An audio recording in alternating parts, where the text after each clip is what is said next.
Well, what a way to start the day. What is up, YouTube, Facebook, Twitter, Twitch, Apple, Spotify, and everyone tuned in on the Texas Sports Unfiltered app.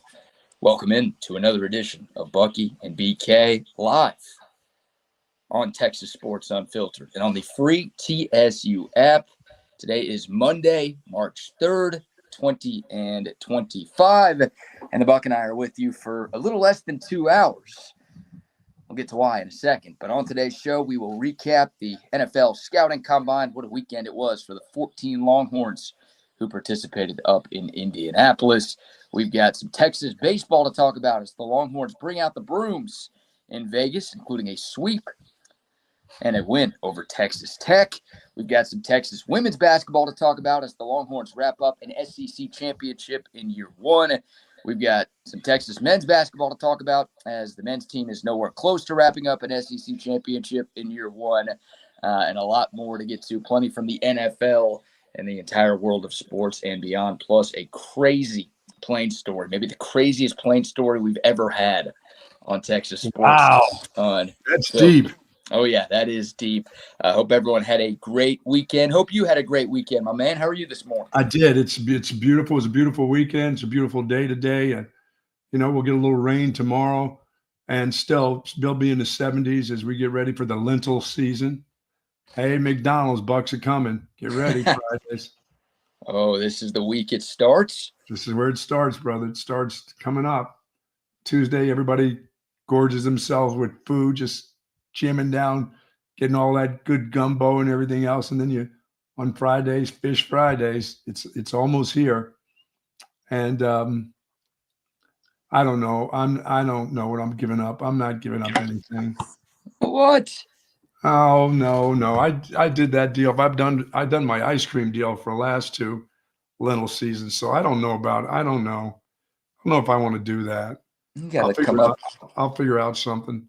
I was going to say, you might not have to do ice cream again, but you got to come up with something, right? Isn't that the whole bit? I'll come up. That's a bit. Yeah. I'll come up with some bit. I don't know. Okay. So I've been going to church with my wife to a non-denominational church. It's just really kind of cool. It's a little church around the corner from me. Not very many members. It's they switch around pastors like every week. They don't have a solid pastor at this church yet. I'm liable to go ahead and become a reverend and be the new reverend at the church. Maybe I should. About that. Well, we talked about you maybe becoming the next running back coach at Texas. That job has been taken, but maybe there's a career change for you on the horizon. No, that means you got to study the Bible, and that means you got to study a lot. And you got to be able to keep that knowledge up there. My knowledge seems to go in that and then go out the other way these days. It just I have a trouble with locking the gate, keeping my keys, all the other kind of stuff. I don't know how much of I can retain if I start reading. Doing a pretty good job with the small books from Admiral McCraven, but I don't know if I could read the big book and keep that in there. It's a big book right there. And you guys there's a lot in the big book. Yeah, well, y'all have twice as much to read as I do. So it's hard enough for me to get through the first half. Then you guys just added a whole other half to the equation. And there's a lot in that big book. Yeah, there is. I just have a couple words every morning, and then that's my religion for the day. And then Sundays I get to go do some worshiping. My wife is she worships a lot on Sunday, and you know what? Good for her. It's good for those that do it, that need it, that should have it. So, but for me, it's just a lot to retain. My head would explode. It really would. Probably in a good way, but it would explode anyway. Good morning to the soldiers at Fort Cavazos, Texas, the soldiers in the state of Texas, and all those that fight for us each and every day. Thank you so very much for what you do. It is appreciated to you and your families. And do be safe out there. And happy belated birthday, BK, as you move forward. Appreciate that, my man. Yep, turned 31 yesterday. A big milestone in my life, of course, because a lot changes when you hit 31. But yeah, appreciate that. Lucky to be alive, man. Some people getting upset on their birthday. For some, it's a little depressing that, maybe your life isn't going the way that you want, or you didn't accomplish everything you wanted to accomplish the past year. I always try to look at it with a glass half full perspective that realize there's a lot of people on this earth that didn't make it to 31. So very fortunate to live another day, live another year, and obviously grateful to spend it with you and our entire TSU team, and obviously everybody who's a part of what we do each and every day on this network. And happy birthday to Wags as well. Wags' birthday was on Saturday, so a couple of TSU birthdays. Y'all be sure to give him some love during Chaos Theory from 9 to 10. But, fun weekend. And apologies. Man, you're the tech-savvy guy on this show, because that's now 2 programs in a row where I've had issues on my end. Obviously, if you're watching, you can tell that my screen and my setup does not look normal. Well, I'm on my iPhone right now because it's 6:59, literally 1 minute before we were supposed to start. Buck, you and I were already talking. We were chopping it up. We were planning today's show. And then at 6:59, right before we're about to go live, my computer crashes. So it is completely dead right now. I think we can get it started up, and hopefully within a couple of minutes we will shift back over to the computer. But that is why is this part of what's going on in that area? It's not your computer itself, is it? No, this one is my computer. Friday was the internet. That was Spectrum being a pain in the rectum. Yes. This one, sometimes when your computer messes up, it just makes a really loud sound, and it sounds like it's about to explode. Like literally mine started doing that at 6:59, and then you froze, and then I froze, and then the screen just went black. So you use your computer a lot for a lot of different things, not all good. So a lot of times when you get overuse, like on your birthday, you got to be careful. Yeah. And I was using some LimeWire yesterday, and even though watching adult films is technically illegal in the state of Texas, I've got my cousin has some workarounds. Yeah, my cousin doesn't just bet on sports now. My cousin is in the adult film industry as well.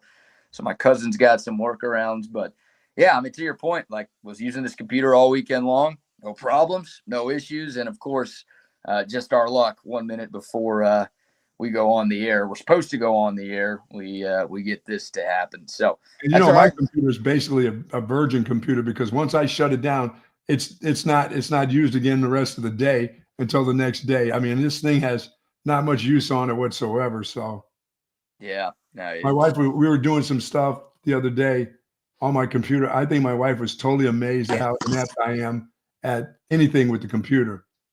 She just was looking at me, literally sitting beside me, typing in stuff. And I said, "Hey, that's not my gig. Sorry, I'm spending a lot of time." You can't type on that thing? I can type on it because I'm a typist. I'm from the old school. I had typing class. My mother was a secretary. My mother was a real professional secretary, and she could fly. I learned how to type.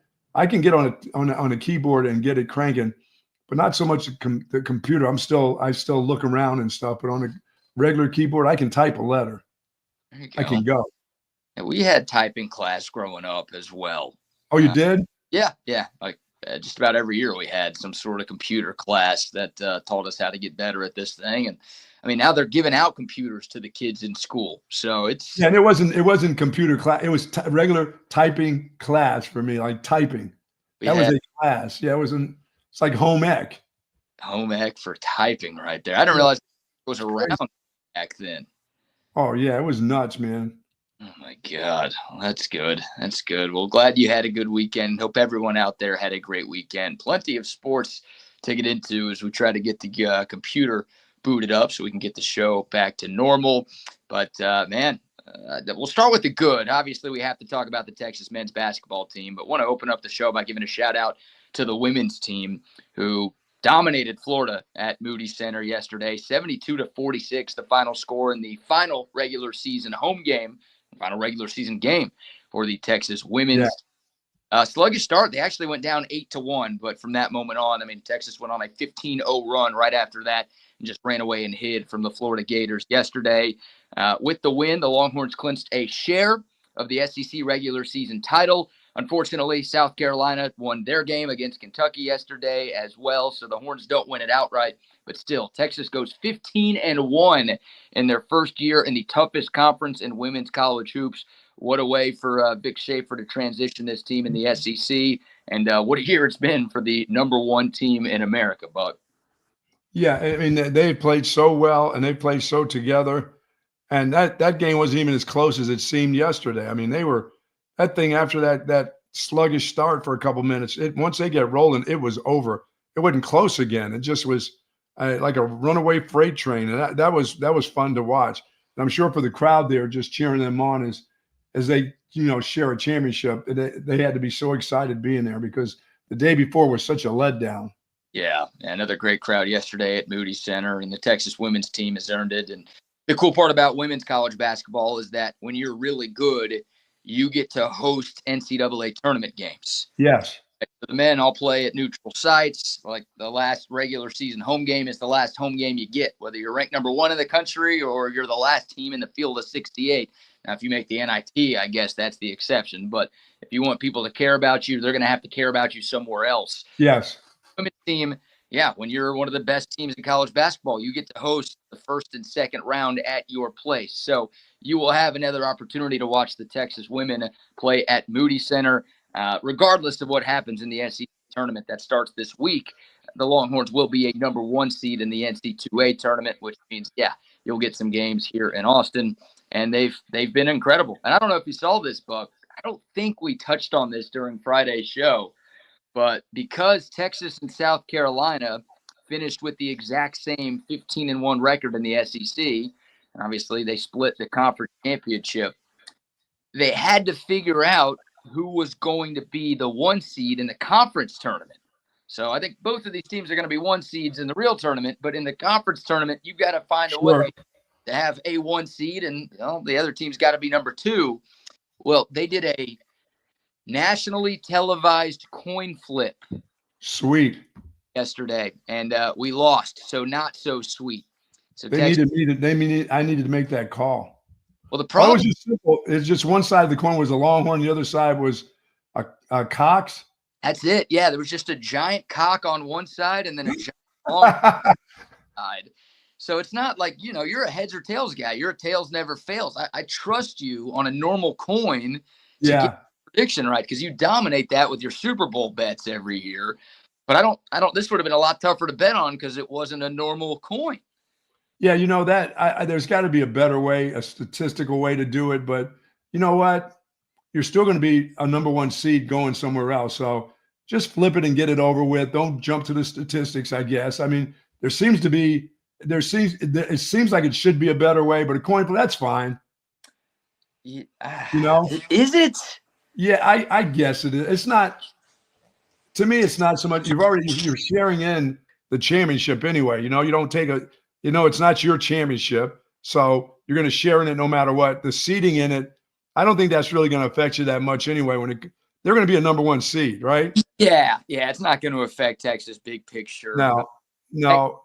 Your path is a little tougher to win the SEC tournament, right? Because in a semifinal, look, Texas gets a double bye into the quarterfinals. So the tournament starts on Wednesday, but Texas won't play until Friday. So the Longhorns. I wouldn't want this to be what's our best between the 2 teams who had the best free throw shooting percent. I don't want it to go into all of that. Who had the best rebounding or such. And that's fine. A coin flip is fine. You're sharing in the championship. It's not your championship solo. Now, if it's for the championship, I'm pissed. Now, but right. That's okay. I'm good with that. Shouldn't there be like a better way to do this? It just seems like it should be, but it's a simple way. Everything still works out the same almost. Not look at overall record because Texas is 29-2, and I think the Lady Cox are like 28-3. So we had a better overall record than they did. That's pretty simple too. Yeah. What about that? I mean, maybe I haven't looked at the point differential, but like maybe there's something else you can look at. Like to me, a coin flip should be the last scenario, right? The last thing. Or the quickest scenario. Let's get it over. Let's move along. Well, you don't even need a flip. If you've got like a normal tiebreaker, then it's just like, oh, we already know who's got. It seems like a weird tiebreaker, doesn't it? Just like, come on. Yeah, I don't know if that's a made for TV. I did not watch the coin flip yesterday. Maybe some people were locked in, and maybe that's what the SEC wanted. They wanted everybody to be tuned in on the SEC network yesterday to watch Daddy Sankey flip a tiny little coin. And he loves us. He should be flipping that coin for us. What the hell's he doing? Well, here's another beef that I have with that coin flip, right? he didn't do the normal coin flip. To me, a fair coin flip is one that flips in the air and lands on the ground. Then you look at it. It's not fair when you coin flip, you catch it, and then you flip it over on your own. Yeah, right, because it's already – it should be when you flip it like this in your hand, that's what it should be, not flipping it on the other side. No, it landed on Texas. Sankey caught it on Texas. He does the final flip on his other palm. There you go. Other back of hand, whatever that is. Sleight of hand, yes. All of a sudden, you see the giant lady cock show up, and it's like, wait, the coin spoke. The coin landed on us. You flipped it, Sankey. Yeah, let it hit the ground. Go outside and do it.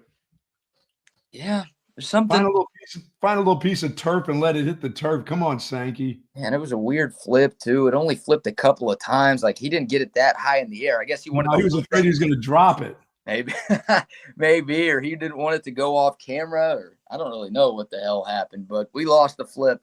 It's really not a big deal. It's pretty funny that that's what they use to decide who's the 1 seed and who's the 2. Unfortunately, Texas came up short, if you will, with the coin flip. But yeah, the Longhorns, they do get that double bye. They won't play until Friday. I think 5 o'clock will be their first SEC tournament game. Obviously, they don't know who they play. Wednesday and Thursday's action in the first 2 rounds will determine that. But, yeah, man, what a year for Vic Schaefer, who also celebrated a birthday yesterday. Apparently, him and I were nice. The same day. I think he's got a few years on me, but cannot confirm nor deny. But what a ride it's been for, Shea Holly, who's been here for 5 years. It's her 4th conference championship. Rory Harmon's been here for 4 years, her 4th conference championship. A lot of these Longhorns have been through a lot. And look, winning the Big 12 is a big deal. Don't get me wrong. But obviously winning in the SEC with South Carolina, with LSU, those are the teams that have won the last 2 national championships in this sport. Obviously, Carolina has dominated it recently. To win in this league, especially this year, incredibly impressive. So tip of the cap to Vic, his entire staff, and obviously all of the young women on that Texas team. If let's see. Let's see if we can do this on the phone right now, because I did cut up some audio of Vic Schaefer here. Let's see if the cellular device will allow this to happen. Here was Vic Schaefer yesterday. Hopefully y'all can hear this on winning the SEC. Well, first, just want to give God the glory for 29-2, for this team, for this championship team, for these young ladies, for these seniors. What a blessing. They have been incredible for our team, our program. Shea's been here 5 years, Taylor 3, Rory and Amo 4. Just special. It's been a special time in my life. I appreciate them so much. They're the ultimate warriors. They're so competitive. I just appreciate their families entrusting us with their daughters. And I appreciate who these young ladies are, for their character, for their toughness, for their competitive spirit, and they're champions. Absolutely. Yeah, impressive. Can you still hear me? I can hear you loud and clear. I am texting. We're not on the app right now because my computer is collapsed. So I'm texting. There you go. There you are. Yeah, I'm texting. You like the guy in the genie. You look like the guy coming out of the genie's lamp. I like it. Yeah, my computer is completely crashed, so I'm texting Wags and Rodney, and I guess when I text them, my face goes off the screen. But as long as you can hear me, no, we can hear you. That's good. That's good. All right, the text to them has been sent. So there you go. Yeah, Vic Schaefer obviously showing some love. He had 4 players up with him at the podium yesterday after the win. And, yeah, it's been a special year. And look, for Vic, Texas has been to the Elite 8 3 times with him as the coach. You want him to get over the hump. We're not going to complain about 3 trips to the Elite 8 in like a 5-year stretch. That's incredible. But they haven't been able to get to that Final Four. Obviously, you get to a Final Four, you get to hang a banner in your arena. Texas, I think, wants a couple of banners in their arena this year. But you feel like this team has a legitimate shot to get there. And obviously, you feel like they've got a legitimate shot to win the whole thing. I mean, I think they're going to be the number 1 overall seed on Selection Sunday in a couple. Pretty stacked team right here. I mean, they're good on the inside, great on the outside, and they've got a really strong bench. This is a championship level team. There's no doubt about it. But the women's basketball this year's they've got about 4 or 5 teams that are pretty stout, BK, all over the country. And all these different conferences, the Big Ten, I mean, I don't hear much about what's going on in the Big 12, but I know the Big 10 has a few teams that are pretty good. Obviously, the SEC's got a few of them, so this is going to be fun. Yeah, it's a loaded tournament, right? USC and UCLA out west are great. Yep. UConn is still great. South Absolutely. Carolina, I mean, until they lose, I think most people still view them as the favorite, even though Texas got them a couple of weeks ago here. But yeah, I mean, it's not going to be easy for Texas at all. It's a pretty stacked field for the women this year and should be a fun tournament. But obviously, the tournament is a lot more fun when your team has a chance. Oh, yeah. That's the case for the Texas women. Not the case for the Texas men, Buck. We'll get to them in a second. But before we shift from the celebration to the disappointment, how about our first round of sponsor shout-outs? Let me say hello to our good friends, of course, over at Texas Orthopedics. If you're seeking specialized patient-focused orthopedic care, you've got those bad hips and ankles and knees are starting to bug you a little bit, contact the experts at Texas Orthopedics. Their physicians offer comprehensive surgical and non-surgical orthopedic care for children and adults, spinal care, sports medicine, trauma care, joint replacements, as I said, Dr. Danny, Dr. Stockton, dedicated orthopedic surgeons. They're all around great guys, too. Their goal is to get you right back into good health and the great quality of life that you deserve. Texas Orthopedics, folks, is the largest independent orthopedic practice in the state of Texas, and they are fantastic. For more information, go to txortho.com. Yes, indeed. I feel like I got to call Tom McKay and get him to bring me a new computer for the rest of the show. My gosh, I know he's more of a TV and surround sound guy, but maybe he's got a new computer he can lend for at least the next hour and a half. What a mess. But shout out to AV Consultations. Hey, speaking of the NCAA tournament, the month of March is here. It's one of the best sports months of the year, and we're less than 2 weeks away from Selection Sunday for the men and for the women, as a matter of fact. It's the best time of year to be a basketball fan, which means it's the best time of the year to make the call to AV Consultations to get the home TV setup you've always wanted done the right way. AV Consultations has been hooking up Central Texas since 1988. They've hooked up the Buck, Wags, Rodney, a bunch of Chip, Zay, a bunch of guys on our TSU team. They can do the same for you, whether it's one giant screen or a bunch of screens on one wall like I have. Audiovisual Consultations has your back. Just give them a call, 512-255-8678, or check them out online. It's avconsultations.com. Nice.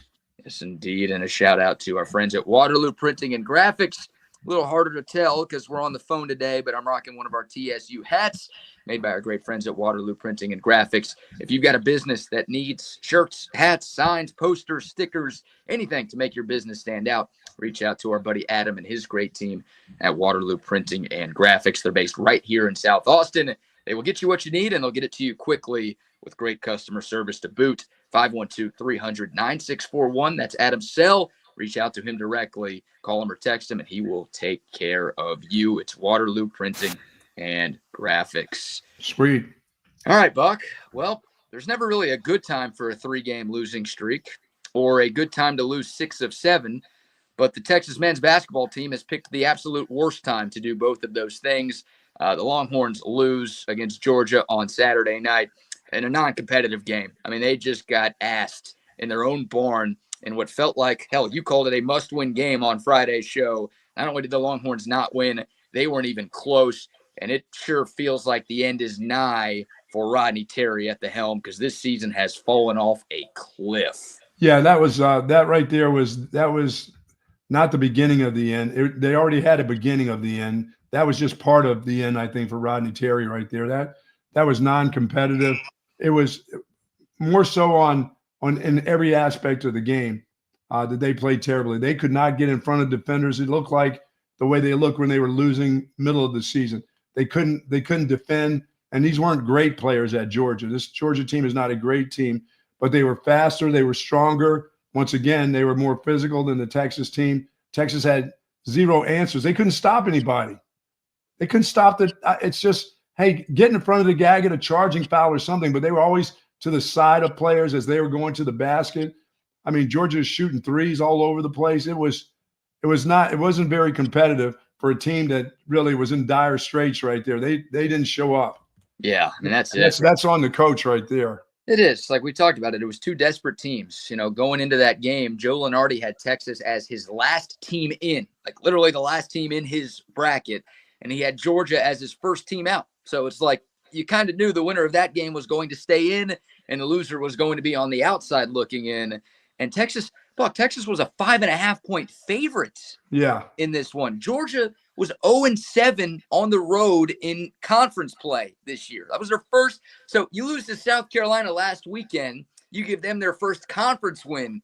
Hey, and by the way, thanks for pushing them and getting them on a roll. Yeah, they got their second conference win. So at least for the Longhorns, we don't have the distinguished honor of being the only team to lose to the Cox this season because they got Arkansas yesterday, or Saturday, excuse me. But you were the first team to lose to them. And now you're the first team to lose to Georgia at home when playing against them. Like that's the 3-game losing streak is 3 of the bottom 5 teams in the SEC. If you're losing 3 in a row to Auburn, Bama, and Tennessee, the committee's going to be like, all right, well, were you close? That's fine. Most people lose to those teams. They're 3 top 5 or 6 teams in America. But they lost to 3 of the 5 worst teams in the league, and they were non-competitive in all 3 of the games. Yeah, that dude Pope was shooting again too much. I'm like, why are you shooting? You're not going to. It's not going in. Quit shooting. Give the ball up to somebody else. It's a bad, as a group. They're just bad. There's no cohesion between any of those guys. It's just a one-man show, and it's not fun to watch them. And they're playing like a team that their head coach sounds like he was told way ahead of time that this is probably your last year. There's not much you can do. And it seems like the message to the team because that's how they play. That's the thing, right? Like if, playing hard, whatever. I don't know how much that really matters. You can play hard and still lose. But like when your coach is on a very hot seat, if the players really like you, they're going to play harder than Texas has played in the last 3 games, aren't they? No doubt. Like they're not only just getting beat because they're not good. Like they're getting out hustled, out rebounded, out everything against these teams. And that's like, I don't think the players dislike Rodney Terry. None of them will come out and say that they don't like the guy. I think they don't want to lose their coach, but they're not playing like a team that is trying to save their coach's job right now. Yeah, and the thing about it, as a fan, you look at these players and you're going, there's with the exception of Trey Johnson, the rest of them, I wouldn't want them back anyway next year. If I'm a new coach or if I'm a fan of this team, I'd be like, no, thanks. Find me another guy. I know what this guy is. I've seen enough sample size of just about everyone. Kaluma is awful now. He's placed. I mean, it's just bad. They're all bad. Yeah, and Georgia, I'm almost surprised more teams haven't done this yet. I guess it hasn't mattered because Texas is 5-11 in the SEC, so most teams have still been able to beat the Longhorns despite not doing this. But I mean, Trey Johnson took 7 shots. Like he was 3 of 7. Georgia wouldn't let him get the ball, and if he ever did get the ball, they brought a double almost immediately. Right. So it was like, they're like, okay, yeah, we've seen what you've done. We saw you put up 39 against Arkansas. We saw you put up 25 and 30 against these teams. Like, we are not going to let you beat us. We see the other guys. We see you. We're going to make them beat us.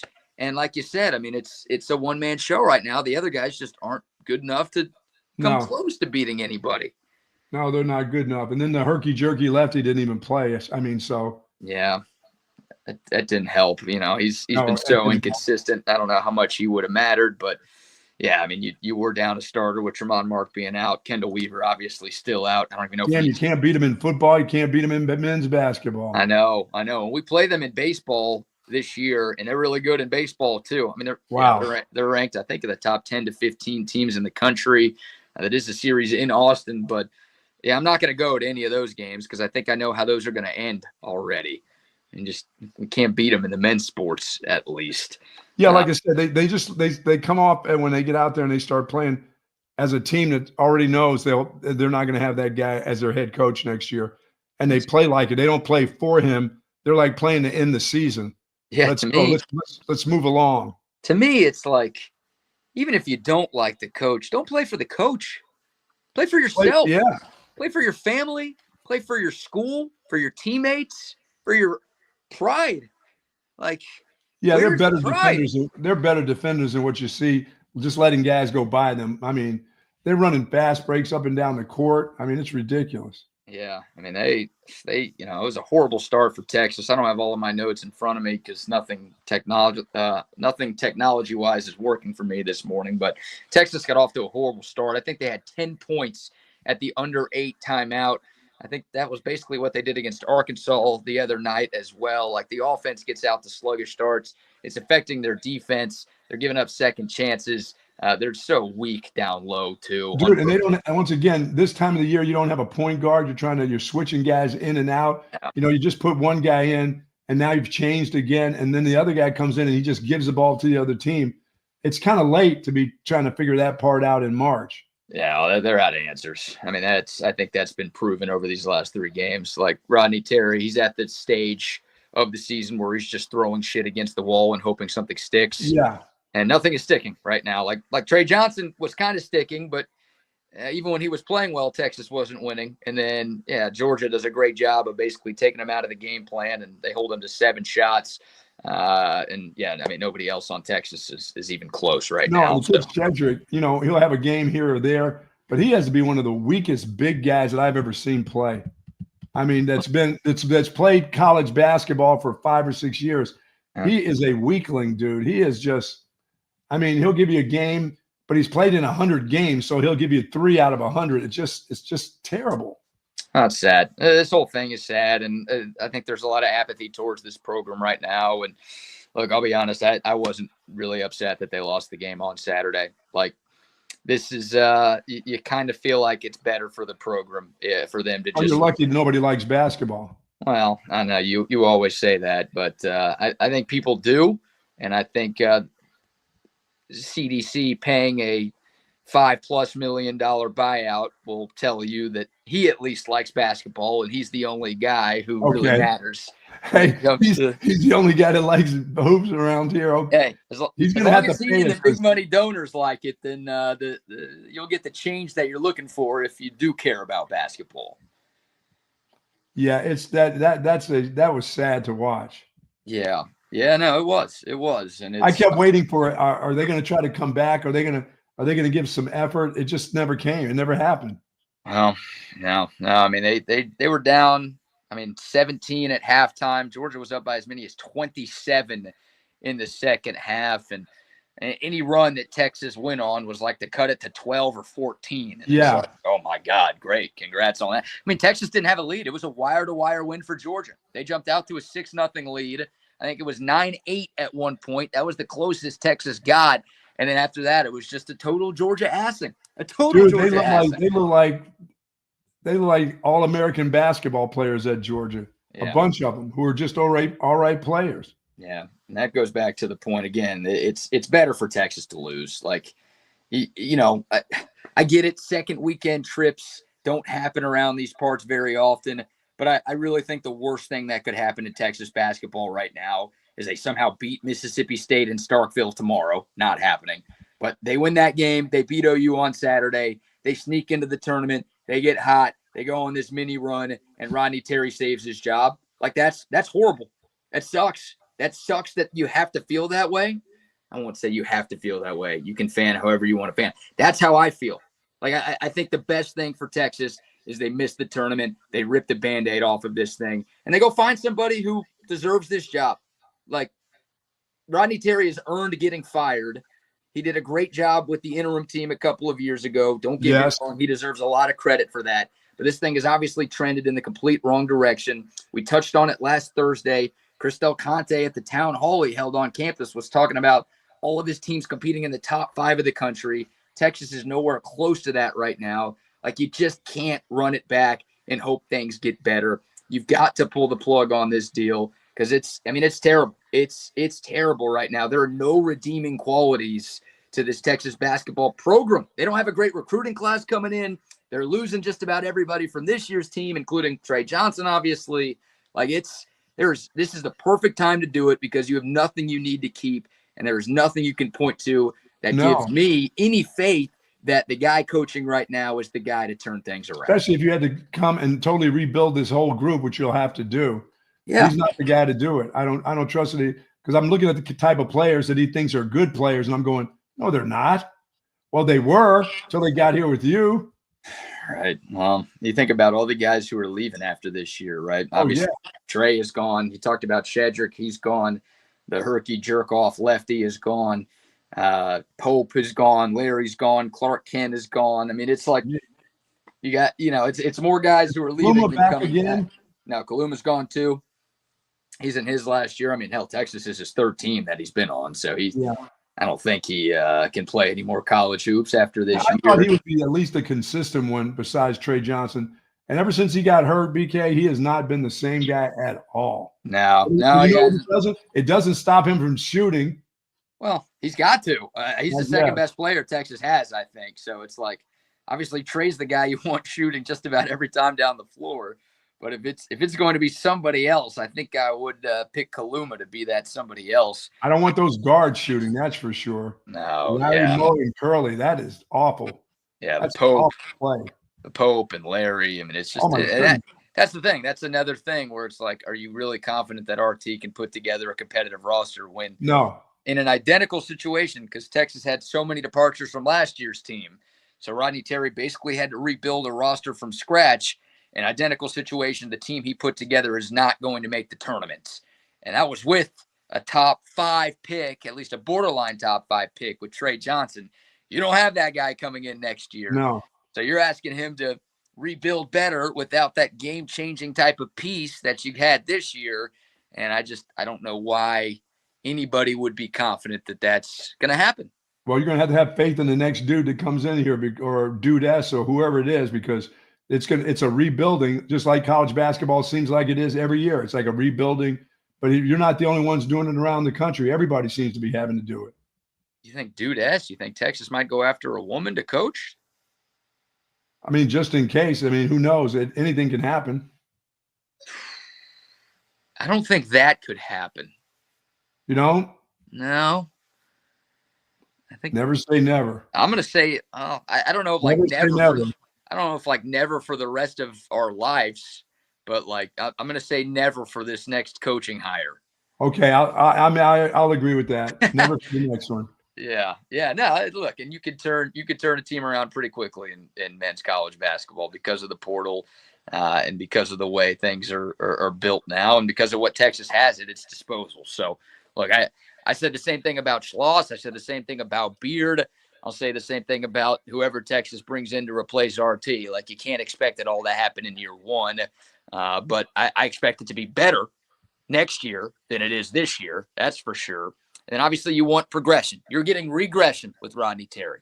You want things to be trending in the right direction, and you've gone from Elite Eights to round of 32 to not making the tournament. Like what? I like to see the team be better. I mean, you can go pick up an individual that's unbelievable, but you're not going to pick up very many Trey Johnsons or Kevin Durant's. Those things, that's been incredible that's happened even this close. I know Kevin Durant's been gone a long time, but to have a player of that stature on your team again, that's going to be hard. That'll be hard to do.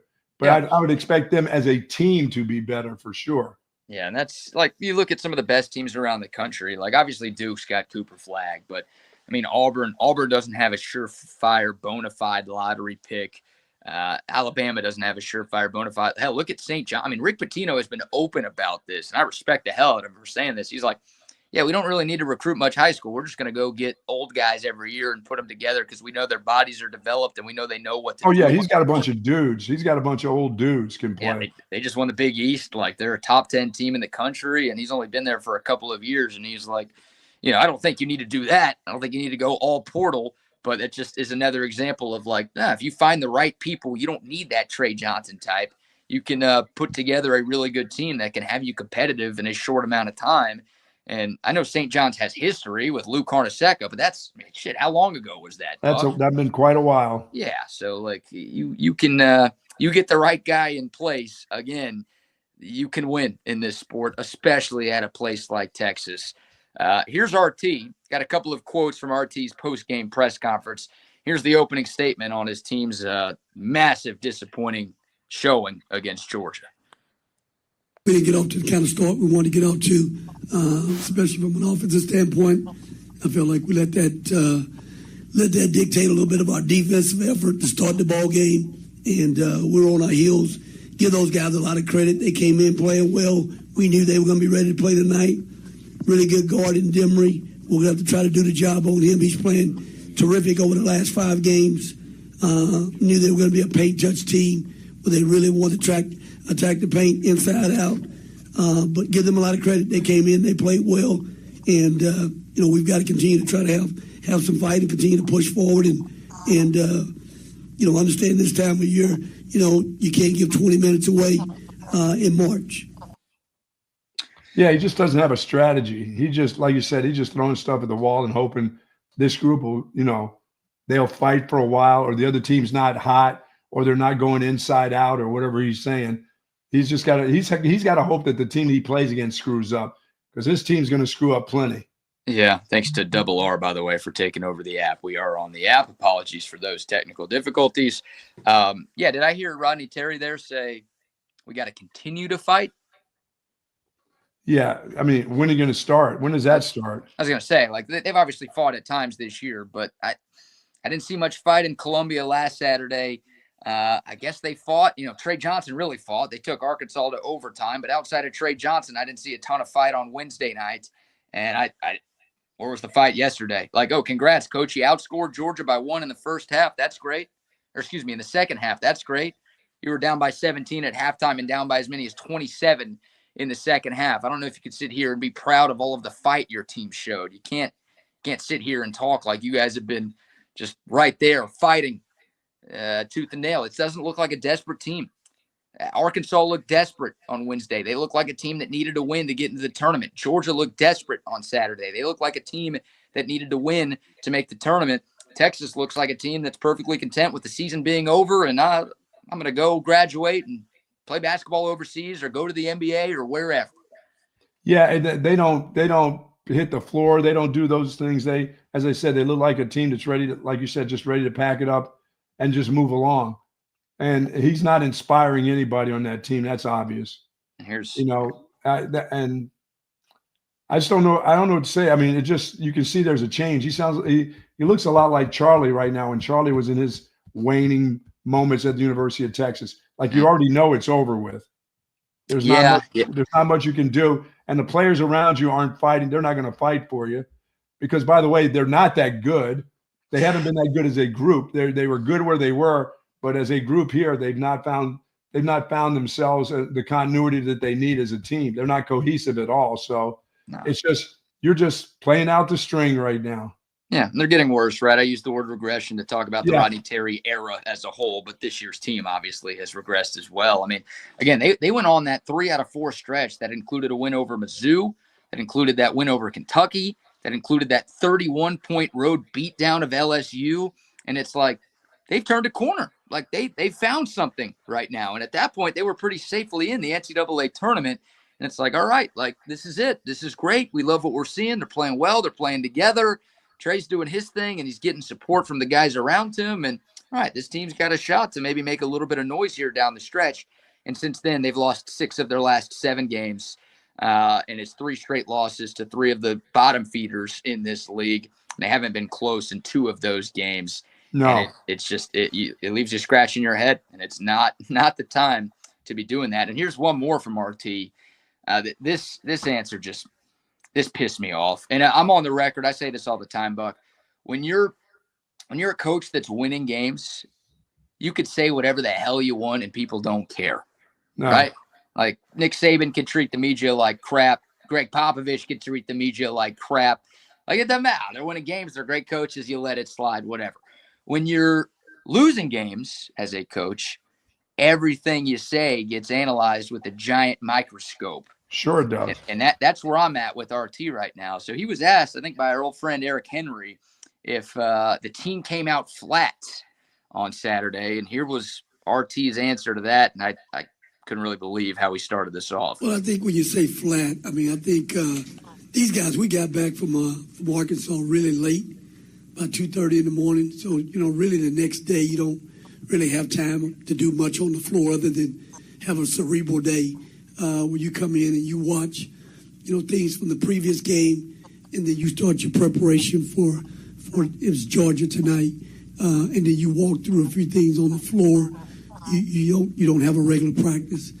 We know we have to get our work in. It's going to be a one-day prep on Friday when you've got to come in and we got to rev it back up again and we got to get going again. Yeah, I mean, it sounds like you've never done that before. I mean, you've done it before. It's wasn't the first time you've probably ever done that, I wouldn't believe, in your coaching. I mean, it sounded like that was the first time that all the years of coaching that he's ever had to do something like that. And, you don't have time. Well, I got to believe, BK, he's done that more than 5 or 6 times in his coaching career. Yeah, I think he's done that way more than that. And here's some advice. I didn't think I would have to give Rodney Terry advice on how to handle a post-game press conference because he's done a lot of those, not only at Texas, but everywhere he's been. Coach, did you come out flat? Yeah, we did. That's on me. We were not ready to go from the opening tip, and it's inexcusable. This can't happen at this time of the year. This was an important game for us, and we weren't ready to play, and that's my fault. That's on me. That's on my coaching staff. I've got to do better. We've got to do better. Not, our flight back home on Wednesday. The game was Saturday. Our flight back home on Wednesday was a little late. We didn't get back to 2:30. Oh, wait, Georgia also played on Wednesday. I'm not going to talk about them, even though they played literally the exact same day, and they had to fly here for the game. We don't need to worry about their flight schedule or anything like that. No, we just got back a little late 3 days before tip-off, and that really effed everything up for us, and that's why we were a little bit sluggish from the opening tip in this game late on Saturday night. Are you shitting me? Did he really try to use that as an excuse for why his team got asked? You've been in a situation like that in coaching. That wasn't the first time it's happened to you in your career, and that's not the answer. Like I said, he's kind of he's defeated now. You know what I mean? It's hard to throw out your message when the head coach is defeated. When you can read the handwriting on the wall, it's not fun. Oh my God! Yeah, it's not fun. I've never been on a staff like that before. BK, where even if I had to be the assistant coach and still. You got to keep everybody's morale going. I've never been on it. I've never been, I wasn't with John Makovic, with the Route 66 deal. I was gone. Yeah. I mean, I don't know what it's like to be where bullets are flying all over your head and you got to duck and everything you say is magnified. You got to try to say the right thing. I've never been in a situation like that. So this guy sounds like he knows what this, like I said, he sounds like a guy that knew this thing was going to be over with way ahead of this game. I mean, like somebody already told him down the line, this is probably it, or this is it. Well, it's one of those things. Maybe you're right. Like he's known for a while, maybe after the South Carolina game, like that was, you talked about Charlie Strong. Maybe that was the Kansas game for Rodney Terry. And maybe someone's like, dude, like it's, coach out the rest of the year. You're done after this year. And I don't think that would have happened, but maybe it did. Even if it did, Buck, like Rodney Terry's coaching for another job. He doesn't want to be done coaching basketball. Yeah, I don't think he's coach. No, he hadn't made enough money to call it quits. I wouldn't believe, or he would want to call it quits. Right. So I'm thinking like all these players, like Trey Johnson's the only one with a surefire NBA future, to where it's like that guy could literally do whatever he wants over these last couple of games, and it doesn't matter. He's going to be a lottery pick. But like all these other guys are playing to to try to get drafted at all, or at least to try to get looks from the NBA. And this is the showing they're showing.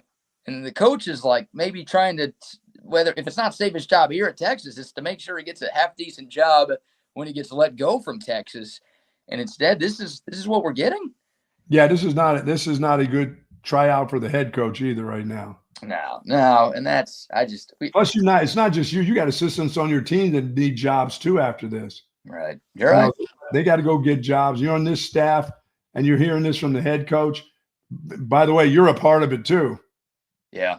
No, there's no redeeming qualities with this thing right now. And after the South Carolina game last week, Rodney Terry talked about the refs. That was the first thing he talked about. He's like, we were in foul trouble early. That kind of put us behind the 8 ball. And it's like, dude, you just got boat raced by the worst team in this conference by far. You cannot, like, that can't be your first complaint is the refs weren't very good. Like that, you just can't read the room. Read the room, coach. We were not good enough. And your schedule on flights is just that you can't do that. It's not hard. Like, look, coaching and getting things turned around, that's the difficult part here. You can at least at the press conference take some accountability for why your team's not playing well instead of blaming a flight 3 days before the game or blaming the refs in a game that you lost by like 20 points. Like, it's bad, dude. I can't even sit here and be like Rodney Terry's the most likable guy in the world right Well, they don't like him enough. That's that. They may like him, but they don't like him enough. No, that way. Yeah, no, they're not playing that way. And I don't know. Okay, let's see. Let's see here. We're gonna try something. Do you believe in miracles? There you go. Bang. You believe in miracles? Bang biscuit. Are we on? We're on. I see it. I see the TVs in the background. Okay, let me get out of the phone. All right, I think we're back. Are you in your pool chair?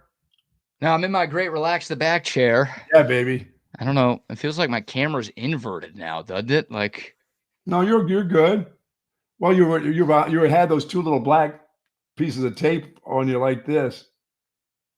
Oh, well, that was on my phone. Right now, I'm on the computer, so the quality looks. What's a computer? Better. Miss South Carolina. Just. Uh-oh. Feels got a little hesitancy there going on. Like the camera's flipped. Yeah, it's partly freezing a little bit. A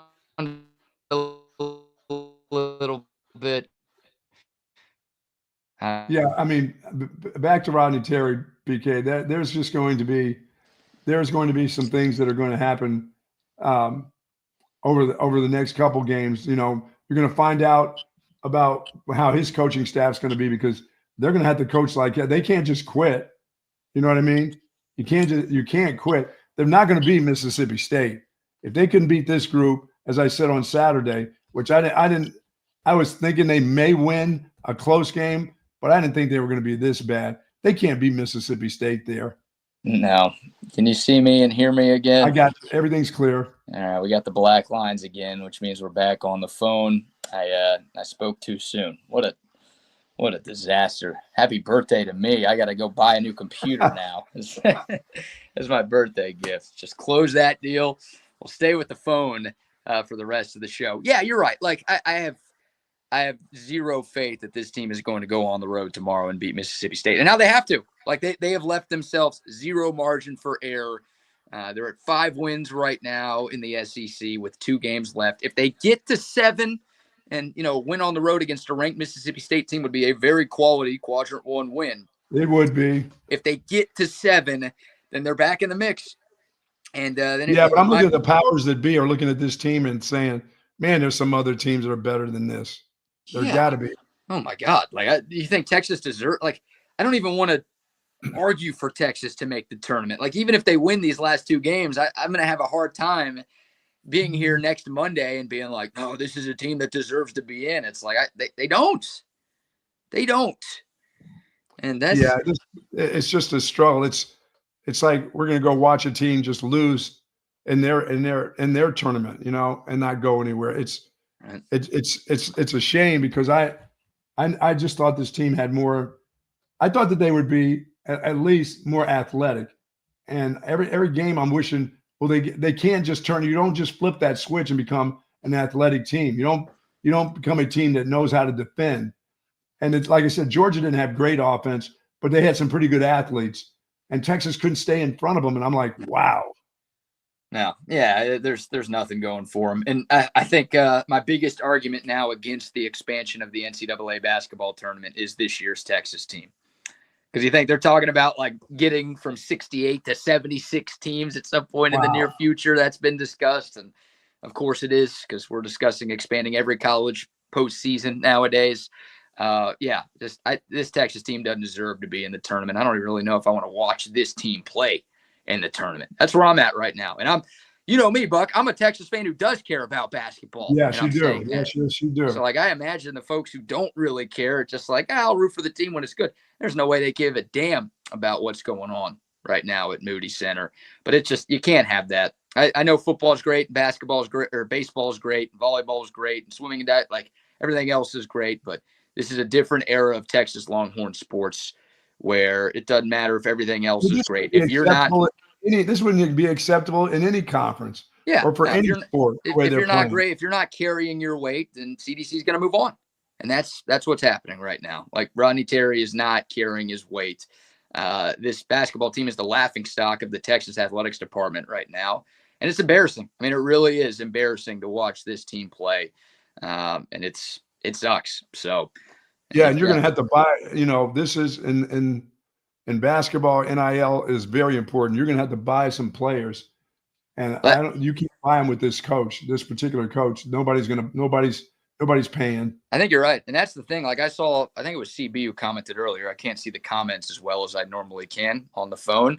But I think it was CB earlier who's like, the next coach needs support from the Texas One Fund, from the big money donors. And I agree. I agree with you. I agree with him. But, like, the team that Texas has this year was built by money. You think Trey Johnson came here for nothing? What are we talking about? You think no. Tremont Mark is making a lot of money to be here. Arthur Kaluma, Texas won a bidding war to get that guy. Jordan Pope is here because of money. So I don't know if Texas is like number one. I know they're not number one in terms of men's college basketball NIL spending. And obviously more resources go to football than they do men's basketball. But this isn't like, oh man, Rodney Terry just didn't get any money to spend this past offseason. Like, no, this is the roster he put together with a pretty good chunk of change, and he'll probably be getting get here anyway. Who knew somebody, who coached with somebody or whatever that kid ended up here and not somewhere else? I think that was RT had a relationship with Trey Johnson's dad. I think that's I see the story there, which was part of it. And look, Trey Johnson grew up in the Metroplex. He played most of his high school ball at Lake Highlands in the Richardson area before transferring to a prep school for his senior year. So obviously he had ties to Texas, and his family had ties to Rodney Terry. So that helps. I mean, that guy could have gotten a bag from anywhere, obviously. Sure. But no, don't get it twisted. This isn't like the end of the David Pierce era to where Texas wasn't spending at all, basically, and Pierce had no chance. Like, this team was built using a lot of dollars, and it is 5-11 in the SEC right now, fourth to last in the conference. So the women's team just won the league in year one. Look at volleyball and the year that they had. Look at football and the year that they had. Swimming and diving just won the SECs. Tennis is in the top 5 in the country in men's and women's. Like, again, you go around the school and every other team is like right there at the top of the SEC. And Texas is fourth to last right now. They're barely ahead of Oklahoma. Yeah, I just in order to make you interested as a fan, you have to show some effort, and I don't see very much effort. And you're not going to get very much effort when the coach is telling you that the plane was late, arrived there late.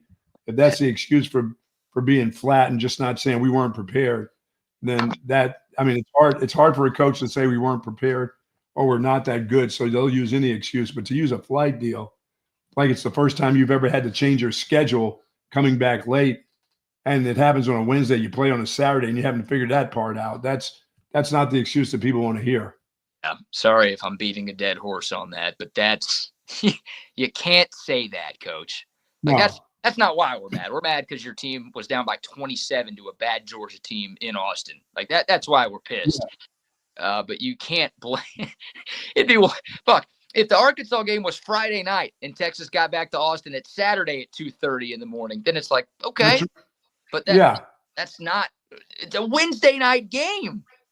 That was the first question he was asked. He gave the opening statement, which we played first. The very first question he was asked was, is your team flat? Which means that was the answer he had in his mind. That was like, somebody asked me about my team not being great. What's the excuse I'm going to come up with? Oh, yeah. That's right. What is the excuse I'm going to come up with? You're right. We played another basketball game this week, and that's why we sucked in this game. It's like, Jesus, Coach. Like, use your head, man. You got glasses. Doesn't that mean you're smart if you wear glasses? Isn't that a thing? Supposed to be. Supposed to be. All right. I'm going to run my fist through the wall talking more about this men's basketball team. Time for a new coach. Time for this season to be done. Take us out of our misery, please. Like, I don't even know if I want Texas to win tomorrow night. I want them to beat OU on Saturday because I never want Texas to lose to OU in anything. But, like, don't even give me a false sense of hope. Don't even give this facade that this coach knows what he's doing or this team has a shot to do anything. Like, just take us out back and end this, please. It's not the future of Texas. He's not the future of Texas basketball. No, he's just not. No, the writing's been on the wall, but now it's in Sharpie, Buck. It was maybe in pencil. in, and now it's been Sharpie, and There's no doubt. All right. Hey, a lot of good things to talk about from the Texas sports weekend. We obviously opened the show talking Texas women's hoops. We got to get to the combine in a second, though. What a weekend it was for a number of different Longhorns in Indy. Before we get to some of the best performances, how about another round of sponsor shout-outs, Buck? Folks, you know I love the people over Relax the Back. I'm sitting in my Relax the Back chair right now. Been a long weekend of just sitting around, but I got a chance to sit in this chair, get some work done. By sitting here, I can still see the TV. I love this chair. And thank goodness I have this chair, or my back would be absolutely a total mess. It's a mess as it is, but I get the comfort that I need, and you can too at their 2 locations in the Austin area. If you got thoracic back problems, shoulder problems, lumbar area problems, hip problems, find a Relax the Back store, get over there and sit in one of those unbelievable chairs that they have. And if you need one for your home, if you need to have a recliner or a zero gravity recliner, Tempur-Pedic pillows, mattresses, they have it all at Relax the Back. 2 great locations, folks, at the Hill Country Galleria across from Whole Foods, and in North Austin at the Gateway Shopping Center across from the Container Store.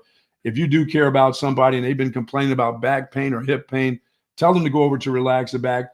Let the folks over there find something, an accessory that's going to fit them and give them the comfort that they need.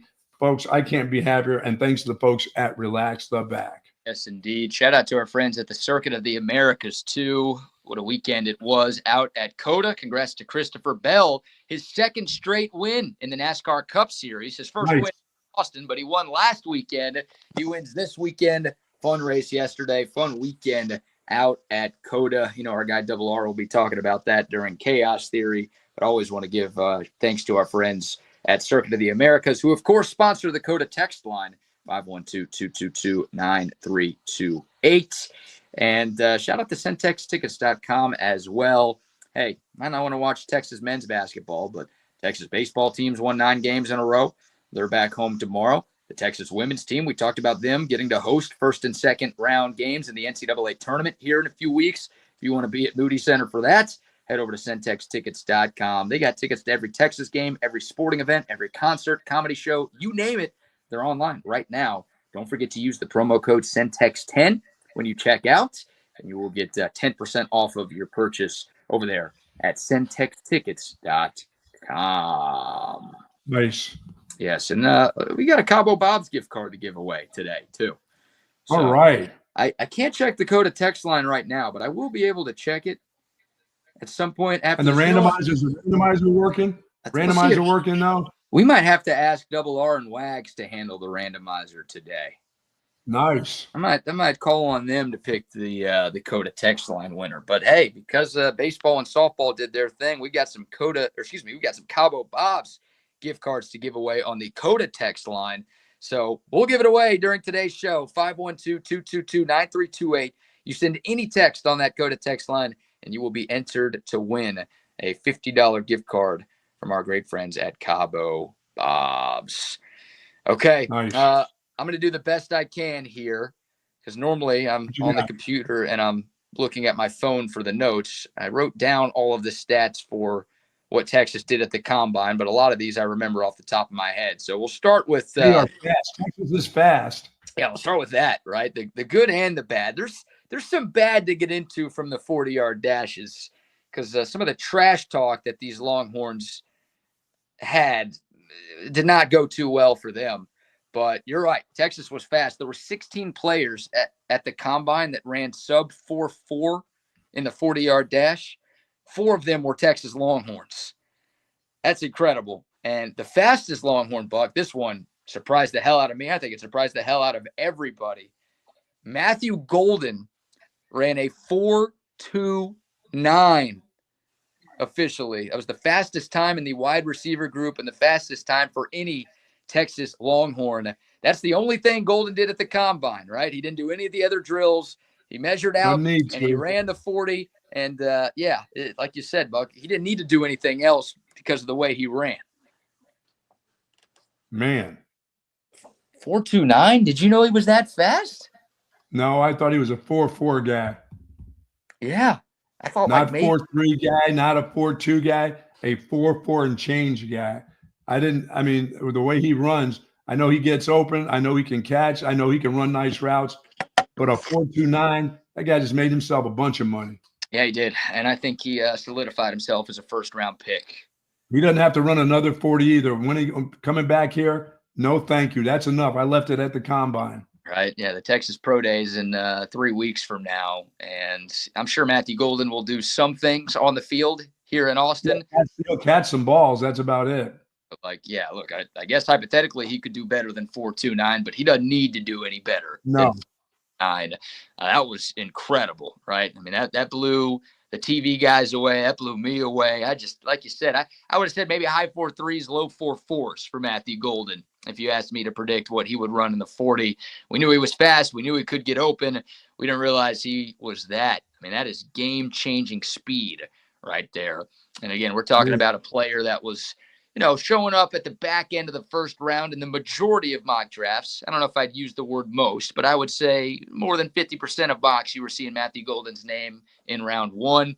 I think you're about to see his name in round 1 on most, if not every. Yeah, you would have to find something to really dislike about him to take him in the middle of the second round and not take him at the end of the first.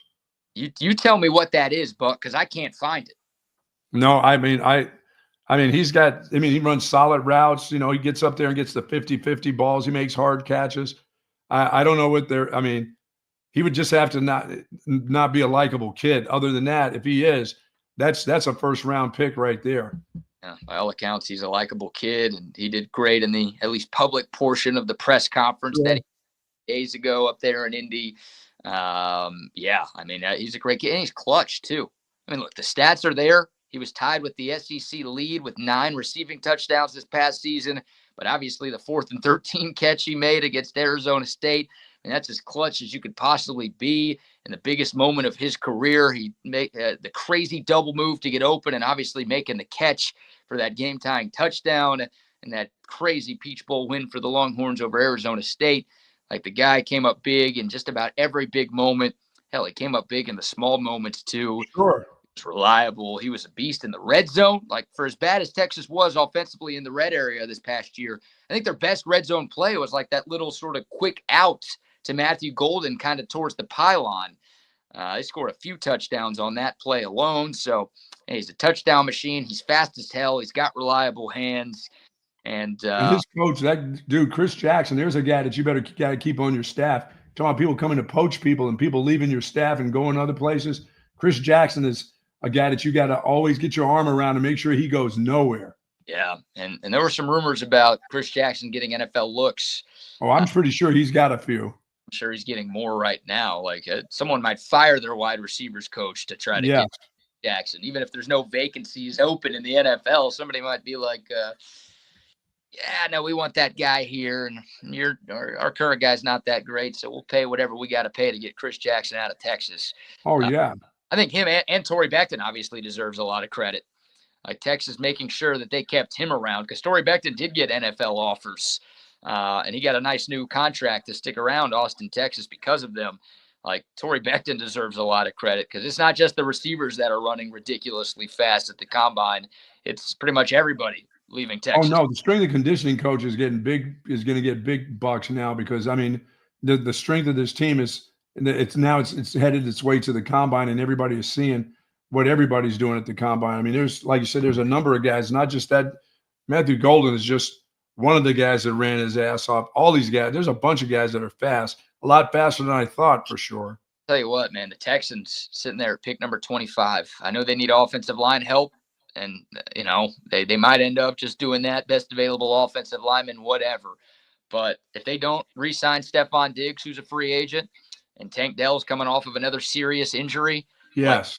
Nico Collins needs a running mate down there. Nobody as great as Nico Collins is, he's gotten hurt a lot in his young NFL career. So the Texans, I think, are going to draft a receiver relatively high when we get to April. Matthew Golden is available at 25. Remember, he's a Houston kid who started his career at the University of Houston. Right. Like, bring that dude back home. I think most Texans fans will be pretty excited about that pickup. And if you're the Cowboys, like, I'm team trade down for the Cowboys, because they need so many players. So like, you could trade down from like 12 to 18 or 19, get a couple of extra picks to do so. You do that. Matthew Golden sitting there on the board after you move down. 12 might be a little too rich right now. Yeah, it's a little high. You move down a few spots, which is what I want them to do, unless they trade for Myles Garrett. Get real close to the camera for that one. Make sure Jerry is listening. Matthew Golden. I mean, Cowboys could use some wide receiver help outside CeeDee Lamb. So I think either Texas fan base would be pretty pumped to get that guy in their city. Oh, for sure. He was great. Again, didn't do anything else, didn't need to do anything else with that 4.29, which was the best time for any wide receiver.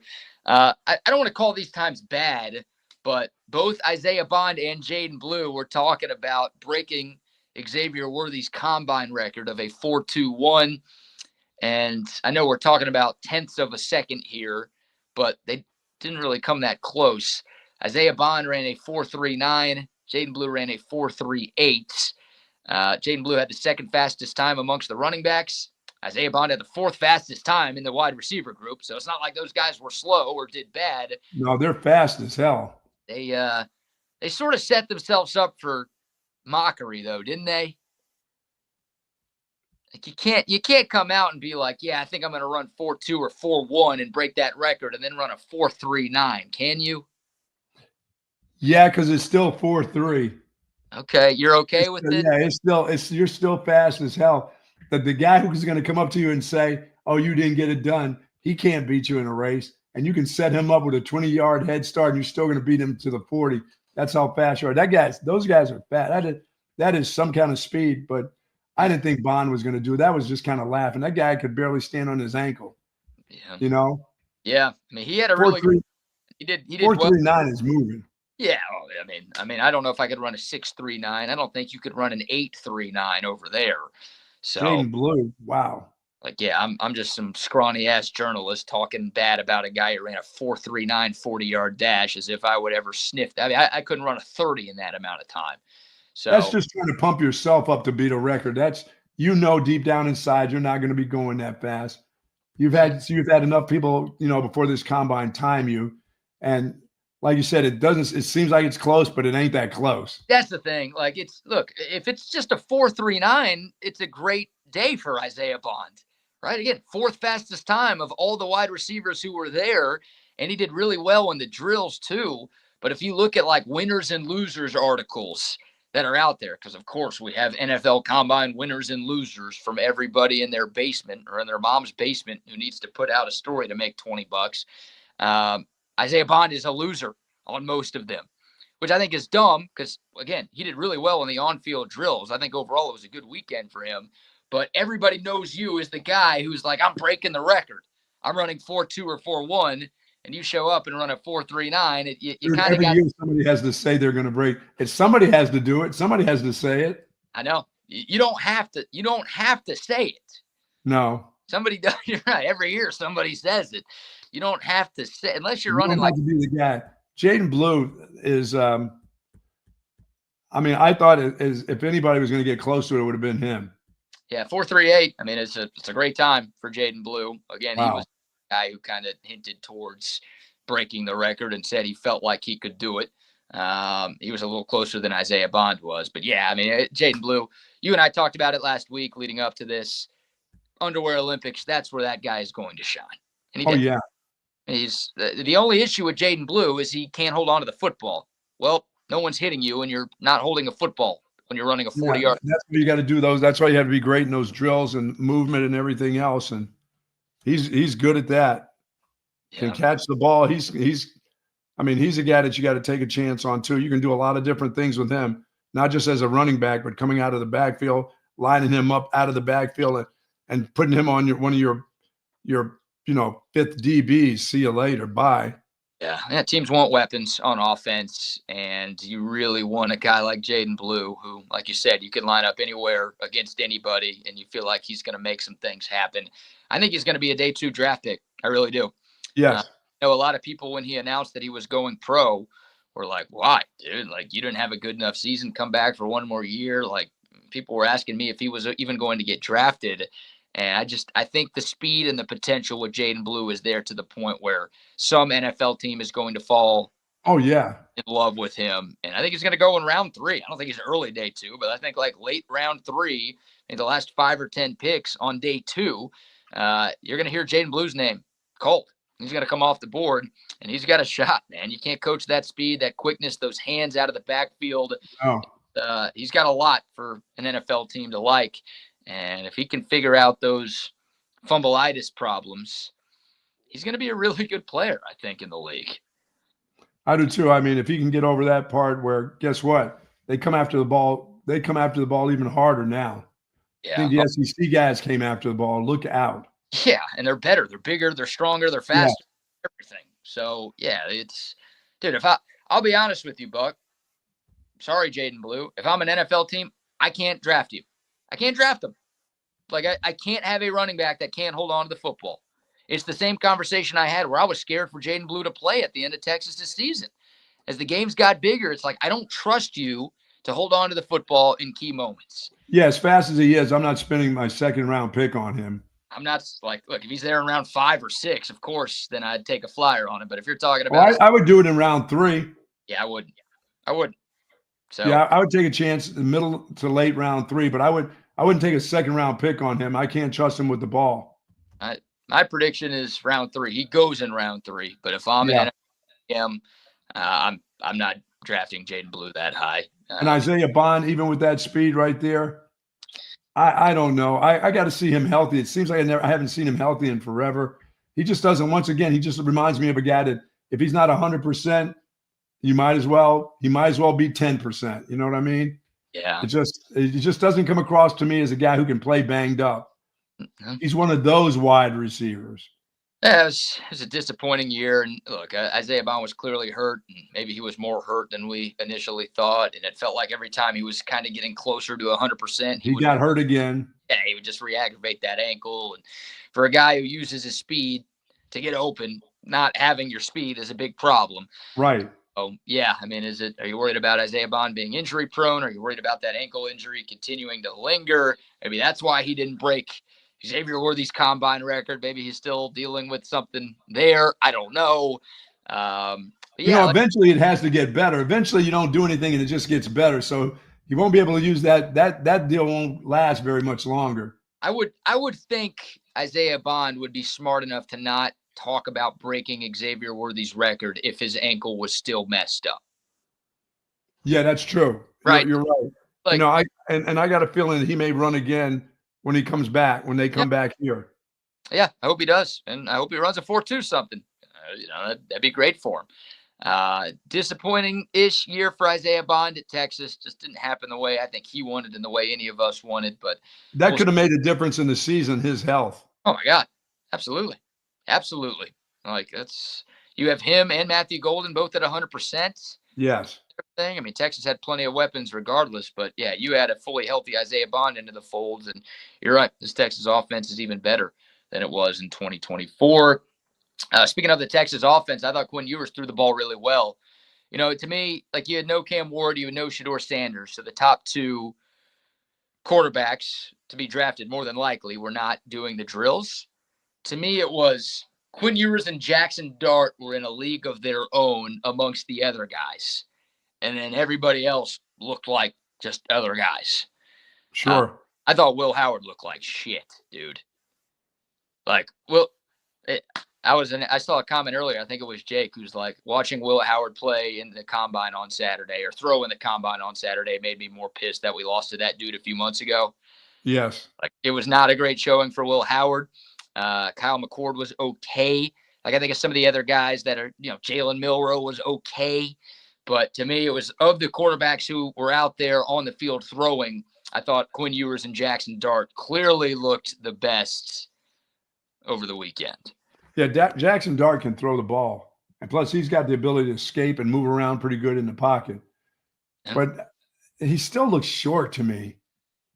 Yeah. He looks like he's 6 foot. I didn't see. Let me see. My computer's half working. I know they're going to give him the 6'1.5" or something, 6'2". Let's see if we can find it. Quinn Ewers, speaking of 6'2", Quinn Ewers came in at 6'2", 215. So he's put on a few LBs since the end of the season, which hopefully bodes well for him in terms of staying healthy. I'm seeing 6'2" for Jackson Dart. Yeah, but he looks 6 foot. I don't know. Maybe they put him on the rack or something.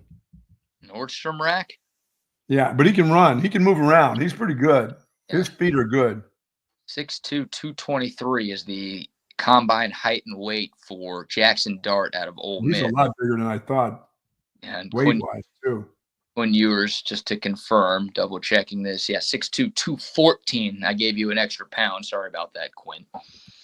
But yeah, those were the two best. Again, the top two guys, or the projected top two guys, were not there, which made Quinn potentially look a little bit better.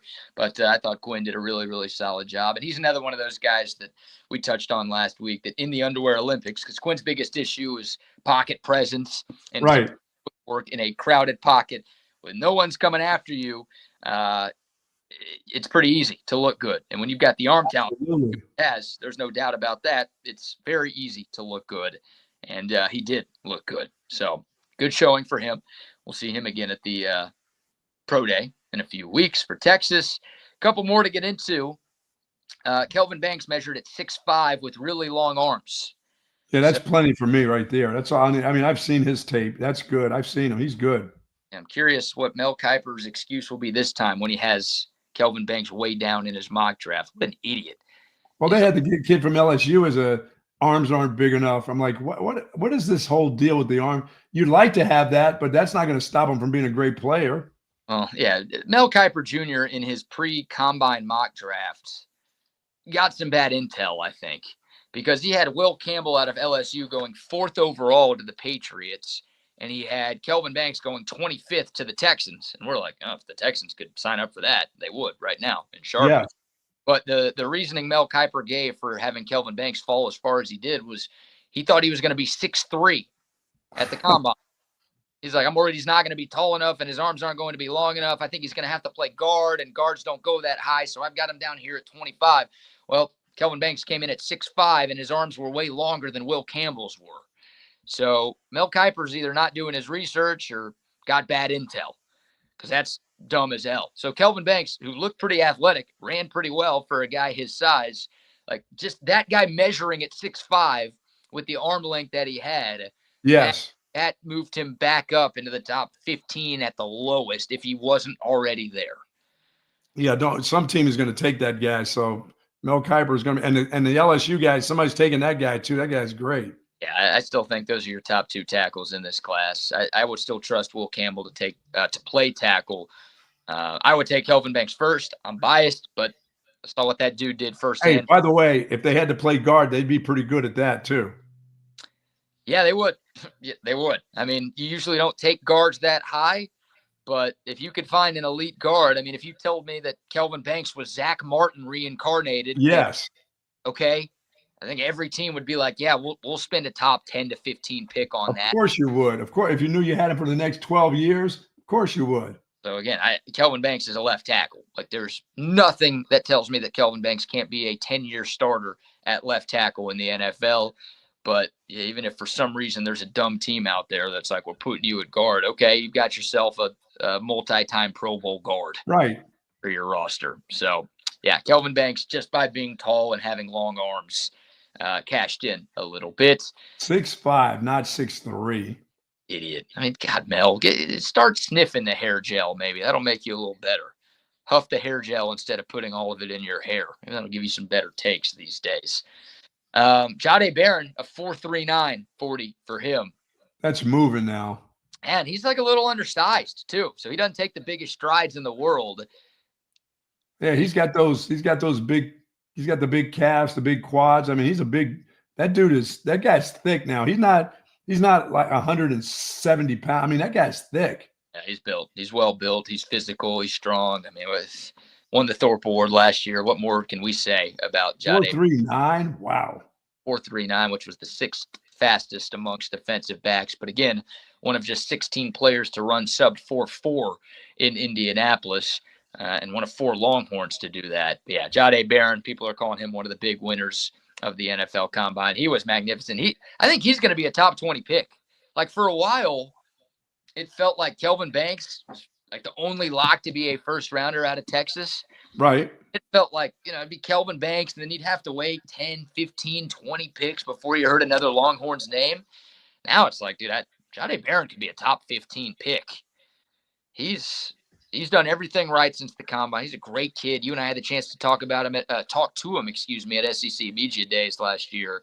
He is a great kid. Incredibly well-spoken, works hard. Obviously a local dude, so easy for us to root for him here in Central Texas. But, like that guy to this point has had about as good of a pre-draft process as one could possibly have. Yeah, he and Makuba are guys that, those are kind of can't miss guys. So if you don't take them and somebody else takes them, you're going to be pissed because of what they do once they get to those teams. They're going to be just perfect for any team that they're on. Yeah, you're right. And Makuba ran a 4.45, which was faster than I expected. Never thought I'd see him that. I thought he'd be a 4.5 and change guy all the way. Yeah, it was speed on full display. Tip of the cap to Torrey Becton and the entire Texas strength staff for the job that they did. And Gunnar Helm, we haven't talked about him yet.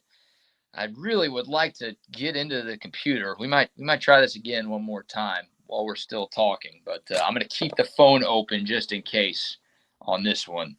See if we can find a way to make this work. But Gunnar Helm ran, I believe, a 4.84, which is not great. I thought he'd be faster. I thought he'd be one of the fastest tight ends there, and he wasn't.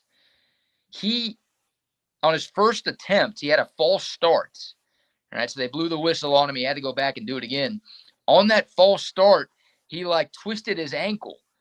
Oh, coming out of the block? Coming out of the block, and still ran it, still did all of the drills, but he tweeted out some pictures, or somebody tweeted out some pictures of what his ankle looked like after he was done. No, oh goodness. Gnarly. I mean, it is gnarly. I'm going to try to see if we can get the screen share here. Maybe even if I don't. All right.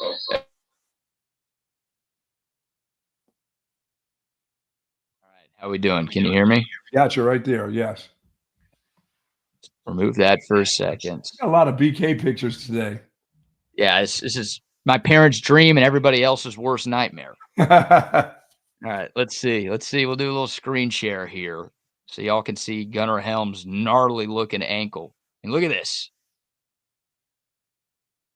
Oh my goodness. Sorry if you're eating breakfast. Yeah, that was on his first. He didn't even do that on his first 40. Again, he false started. That looks like one of Hillary's. It looks like one of Hillary's ankles. Hillary who? Clinton. That's a cankle. You've seen her ankles, huh? That's a cankle. And it does look like a cankle. You've seen him through the pantsuit? Dude, that is bad.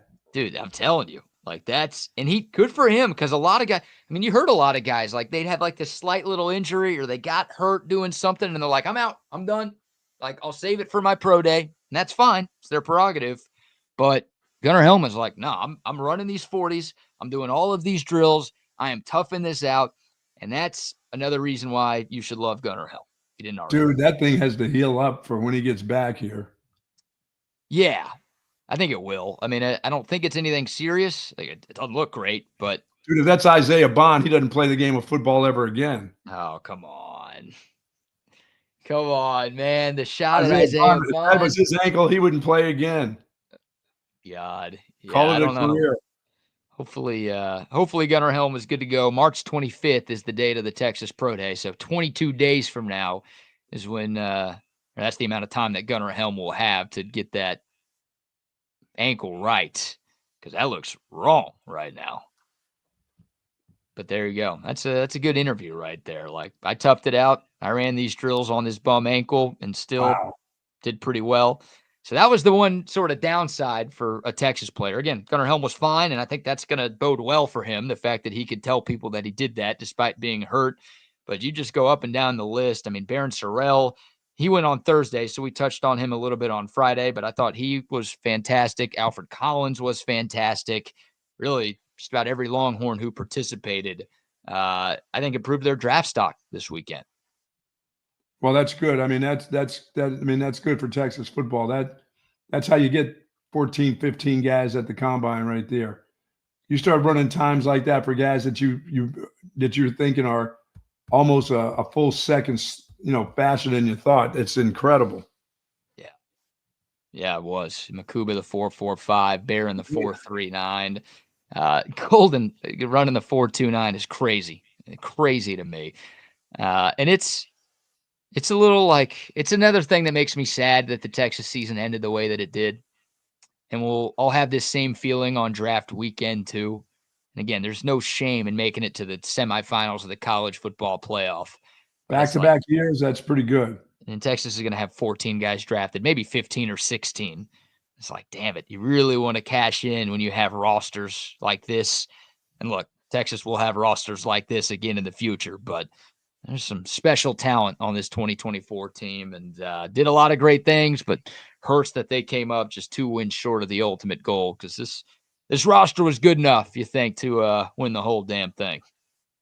Yeah, I mean, if you look at the times and what these guys have done, you'd say, yeah, if you got a bunch of guys that can do this, you're going to win a lot of games.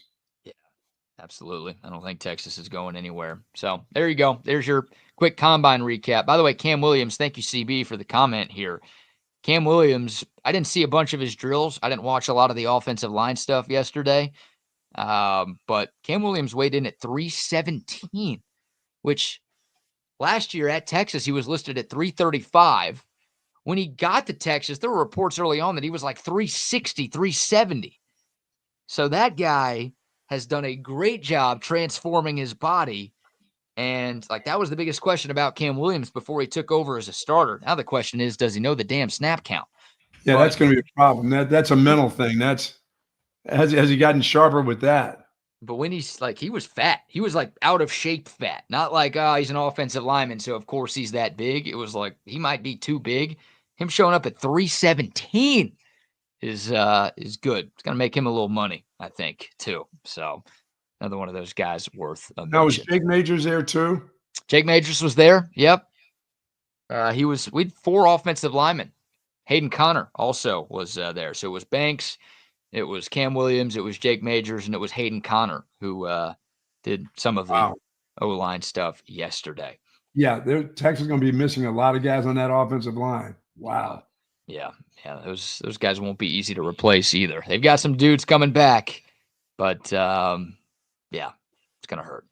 All right, we'll take your thoughts. The Dakota text line, 512-222-9328. The YouTube, Facebook, Twitter, and Twitch live chats are rocking and rolling as well. I will knock on wood that the computer gets us through the rest of the program. We got more to get into, including Texas baseball with a phenomenal weekend in Vegas, plus big trade in the NFL. And we've got to get into the worst flight story that we've ever had to talk about. Even worse than We Too Low? Well, that's the funniest flight story we've ever talked about. But this is like the worst, like, oh my God, I can't believe this happened flight story that we've ever had. But before that, Buck, how about a few more sponsor shout outs? Shout out our folks over at 34 Wine and Spirits, 4601 Southwest Parkway for all your spirit needs, folks. You can get it all right there. If you want to go into the store, that's fine. But if you're having a big party and you want to deliver, they are a wholesale distributor. They can get it to any of your office parties, any of your neighborhood parties. Just call on them. But go by the store if you want to pick up anything. Well, I know what you can pick up there. You can pick up Allstat beer. They've got plenty of it at 34 Wine and Spirits. Once again, location that's 4601 Southwest Parkway. Oh, yeah, the best liquor store in the game for a bunch of different reasons. But like the Buck said, you can get your Allstat beer there. And it's my birthday weekend. Of course, I was drinking some Allstat beer. Did you have a few? A few thousand. That's what I was going to say. A few million cans, bottles, the whole works. They got it all. Yep. If you like the cans, if you like the bottles, they've got it on tap at your favorite watering holes around the city. Altstat's growing like crazy, and with damn good reason. It is a damn good beer. If you haven't tried it yet, I don't know what you're waiting for. If you have tried it yet, you know exactly what I am talking about. A bunch of different brews, something for every beer drinker out there. And every Altstat is brewed without additives or preservatives or unnecessary sugars. So you can feel good about what you're putting into your system, and you can feel the difference the next day. There's a lot of beers that you drink where like you could have 2 of them and the next morning you're like, why do I feel like ass? That's not normal. That's because other beers are putting crappy ingredients into your beer. Now, you don't need that stuff to make a great beer. Altstat, they skimp on the bad ingredients. They keep the good stuff, and they give you the great taste that you're looking for. Check it out next time you're at 34 Wine and Spirits or any grocery store. Get you some of that Altstat beer. No impurities, no regrets. Tell our friends over at St. Patrick, 5222 Burnett Road. Folks, go over there. Plenty of free parking there. just for you. Get in and out of the store. They've got all the ball caps there. All the polos for spring are available to you. Jay and the gang would love to see you there. $49, you get free shipping sent to you, and it'll get there quickly. But go by the store. Say hello to the folks at the store. That staff is absolutely fantastic. Once again, located at 5222 Burnett Road, or go to SuePatrick.com. Indeed. And also the Jelly Cats are there. Oh, yeah, yep. The Jelly Cat gang. Oh, yeah, that's what I got for my birthday yesterday. Little Jelly Cat action? Come on. Oh, are they on the bed? Are you putting them on the bed? Psych. Oh, I'm a straight man. I'm not getting Jelly Cat. I'm not like you. Your pillows. I'm not like you, man. That's your bit. This week and give me a Jelly Cat. I get my Easter Jelly Cat, my lentil cat. Oh, they should do a lentil cat. What will it look like? Belly button lint, or the lint between your toes? I used to think that's what lint was before I actually opened my eyes to the rest of the world. I need to get a new golf shirt. I went over and you can get all those wonderful polos over there. They're absolutely cool, but you can get them right there at, of course, Sue Patrick. I went to the PGA store, BK. I had to get out of there. I took a deep breath and said, "You don't need that. You can't do it. Get out now." Yeah, there are certain places. A rattlesnake on the property yesterday. Did you take a 9-iron to it? No, dude was too fast and big and thick. Oh, you like him big? I don't go to that spot that often, but I'm doing some succulents and cactuses and that to make it look good over there. I don't know. Maybe I won't be spending much time over there in that area, because that may have been Mama. That's how big that thing was. Let me make sure. Went through the fence into the neighbor's yard. Oh, all right. Their problem now. That's good. Did you force it over there to like, here, get? Oh, it made the sound, and then I was like, damn. I don't want to walk up on that thing. Just the sight of that scares you. Yeah. You wanted to succulent on a big, thick snake. Do I have that right? Yeah. No, dude, you want to get, they're out now. This temperature is just hot enough to get them out of their holes. I don't know if they're about to start laying baby rattlesnakes, but where there's one, I always think there's one, there's another one, or 6 more, or 20 more. What's the old saying about snakes? Like, if the red touches the yellow, you're a dead fellow. If the red touches the black. Yellow, I haven't seen any of those coral snakes out. They're the ones that out of nowhere, you just see. I don't even care about the colors. I just start hacking them up. They have little teeny mouths. You have to work hard to get bit by a coral snake. Like, you got to put your hand down right at their face almost, or a kid who thinks that's pretty, let me pick it up. Rattlesnake, not much. You can just, if they don't rattle and you step on them, you're about to get bit. Messing with that. You didn't get bit, did you? Well, hell no, I didn't get close enough to get bit. Just close enough to see it slither through the other side. Just making sure. No. I don't get, for rattlesnake, I'm not using machetes or shovels. I get shotgun. I go in the house and say, "Stay here. Hey, stay right here for 2 minutes. I'll be right back. Hey, don't go anywhere. You just stay right there." Stay right there. Yeah, I got something for you. I got a gift for you. I got you a jelly cat. Yeah, you just stay right there. I'm not shooing them away. If I see one of those and I see it and it's in a spot, I'm moving out of the way. I'm headed to the house and just saying, "Hey, just wait right there. Don't go anywhere. I got something for you. I have something just for you." It's a mouse. It's a mouse. You guys like mouses, right? Yeah. Here, smile at this. Oh my God. And I don't know. I got to ask some of my people that are, some of you people that have dealt with snakes before. Is my 22, my little Henry rifle enough to? I know it's enough to kill it, but it doesn't make it explode. I need something that makes the body of it explode, like the shotgun. The shotgun, you know what that's going to do. That thing's going all over the place, bits and pieces everywhere.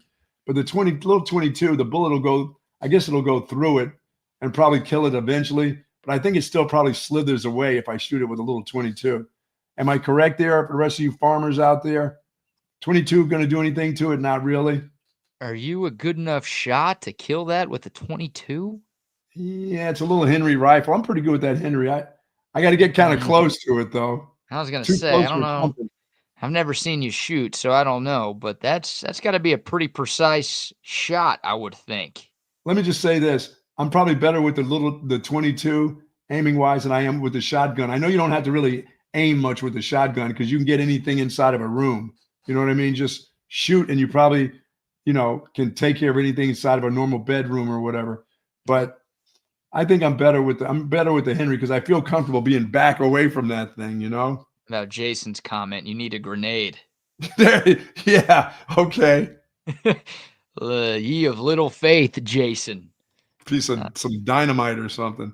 That would work. That would blow up. Yeah, you'd send that snake all over the neighborhood if you use that. Yeah, I think I need to when I'm out there, I need to have the shotgun at least at a spot where I could get to it. But after seeing that, I'm not going. I trust Timmy based on his picture alone. This guy looks like a dude who shot some guns in his life. So he's saying they make snake shot for 22. So go get you some of that. Okay, cool. I don't really know what that means, but do what Timmy Taco says. He's got a cowboy hat on, and I don't. Yeah, it means that buckshot spreads everywhere. It'll get him. Okay. Yeah, I like that. All right. Watch yourself there, guy. Don't shoot your eye out, kid. Oh, jeez. Yeah, shout out McCall Custom Homes real quick.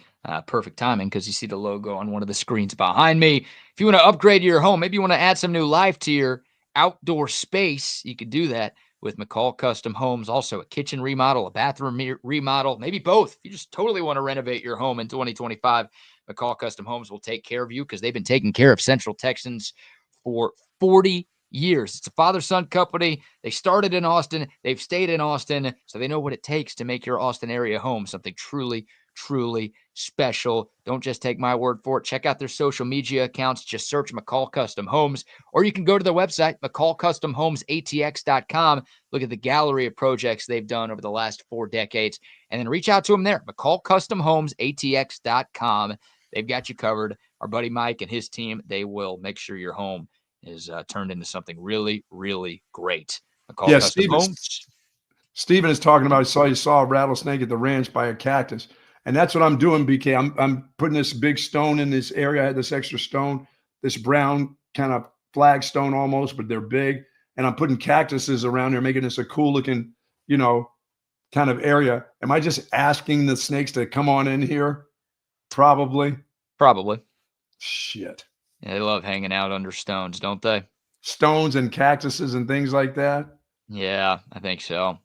Just hey, why don't you guys just come on, make your bed right here?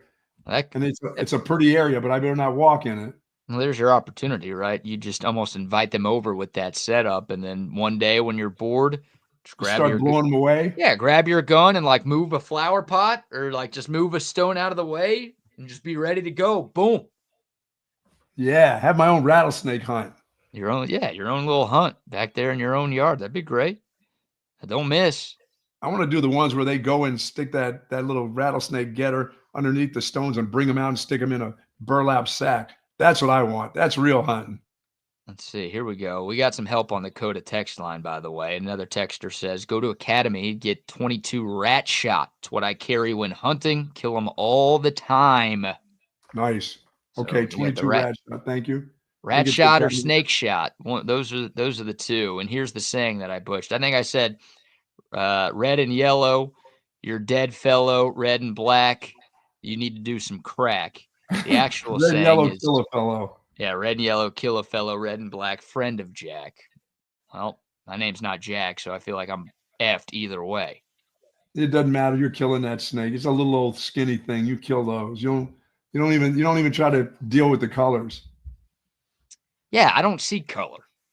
That's right. Some of y'all are racist towards snakes, apparently. No, I'm an equal opportunity snake killer, okay? Actually, more than likely, I am an equal opportunity. I'm leaving the scene of where the snake is. That's what I'm going to do, I think. When I own a place, then I will take matters into my own hands. But right now, as a non-homo, I don't need to be killing snakes. I'll just walk away from them. I'm good. You're good with just leaving them be? Well, if I have one in my apartment unit, then yeah, he's dead. But but if you go out there, if you're going to the park near, it's just go move along. Yeah, you're good. You're not bothering me. Yeah, Come on. I'm kind of fine with them. I don't go out of my way, I guess if it's on my property, I've got the dogs. I don't want them to get bit. I got Zach. Zach may eat the snake, but I don't want to. I don't want to. Like generally, the snakes don't like the cats. They don't like all the activity and all the sounds. Even the dogs barking, they don't dig all that. My wife's always out there with a weed eater in her hand. They don't like all the vibrations and stuff. It's me when I go to just sit down and relax that they probably creep up by my leg. I'm nice and quiet. I'm not playing any music. I'm not hanging out on the phone. They like when it's quiet. But I got a lot of activity. That's only the second snake. I've been here 5 years. It's only the second snake that I've seen on this property. The first one was a baby rattlesnake that wasn't very big, but he was mad and mean, just like all youngsters. You know what I'm saying? All youngsters, yeah. This one was not a baby. This was mama or daddy. Wow. Now he's over next door dealing with the ones that have all the people that have all the chickens. And where there's chickens, there's feed. And where there's feed, there's mice. Rattlesnakes like mice. That next time you see that snake, she's going to be twice the size. Oh, God. Oh, yeah. Going to be eating good in the neighborhood. Right that thing there. looked like one of those mountain bike wheels. That big? Or like oh, that? Yeah. It was thick. Yeah. They get even thicker than that, but this thing was like that. Ugh, I ain't messing with that. All right. It's been a moment since we've dunked on Texas Tech. Are we allowed to do that? Yeah, let's dunk on them now. How do they like that baseball game? Yeah, Texas baseball, great weekend in Vegas. The Longhorns go 3-0 after a slow offensive weekend against Dartmouth a week ago. Texas puts up double-digit runs in their 3 victories over Washington, Texas Tech, and Illinois. How about a 15-6 victory over the Illini? The Horns were down 6-1 at one point yesterday. Then they rattled off, speaking of rattlesnake, 14 straight runs to run away and hide from Illinois. But a great showing. Friday night's game was intense, back and forth. Saturday's game was an assing, though. That was the game against Texas Tech. And look, beating Texas Tech is always fun, Buck. But I don't know if you saw this. Before the trip out to Vegas, Dylan Maxey, who plays for the Texas Tech Red Raiders. No, he didn't say anything. Oh, he was asked. We got video and audio here. He was asked about getting the opportunity to play against the hated Texas Longhorns. Here's what he said. I'm just super excited, really, to go to Vegas and play Texas. I think all of us are really excited for that, and we're going to be kind of with a mentality that if we don't run rule them, then we lost. But I'm super excited to play them and go to Vegas and just have another chance to play them with them leaving the Big 12. And I would say Arizona coming here is going to be pretty cool, really cool, and also a very good challenge for us. But not like Texas, because them leaving the Big 12. Dude, he said we're going to come in with the mentality that if we don't run rule them, we lost. Yes. Texas almost run ruled Texas Tech. It was a 10-5 final, but the Horns were up 10-0 at one point in the game. And the Longhorns had 4 errors, and the bullpen wasn't great in that game, so that allowed Tech to kind of get back into it. But again, Texas Tech's off to a horrible start in baseball. So I thought it was wild that guy was talking trash going into the weekend, considering they were 1-5 in their first 2 weekend series. That hurt. But to come out here and say, yeah, if we don't run rule them, it's going to feel like a loss. Well, you almost got run ruled, jackass. Wow.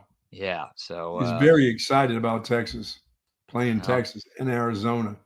Yeah, I don't care about playing Arizona. Somebody you can beat. It ain't Texas, that's for sure. Big 12 still does not run through Lubbock, it appears. Not yet. I'm still waiting for a sport for that to be the case. Maybe track and field. They might have a track and field figured out. Football season this year. They're for real this year. This is the year. By the way, since Brett Yormark went to Lubbock and spoke with Joey McGuire at that Lubbock Touchdown Club event, and he said, y'all got to take it to Texas. Whatever he said.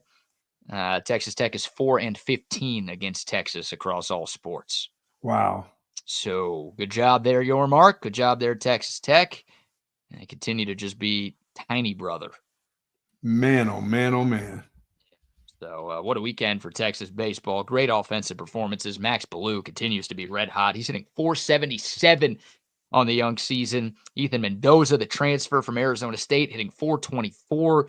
A-Rod, Adrian Rodriguez, the freshman, hitting .395.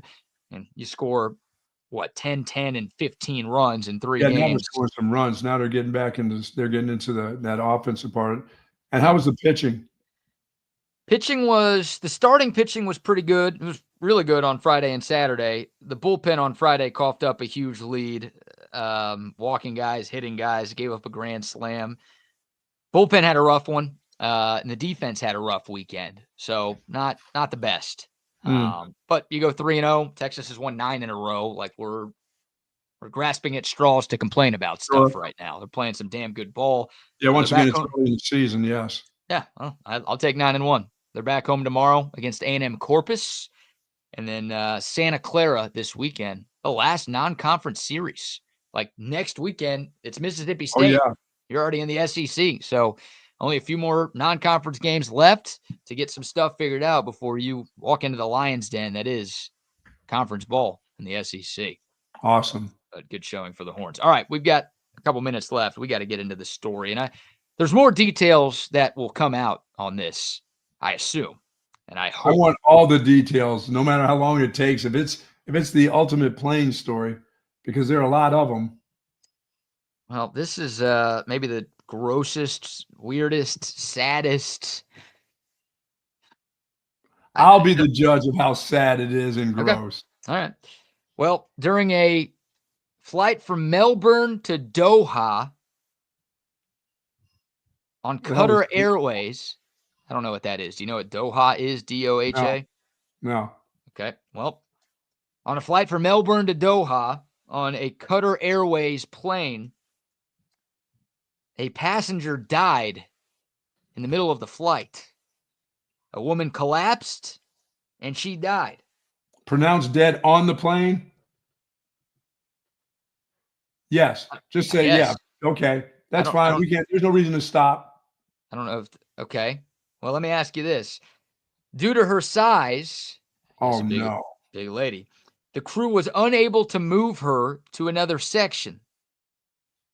So 2 passengers named Mitchell Ring and Jennifer Collin had to remain in their seats for more than 4 hours next to a dead body. No way. Okay, well, what do you do there? You said, we can't stop the plane. So you're going to sit next to the dead body for 4 hours then? No. I'm going to stand somewhere in the aisle back by the bathroom. I'll sit on the toilet seat, but I'm not sitting next to somebody, not a big one, not a big dead one. No. You know what I'm going to do? I'm going to move all the folds back. I'm going to say, listen, I can get over you. You don't have to stand up. You're dead. You can stand. I'm getting around you. Oh, I'm going to climb over you, or I'm going to climb over the back. I'm not sitting there for 4 hours. You have to sit somewhere. They're not going to let you stand when the plane is landing. Excuse Are we saying me. we got a packed plane? Yeah, full house. There's no extra seats. And you can't sit in the bathroom when the plane is landing. I guess, in the middle of the flight, you can stand and walk around to avoid the dead body, but at some point, you're going to want to sit, number one, and at some point else, you're going to have to sit, number two. I don't know. I got problems with that one right there. 4 hours. Yeah, about 10 hours into the flight. So they were already in this thing. This is a long flight, and apparently Doha is the capital of Qatar. So you're going a pretty long way going from Australia to Qatar there. You know how I am. We're not turning this flight around. We're already into it, right? What about an emergency landing? Can you do that? No, we're not landing. We're not stopping. I got to get to work. So what are you doing? You just said you're not sitting next to the dead body at all. What are you going to do if you're in that seat? I'm taking there's got to be a small kid. Here, sit on my lap, kid. Let's buckle in. Kid ain't giving. That kid's going to be with a parent. Parent's not going to let some old black guy have a kid on their lap. What are you, you trying to diddle the kids? Your son can't sit on my lap? Yeah, people will start thinking you murdered that person just so you could have a little kid sit on your lap. I mean, how about for landing? Let me stand the whole time. I can't sit beside a dead person for 4 hours. I can't do it. Apparently it was in an aisle seat too. So yeah, you would have had to climb over a dead body if you're trying to get out. It would be definitely, hey, you don't have to get up. I'm fine. I can get over you. Which how big was this person? Like no double pictures. strapped in. They can give you double belts on planes now. No pictures of the deceased. And yeah, Qatar Airways is obviously getting some heat for the way they handled the situation. They did also not offer any counseling to the two people who were there, despite the traumatic experience that they were put get through. Over it. You're dead. Get over yourself. What counseling do you need? Just pray to it. Just say a big prayer that wasn't you. You can get, but I don't want to sit beside that person. I don't need counseling. If I did it, I would need counseling. 4 hours next to a dead body on a plane. Let's ask that person. I'd hold that person's hand. Why are you praying for that person? They're dead. Pray for yourself that you got to sit next to a dead fat ass for 4 hours. Does things start to expel out of your body over the course of that? Really? Let's bring on the boys here. Charge yourself, do you? I don't know. Wow. That's Jesus, Rodney, you all right? Rodney, what would you do? I mean, would you sit there for 4 hours or are you standing the whole time? Is there not like a eject in the floor thing to where they can drop her into the luggage compartment or some shit right there? But I guess the thing is they couldn't move her, right? So yeah, that's pretty disgusting, because I think your ticket start to shrivel up and where you are, it's going to happen. Yeah, I guess so. But why would it happen next to me though? That just would be, Rodney. I don't think I could stay seated for 4 hours with a dead person beside me. That's like what's that weekend at Bernie's? Yeah. I mean, are you like holding her up or trying to hold her up? I guess in this case, that's what if she starts to lean on your side. What do you do? Just punch her in the head. She's already dead. Yeah, she's gonna be drooling. I mean, and I think when you die of natural causes, I'm sure that stuff starts oozing out of your ass and stuff. So it's like, just imagine. Just imagine everything going on here, guys. There's no way. I couldn't do it. I'm getting up, out. I'm climbing over the back. I'm going to go to the bathroom. I'm going to say, how long is this flight? I'm going to talk to, if there's manservants, I'm going to talk to the manservants there for at least 2 hours, standing up. Can I get you people any drinks or something? I'll work for free. I'm not sitting there. And like the person was in a body bag, right? No. Oh. No, sitting in the seat. They were just there. They're dead. They died. Like in a Arnold Schwarzenegger movie? It's just sitting there? Yeah, just dead. Just in the aisle seat, taking up the aisle seat. And this is Delta. They couldn't get the lunch cart because their leg was hanging out. It's Qatar Airlines, right? It's not Delta. Delta's off the hook on this one, huh? Yeah, Delta's off the hook this time. Yeah, not well. Spirit wouldn't have been someone just randomly collapsing and dying. Spirit would have been the flight attendant beating the shit out of somebody. Oh yeah. Spirit would have just opened the side door mid-flight and thrown them out. They don't care. So I'm just saying, you can't stop the flight, BK. You must keep on. You know me. Let's go. We got to get to our destination. Do not stop the flight. And also, like an emergency landing, that person is dead. Right, and like you turn it around. I don't know if you can do an emergency landing, but if you turn it around, you're probably going to be going even longer, right? Yeah, you can't. I imagine you're past. You're through the halfway point.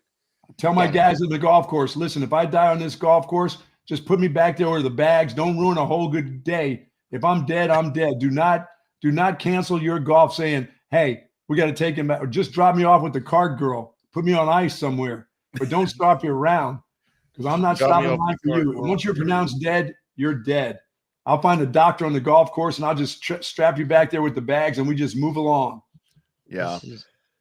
I think CB's got it. That's who Tiffany Gomes was talking about on that flight. Oh, yeah, the random ghost lady that she saw it coming. This is how Qatar Airways treated that lady. If it happens to be their fat little girlfriend's too bad. Oh, that's horrible. Rest in peace to the great one. Wow. Amazing. Pretty rough. Yeah, that's a tough one. BK, what do? You're just going to sit there, huh? No. Well, if I am getting up, I'm ripping a giant fart in her face. Like, thanks for dying next to me. Here's one for you. You can blame it on the dead person. Yeah. Well, let's see. I've got a price. So if I'm sitting next to them, I'm paying to leave. I'm paying for somebody else to switch with me. Or I'm like, yeah, I'm sorry. I'm going to stand the rest of the flight. And then I don't care if I die during landing. Like, I'll just hold on or I'll go sit in the bathroom or whatever. I'm not sitting next to this. But if I was like a few rows back, and someone comes up to me and they're like, "Hey, can I offer any money to anybody to just sit next to this dead person? I've got a price. I'll take some cash and I'll go sit next to the dead. Why not?" What's it going to cost? 500? You guys are nuts. Yeah, I need at least 4 figures for that. Yeah. Really? Yeah. If Qatar Airways themselves is like, we'll give you like $5,000 in travel vouchers. All right, I guess I'm going to Qatar here soon. Hold on, doesn't that mean you have to travel with them, right? Like you have to use Qatar, or what do you guys call it now? We always said Qatar. What's it called? Qatar now? What do you call it? Qatar. Well, we'll go with Qatar. We'll French it up. Qatar Airlines. Yeah. You telling me they're just giving you travel vouchers to come back to Qatar? Nah, I'd rather take the money, I guess. But I'm taking money. This is all about cash. I'm going to sit near a debt beside a straight dead cash, homie. Ooh, nice. You get a little warmth next to you there for 2 hours. Oh, or cold. What if the cold? What if you start to feel the cold? Oh no, thanks. I'm out. I'm out anyway. As soon as that person is pronounced, hey, you got a dead one here sitting beside you, I'm up and I'm like, I'm standing. I'm going back there and talk to all the stewardesses or flight servants or whatever they're called. I'm going back there, and I may even start drinking again. Oh, so if you're sitting next to him, I mean, wouldn't you like have to like reach over just to make sure, check the pulse or somebody's a doctor on that cutter. Somebody went to med school. Gotta be right. Somebody on the pulse and said, no, this is a dead one. I don't understand why we can't get that one out of that seat and into the aisle somewhere and just put a bunch of baggage over the top of them or something. Do some CPR, throw them out in the aisle. But I guess that's the thing, though. You couldn't move them, I guess, is the problem. How big? We're going to find out how big she is. Yeah, I'll do some more research on this story. Right. We'll have details tomorrow for this lady. I got a favor to ask of you guys before we leave. Number one, Rodney, thank you for taking over the app. Yeah, man. It's been a hell of a morning over here at the BK compound. But yeah, so hey, what's going on? What your system crashed on you? 6:59 a.m. Computer just crashes. It's been working for 20 minutes. I was on my phone for like 90% of the show, and thankfully we're back to normal. But we need you guys to pick out the winner for a $50 Cabo Bob's gift card today. So y'all pick the number. Let me know who wins, or you could text them, whatever you guys want to do. But we will let you guys pick the winner for today's program if y'all are up. That's dangerous, amigo. Yeah, I know it is. Yeah, I know it is. Rodney, I rattlesnake on the property yesterday. Oh man, that's not good. I saw some people, posting in there about a snake or whatever. Let me tell you, I've never met a good snake. The only snake that I like is a dead snake. I don't care. One that's out on the road where the car's run over like 37 times. Yeah. It's like one of the first times that I ever, when I was courting my current wife, I came to her place, because we were both on our second go round. I come to her place and there was like a grass snake out in the driveway over there. And I took a shovel to this thing. It was a little bitty harmless snake. I took a shovel to this thing. It looked like Brentwood. By the time I got done out there, man. Did you just destroy blood everywhere? Snake everywhere? Snakes. That is my ultimate weakness. Ultimate weakness, guys. Yeah, but there's some good snakes though, Rodney. Yeah, dead ones. Yeah, man. The ones like that lady in the plane. I would say Barry Wood had a pretty good snake, but I didn't encounter that one in person. Buried it quite a couple of times, didn't he?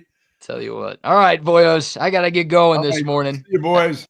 Thank y'all for the help. Have a good show. Yeah, man. Amigo, how was your weekend?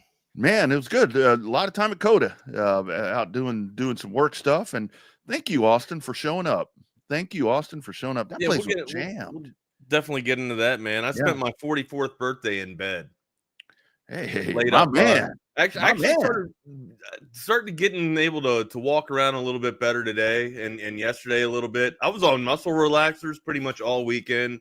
But it wasn't the good kind of vibe with the muscle relaxers where you're cruising and chilling out on like a boat or a catamaran or some shit like that. Yeah. It sucked. I don't know. I'm embracing old age, I guess, with, having my body fail on me. I had the only way I did this, I had to have done it by going up a ladder or twerking my body in a certain way. I didn't lift anything. Twerking? You twerk? I twerk on a normal basis, but I twerked myself out of control And yeah, I guess I threw my back out, man. Went to Lifetime this morning though to sit in the hot tub and I get a little bit of that, a little bit of the compression or a little bit of the jet therapy there. I guess it worked for a little bit, but then as soon as I got out of the damn hot tub, I started shivering and started, tensifying my back. Hey, thank you guys very much for the birthday wish too. Hey, BK had a birthday as well, so make sure you guys are wishing him birthday. Appreciate all that stuff. But yeah, the weekend kind of sucked, man. Absolutely kind of sucked. Yeah, that's not a so you guys, I text Wags on his birthday. I was out, doing my thing over there and I text him and didn't hear from him for a little bit. And then I get it back. He's like, man, I'm in bed. He said the same thing, the way we're all reacting right now. He said, I'm in bed. I've been in bed all day. I'm like, you bad son of a, shut your mouth. He's like, on muscle relax. Oh yeah. It wasn't a Shaft type of deal. Like I wasn't exactly enjoying it. I didn't have company in bed. We'll just say that. Mm-hmm. I did. Actually, I did. I had my Rocky. Rocky didn't leave me high and dry. Rocky was out there trying to keep me company, man. Isn't that the thing about it? That's the one thing I've always realized, and this goes back to the whole thing where the women say that we men are the biggest peas that you can find when we like have a cold or something. It's like anytime that I've felt really, really bad, any dog that I've ever had, and we have had several that have passed, I go to bed, I lay down, there's always one of those pups right there, just leaning on me, just like that, just to make sure you're okay, right? Right? Yeah. Yeah, there was one time I think it was like pneumonia or something. Well, for like hold 4 on now. days. They know they don't get fed the 2 times a day. Yeah, right? that's exactly right. I had pneumonia for somebody's got to lift the lid on that damn food bin. That's it. I was so sick. It was like 4 days, and the girls were still around, and the wife is still here, and they would kind of pop in and out. But I had a big old German Shepherd. That son of a bitch stayed right with me the whole time. So, yeah. No, I laid in bed, watched the combine, watched a little Texas baseball. Well, I'll tell you what I did. You got Flow Sports by any chance? What's that? For college baseball, I don't know if people are on the Flow Sports or not, but Flow Sports got some pretty good college baseball coverage. Dude, I'm a content provider for them. I forgot about that. Yeah, you are the racing content provider. Dirty Air with Rodney Rodriguez. You can catch it. That's a really great. I know. My bad, amigo. I forgot all about that. Man. They like if you're a race fan, every night you will find something on there. And the content is really good. I mean, it's not one of those things to where it's like a guy with a phone camera or a phone video thing, talking like first pitch, strike one, because there's lots of those. Their shit is like legit. And yes, they may compensate me somewhat, but I mean, it's really you'll find a lot of good stuff on there. Flow Sports. You know what I did other than code? I mean, I'm sure you were busy. Did you get to see anything else outside of racing? Yes, I did. I had a coworker in town, huge Texas fan, just loves the Longhorns. He's from Missouri, up in the area of where my company's headquartered. Always, he said, man, I'd love to see the Moody Center. So I'm like, dude, let's go to the Georgia game. Let's go watch some basketball. Dude used to play college basketball. Guy was a college basketball player for a while. I'm like, my treat. Let's go to the game. You know what we took out of that night? His thoughts to me were, boy, that Moody Center is really nice. That was horrible. Is that like rock bottom to you? I thought South Carolina was kind of rock bottom, but I mean, this was honestly, this was kind of expected. I wasn't trying to kind of foreshadow anything when we were talking about this, but when I said I was kind of over Texas basketball and it didn't really matter what happened, this weekend, I kind of felt like the Longhorns were going to lose, and that's why even if they were to win, and again, like I said yesterday, even if they were to win, and even if they, were to go on and win the SEC tournament, you can't beat bottom of the barrel teams or teams that you're struggling in your conference. How are you going to beat the stalwarts? Like and you're undeserving of a ticket. You're undeserving of an invitation to the better tournament. We'll just say that. And now you might be getting an invitation to the not invited tournament. We'll see. And I get it. I mean, it was just a whole, and especially seeing it in person, It like, sucks. oh my God. And there was just no lack of fundamentals. I mean, there's no hustle. There's nothing. There's no screens. And I'm thinking, I mean, you look up and they're immediately down by 14 or 15. Yeah, right out of the gate. Right. Yeah, I mean, yeah. And we're sitting there, and Georgia's substituting right off the get-go, and they're still scoring their bench points. I think they scored 25 bench points, against these guys. And it's like, we just sat there and watched, and you can't believe what you're really watching. And as this is going on, I mean, the thing that I took out of it, which I'm sure it was going to be this way, but again, this goes back to actually hearing it myself. This fan base with the current coaching staff and Rodney Terry, it's like they're done. I mean, they're done. It's time. I mean, it's time to make a move right here, but just, I mean, unathletic, unenthused. I can't find enough unisms to use for this team. It's just bad. And I'm not trying to make South Carolina out to be, or excuse me, not South Carolina. I'm not trying to make Georgia out to be one of the best shooting teams in the damn nation. But when you come out and you're shooting 50% or above 50%, what did they shoot? They were somewhere near that. 51. Yeah, 50. Okay. 51. When you come out and you're shooting 51% from the field, that's a pretty good day, right? Like that rim is almost, or seemingly as big as the damn ocean, or as big as the state of Texas. Yeah. And then the Longhorns just struggled. And we talk about this too, right? When you don't have a presence inside, when you don't have, you don't have your inside game working, or you're not establishing that many points in the paint, if you're trying to live and die off the perimeter, you're going to, 9 times out of 10, it's going to come back and bite you. Well, 7 times out of 10, it's going to come back and bite you in the ass. And down this road of closure, right? It has been nothing but tumultuous finishing right now, and it's going to cost the Longhorns a trip to the tournament. And it's going to cost a guy in the staff job. Oh, I think that was decided. I think Rodney Terry's job was kind of decided maybe a month ago or so. Maybe after the first loss to Arkansas, if we're being honest, I thought that's when the writing was on the wall. Like Arkansas, that was a game that you should have got. And when we start losing the bunnies, in my opinion, like this is a bunny. South Carolina was a bunny. Like it's bad basketball. Like and there's not too many in-game changes too, or in-game adjustments. So it's like you mentioned, you come down, you run a lethargic offense, and when you're in the half-court set, there is no screens to get your best shooters open. It's a lot of isolation basketball, and you're relying on the player to make a play and execute. Well, one, you got to put him in the right position to execute, or you got to put him in a position to succeed. And I don't know if that's being taught.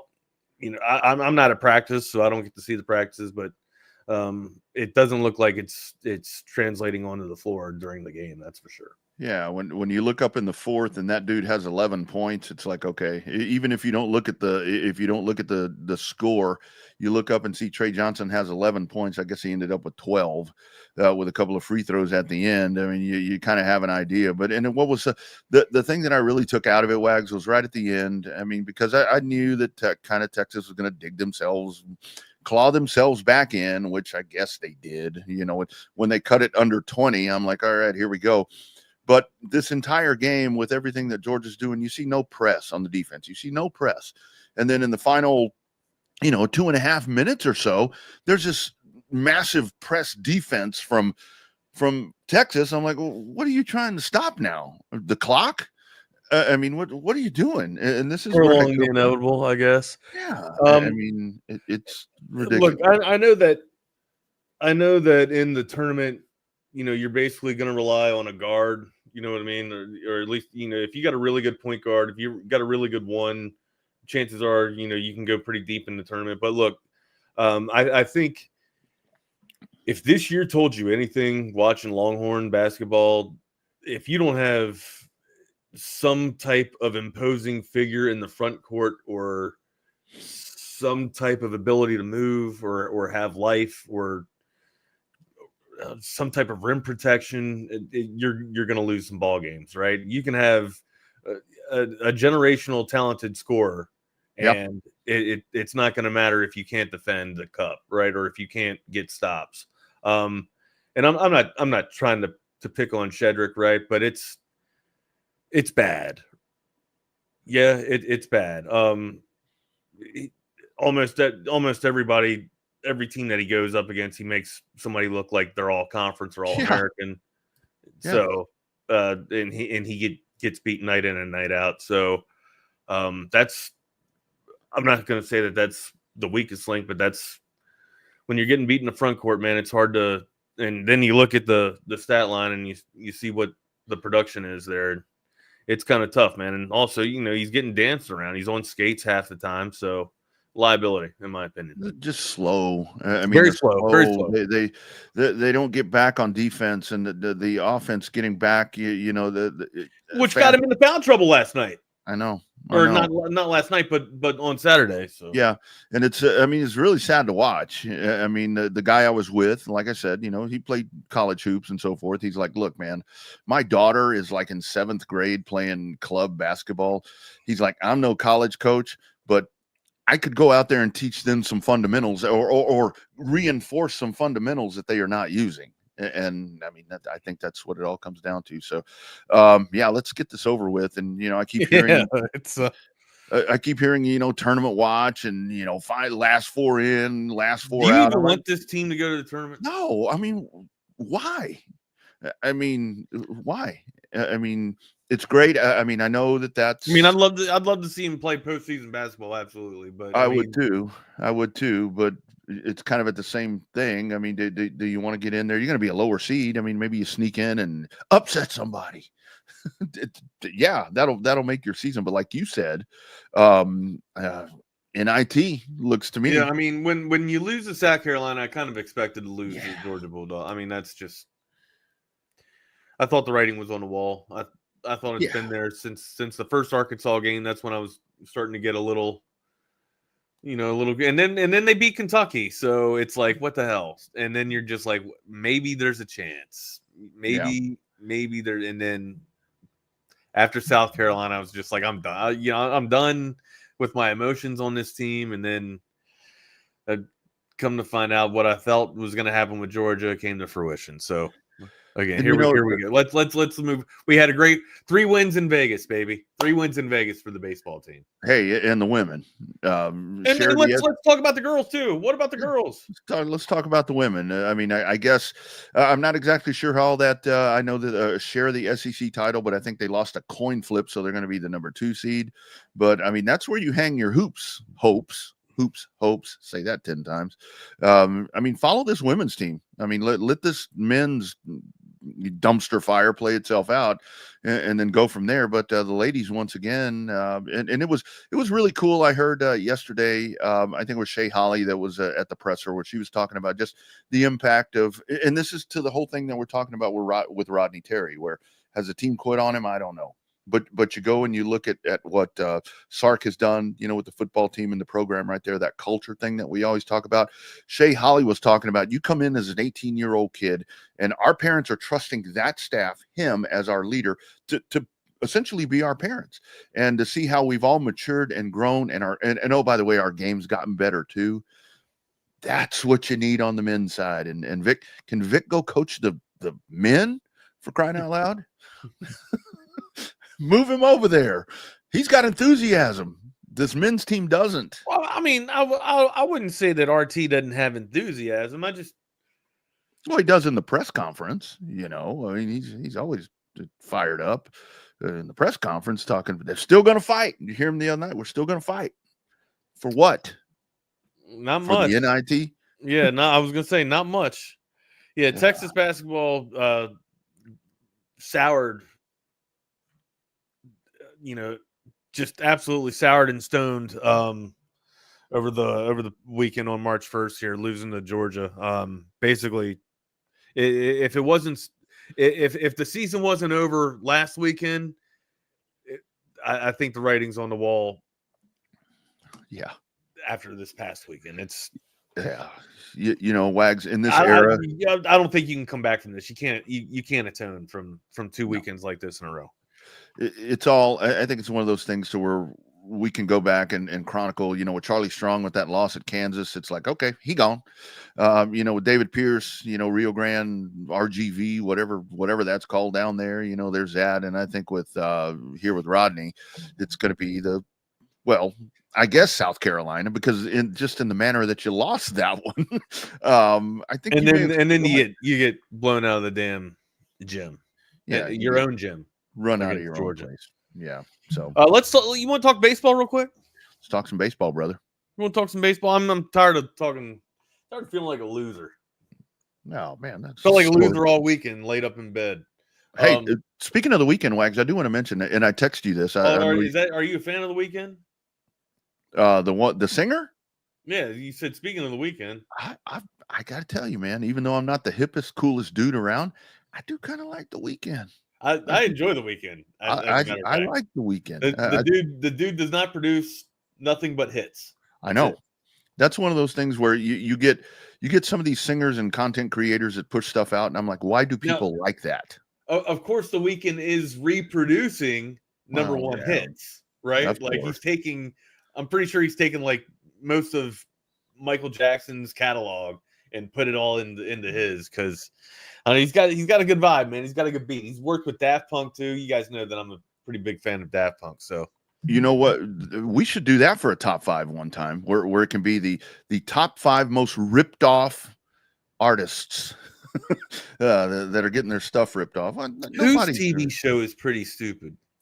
Whose TV show is pretty dumb, Jake? Indulge me here. Maybe I haven't. The Weeknd has a TV show. Does The Weeknd have a TV show? I see GMA Weekend, Today Weekend. I've never seen the Weekend show. I'm not sure. All right, where do you want to you want to talk some baseball, or where do you want to go first? The Weekend, it's on HBO. Huh. Damn, Troy. No, I had it queued up, and I literally was watching it. I had Apple TV on, and I was on. Man, I'm not blaming this on the Flexerol, but I had a nice little up and down roller coaster with some Flexerol this weekend, man. So I actually dozed off, but it's there, man. I will get it in tonight. I promise. I'll get it in tonight. I'll give you a synopsis, or just like my take on Mythic Quest. I'll watch at least 2 episodes. I do want to mention, I met so many people, and I put this in the text to you on Saturday when you were all hopped up on those things. I met so many people out at Coda that walked up and like listen or watch this program. It's like folks coming up and introducing. They're lying and just being kind to you, dude. No, because they knew who I was, and I wasn't wearing anything that had my name on it. I didn't have anything that had my name on it, and I wasn't talking because they would walk up. And man, that's really cool, man. It's really cool that you're a celebrity, man. No. It was Chaos Theory. Not me. I don't leave the house, and if I do, it's either to the gas station or to the damn hot tub. To the gas station. I can't even call it the gym, because I'm not really utilizing the amenities or all the the weight stations at the gym. I'm pretty much just utilizing like all the common areas, like the hot tub, sauna, the eucalyptus spritzer in the damn sauna, and the damn hot tub. I do like the aquatics. I like the I like the pool, and there's 3 pools that you can utilize. The aquatics, the women swimming in the pool is why my man Wags heads over to the where do you go? To the Golds? To the Lard Time. Oh, you go to the Lard Ass? No, you go to Lard Ass, I go to Lard Time. Oh, okay. I got you. Yeah, baseball, man. Pitching kind of hot and cold. You're talking about Texas, right? Or yeah, okay. Yeah, I'm talking. Yeah, I mean, we look. I love Major League Baseball. We can talk spring ball if you really want to talk spring ball. Yeah. Baltimore played Philadelphia. You want to get into that? Yeah, I think we can kind of. We'll talk spring ball in a little bit here. Once it counts a little bit more. Texas Tech, though. I guess Texas Tech was supposed to run rule us. Or at least supposed to run rule Texas. That didn't happen. So yeah, I mean, in a great weekend for you say hot and cold pitching. right? It's good to at least have the hot, Yeah. right? Because there was a lot of cold last year, and at least it's good to see. It's good to see you get into a jam and be able to get out of a damn jam, right? Yeah. Like that's the good part. I mean, of course, you don't like to see any type of negative play, but when you can get out of a foul jam, then that's pretty good, or at least you know how to battle back, or it teaches you how to battle back. It gives you confidence to battle back. But yeah, Longhorns go clean in Vegas, go 3-0 this weekend. Yeah, absolutely. And if you're wondering what Wags is talking about there, Texas Tech is going to run rule Texas. This is Dylan Maxey last week talking about what they plan to do to Texas this past weekend in Vegas. I'm just super excited, really, to go to Vegas and play Texas. I think all of us are really excited for that, and we're going to be kind of with a mentality that if we don't run rule them, then we lost. But I'm super excited to play them and go to Vegas and just have another chance to play them with them leaving the Big 12. And I would say Arizona coming here is going to be pretty cool, really cool, and also a very good challenge for us. Oh, young men and their emotions, huh? Yeah. So if you don't run rule Texas, what is losing by 5? If not run ruling Texas is a loss, what is losing by 5? Did you not even show up?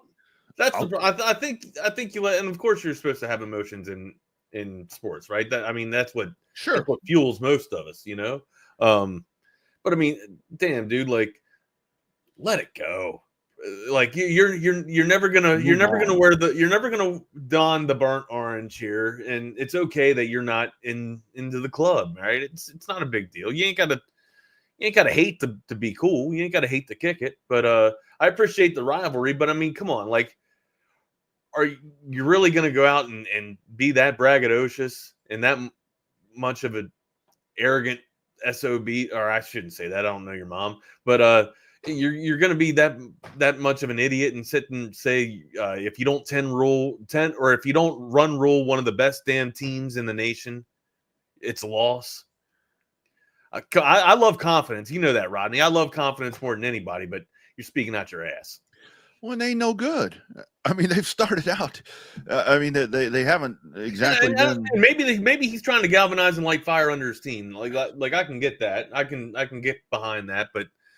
I mean, damn, that didn't age well, as they like to say in the media. Well, and it's, with that game, I mean, you lose by 5. The Tech lost by 5 runs to Texas, but I mean, that the score is not indicative of that game. Right. I mean, that they almost got run ruled is what it comes down to. So that's definitely where kind of where Danny Stutzman was doing whatever he was doing there for the OU. Which, by the way, that guy had a decent combine. I hate to say, but anyway, that's one of those quotes and one of those things that goes extremely wrong. But I'll tell you one thing that Texas is not struggling with: they are pounding that baseball. My man Mendoza. My cousin Rodriguez, anybody named Rodriguez is a cousin to me, including the other A-Rod, that somewhat famous one. These guys are ripping the cover off the baseball, and I like the start, man. It's a good start. It's a good start to a new era, to a reset of the program. Do you hear me? Basketball. And of course we're starting to get out of the cupcakes, right? Yeah. Now we're going to get into. We're going to conference, yeah. Yeah, we're going to get into the gauntlet. Okay, so now we're going to see what we're really made of here. And again, 9-1 is fantastic, but let's, if we can continue to steamroll this thing and have single-digit losses at the end of the year, maybe a trip to Omaha is in vision or in sight. That's the standard, right? Like a lot of teams, say, hey, win the conference, and a lot of, hell, even in past years, Longhorns have been like, let's get to Omaha, and now it's let's win Omaha right now. I'm not going to put that on Slosh in year 1, but yeah, I'd like to get to Omaha in year 1. You know what I mean? Yeah, it's that early season stuff. Again, baseball's kind of different, like we talked about, because you see certain names on there, like, the Dartmouth series. I mean, I thought that, I obviously wasn't concerned, but it was like, okay, I thought that would have been a little more dominant, but kind of, and I'm sorry to be picking on the basketball team, but weren't they 14-1 at one point? The men's basketball team? Yeah. Remember when they were playing Lanier, Crockett, Stony Point, all these, I don't think our men's basketball team were ever 14-1 this year. Well, maybe not 14-1, but they started out really well, playing maybe not the best. Sure, yeah, playing cupcakes, right? Yeah. That's kind of what I'm correlating there is, let's get into that. Let's get into that conference stuff and see how that works out, because it's going to be fun. That's litmus test right there. Exactly right. NFL news. Well, I mean, first and foremost, let's give you a little shout out about audiovisual consultations real quick. Right. 512-255-8678 is the number of the very best business in audiovisual automation. Been setting the standard in audiovisual automation for the past 38 years since 35 years since 1988. No, that's right. 38 years. Did math. But yeah, give them a call, 512-255-8678. That's avconsultations.com. Whether you want the 2 TV setup or the 3 TV setup like Rodney has there with the trifecta going down, or also maybe you want the video wall, man, put them all together and have a video wall with 4 of them, give them a call. It's audiovisual consultations, 512-255-8678. That's avconsultations.com. Absolutely. And Tom, by the way, thank you. Tom had passed me on a couple of NASCAR tickets that he wasn't able to use because he had hockey, and with the pre-race concert and all that. And we had some different ideas what we were going to do with that. But Tom, I actually, my daughter and her boyfriend, they were like, we'd like to go to COTA. So I figured Tom wouldn't mind, so I passed that on to them. And now we actually got a couple of good NASCAR fans. So thank you, Tom, for that. Hey, how about that? Yep. Also, by the way, we got to tell you about Covert Bee Cave. Looking for that brand new or pre-used car, pre-owned car, truck, or SUV. One place to go. It's covertbeecave.com. It's really a family experience. I walked in the showroom today and everybody greeted me by name. How are you doing? What's going on? How's everything going? From a price standpoint, from a customer service perspective, just conversation when you come in, it feels no pressure. I want to buy cars here. The family buying car experience, one of the best that you will ever have. Come and experience it for yourself. Covert, born and raised in Austin. Absolutely. Nobody beats a Covert deal. Not now, not ever. What do you say, Wags? Maybe about 10 more minutes to get your text over to 512-222-9328. And then we'll do the randomizer? Yeah, then we'll do the randomizer and get that Cabo Bob's gift card out. So, yeah, about 10 minutes. About 10 till before we sign off. I need to come up with a way to automate all the names and put them into the wheel instead of manually do it. Like I can do it. I just got to find a way to make a script for it. Yeah, we'll figure it out. It's a lot of numbers. This one's there's a lot of folks that are on here right now, and you guys hit that text line presented by COTA. Great job, COTA. Once again, I can't tell you, Wags. I think maybe I'm overselling it, but. You were there. Like, it's one thing to watch it on TV, and then it's one thing to be there. And I've never been over on the fan side. How was Saturday? How'd Saturday go? Saturday was really good as well. I mean, it was a good influx of people in there. Friday was pretty much a dead day. There wasn't a lot going on track or anything. But seriously, Sunday. I mean, it's never going to correlate. It's never going to be what Formula One is, because it's just a different. It's not worldwide though. It's not worldwide, but I got to tell you, man, just the people and what I saw a lot of yesterday that I see with Formula One is it's like people roll in and they're probably not a typical race fan, but they're wearing Fernando Alonso, whoever, Verstappen. I saw a lot of that yesterday where people are walking up and I'm talking to them over in the fan zone, and it's like, I'm a casual NASCAR fan, but they're wearing NASCAR gear and they kind of staple this to be out there. So would you say that the casual fan was wearing more of a driver's kit, or I guess in support of a driver, or were they more in support of like the driver's actual team, like Chevrolet or Ford? What you have a huge amount of around here. You've got a lot of Daniel Suarez, which is the Mexican driver. So you've got a lot of that's going to bring people in. So Trackhouse racing, you get a lot of Trackhouse racing Kyle Larson is another that is just tremendous. I mean, but he's been to Indianapolis. Young drivers. Yeah. He's been to Indianapolis. He's been to they've asked him about Formula One and different things. He's just a really amazing, generational talent. Would Larson ever be able to pull off, say, racing? And because I think they all follow in the same, I think it aligns in the same calendar weekend. Monte Carlo, Indianapolis, and Daytona. Do they not all align? It's just not logistically possible to do all three. You might be able to get two, but there's no way you can get three, right? Unless you're up for like 36 hours straight. There's no way. He last year did Indianapolis and Charlotte, and was in the top 5 at Indianapolis in his first ever Indy car race. I mean, the dude he wasn't able to get to Charlotte. That was a big old mess. He's attempting to do it again this year. So Larson is that guy that can do that. And if that dude nails 2 top 5s in the 500 and the 600, because it's the longest cup race of the year, it's going to be amazing. But shout out to Austin. I mean, Austin, you're showing up, you're repping out. I mean, it's been my goal for years and years and years to make Austin a NASCAR town, not a racing town. But and it's not that I've done it, but it's just that you had a big hand in it. It's like, dude, this place is full of people, and really. Well, cool I mean, it's something that you got to feel a little bit of pride in, right? I do. That's your craft. Pride in that. I take a lot of fucking pride in that, and it's a cool thing. Before we get to football, Ike, I want one of those Michelles. I'm not saying that I want your wife. I want that sandwich. Did you see the sandwich he posted on the Facebook? No, I'm still stuck on what you just said about his wife. Well, it's named after his wife. It's named after his wife.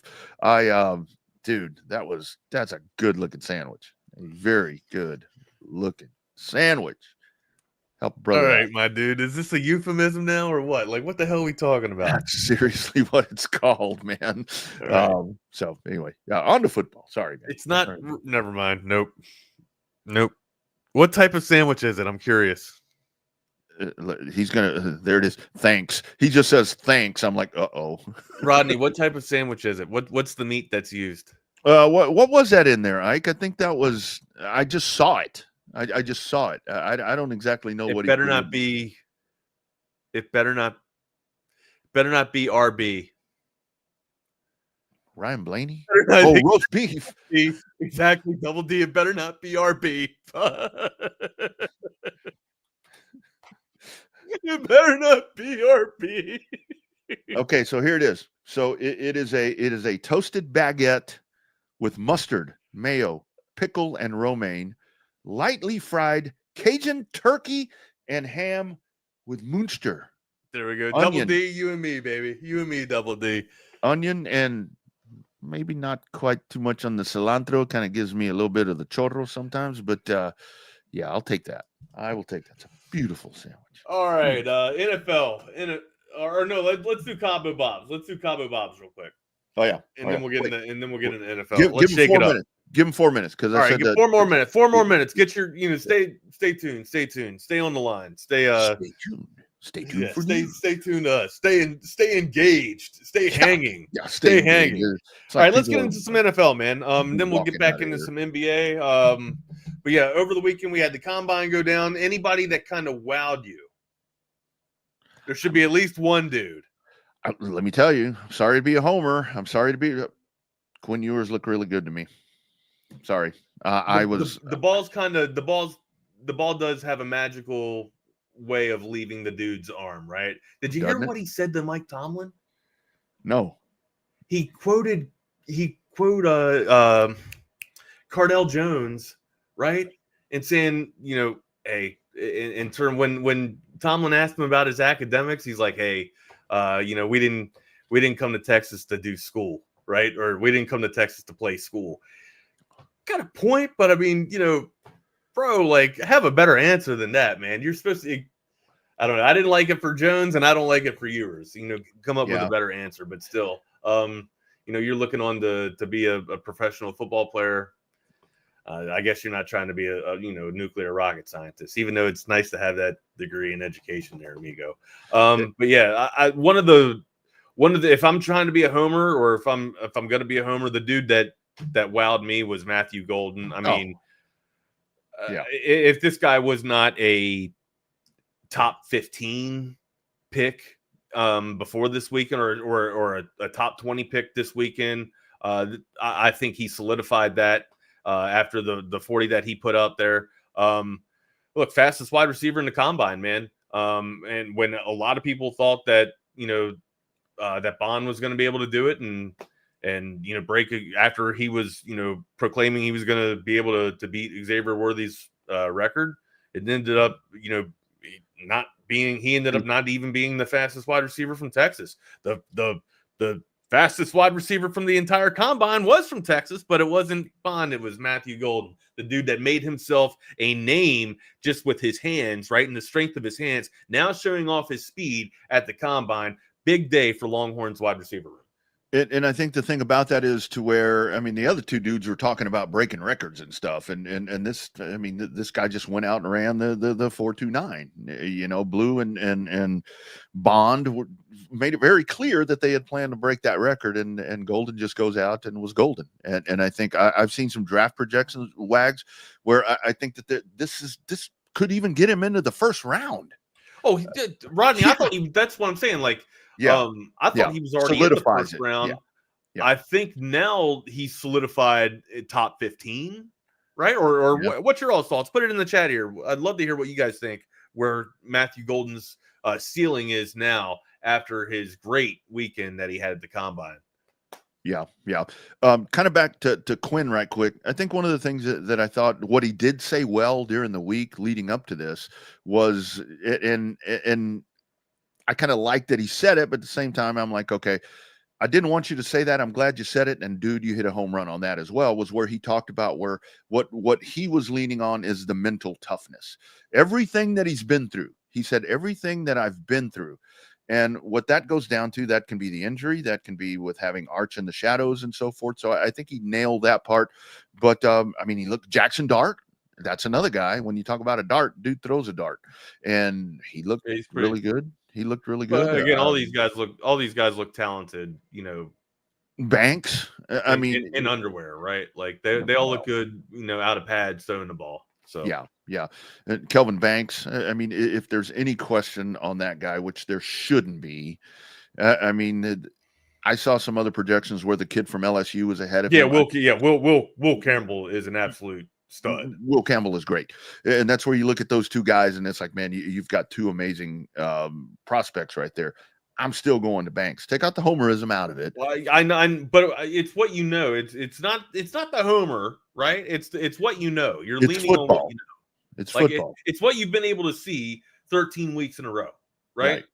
Or not even 13 weeks in a row. It goes back to 2 seasons of just phenomenal play from this young man. So again, and you got to think that it's going to transfer over to the professional level, or at least in my opinion, I think it will. Yeah. But Cam, like, I had no idea that Campbell could move like that. Yeah. That's people that big aren't supposed to move like that. So when they do that lay down drill, when they're laying down and they pop up, I mean, I remember we would do that back in my days of being an athlete, where you lay down and it's like, and you jump up and they're moving the football around and doing all this. But it's That wasn't even like the most shocking 40 time for me, though. The most shocking time for me came from an edge rusher. I can't remember. I wrote it down, but I lost my frickin' notes. Now I'm trying to find it on ESPN who the damn edge rusher was. But yeah, the dude was absolutely flying. He was. I think he ran like a 4.4, as a matter of fact. Which that's just, as an edge rusher, just get out of here, man. Yeah, a lot of athletic freaks at the combine. That's why I think the combine is so fascinating for me and such a turn on. A lot of people could be meh with it. In terms of quarterbacks, when I watching you throw a ball without pads and not in game time speed, that doesn't really impress me that much. I already knew how talented Quinn Ewers' arm was. I think all of us did, right? Like, so the combine's not exactly going to wow us. Milrow, we know that Milrow can make plays. Milrow is going to be able to make, I don't know, still, he struggled at the Senior Bowl. So, or, during the week of practice for the Senior Bowl. So who knows? Maybe people really wanted to see him throw at the combine. But yeah, there's the things that really impress me or the hog mollies that get out here and, can move under, 4.7 and act like a damn cat. So, yeah. And then you have Will the Thrill Howard. The best thing I can say about him, his hair looked good. But to Quinn too. So some of the best. Go back and look and see if you can find where Sark is actually breaking down Quinn's workout on the NFL Network. It's like Sark as Quinn is throwing and so forth. Sark is on the air with them and he's talking. It's like there's your salesman right there. Oh yeah, he's probably talking the hell up. Going through, going all through the street. Now watch what Quinn does here. This is something that Quinn breaks down better than anybody. How he's going to look this off, and not a lot of quarterbacks can make that throw. Quinn's one of the rare ones that can do that. I'm already hearing, Sarkisian's voice. It's the ultimate sell job right there. It is the ultimate sell job right there, and that goes back to, a lot of times where we look at this past season to where it's like, why didn't Quinn come out or whatever? Because that was the guy that Sark was invested in. That's going to be his guy, and I think that's kind of like that last gift to him right there. And well, I mean, he set that young man up for quite a transition to the NFL. Now it's all about Quinn's execution, man. Yeah, man. Anything else from the combine that kind of wowed you? Not so much the hog mollies like you talked about. I mean, to see those guys, I think Jody Barron had a great combine. I think that was going to be at the end of the first round if he wasn't going to be there already. So to see that, it's the underwear Olympics. Banks, Golden, Barron, at least 3 in the first round, right? No doubt. Absolutely. If that doesn't happen, it's a travesty. If that doesn't happen, it's a travesty. It's going to be a great draft. It's going to be a great draft for Texas. And that's one of the things that they asked Sark at the end, where it's like when he's breaking down Ewers, it's like, yeah, we have to continue to bring in, that type of talent. And that's what it's all about. And they are doing that. Wags, so maybe four Longhorns. Maybe. I mean, yeah. Could be. Could you see Helm getting into the first round? Helm had maybe Helm had a good combine, but I think what you have to do with Helm is you have to go back and look at that body of work thing we talk about all the time. Go back and watch that. I mean, because ultimately that was Quinn Ewers. That was Quinn Ewers' check down guy. That was Quinn Ewers' safety net right there, to where it's like that. Those little check downs that Quinn was doing the other day. That was usually I don't know if Helm's a day one guy. Yeah, I don't think so. Helm might be second round, might be third round. Yeah. Wags, before we go any further, NFL, Deebo Samuel to the Commanders. They're all in for a 5th round pick. That's all in. Jerry, Steven, watch the Eagles, watch the Commanders. The Giants are even thinking about, well, I guess Matt Stafford's staying with the Rams, so that was. But the Giants are still flirting with disaster here. I don't know if you saw the news or the tabloids, if you want to call it that. Aaron Rodgers is apparently interviewing with the Giants and has interest to play with Big Blue here. Sal, strap in, buddy, because if that happens, but you and me, we're Thelma and Louise and this shit off the ledge, man, because we can't take this. We won't be able to take this, man. And you think we have so much of a roller coaster right now up in the front office? Imagine this guy. Actually, you know what? Bring him in. Get everybody fired. Get them all fired. Bring them in. That's a great point, because if rip the fucking Band-Aid off. Let's go. Because they apparently don't want a clean house. I mean, if you bring that dude in, it's going to be a distraction. And you know what sucks the most about that?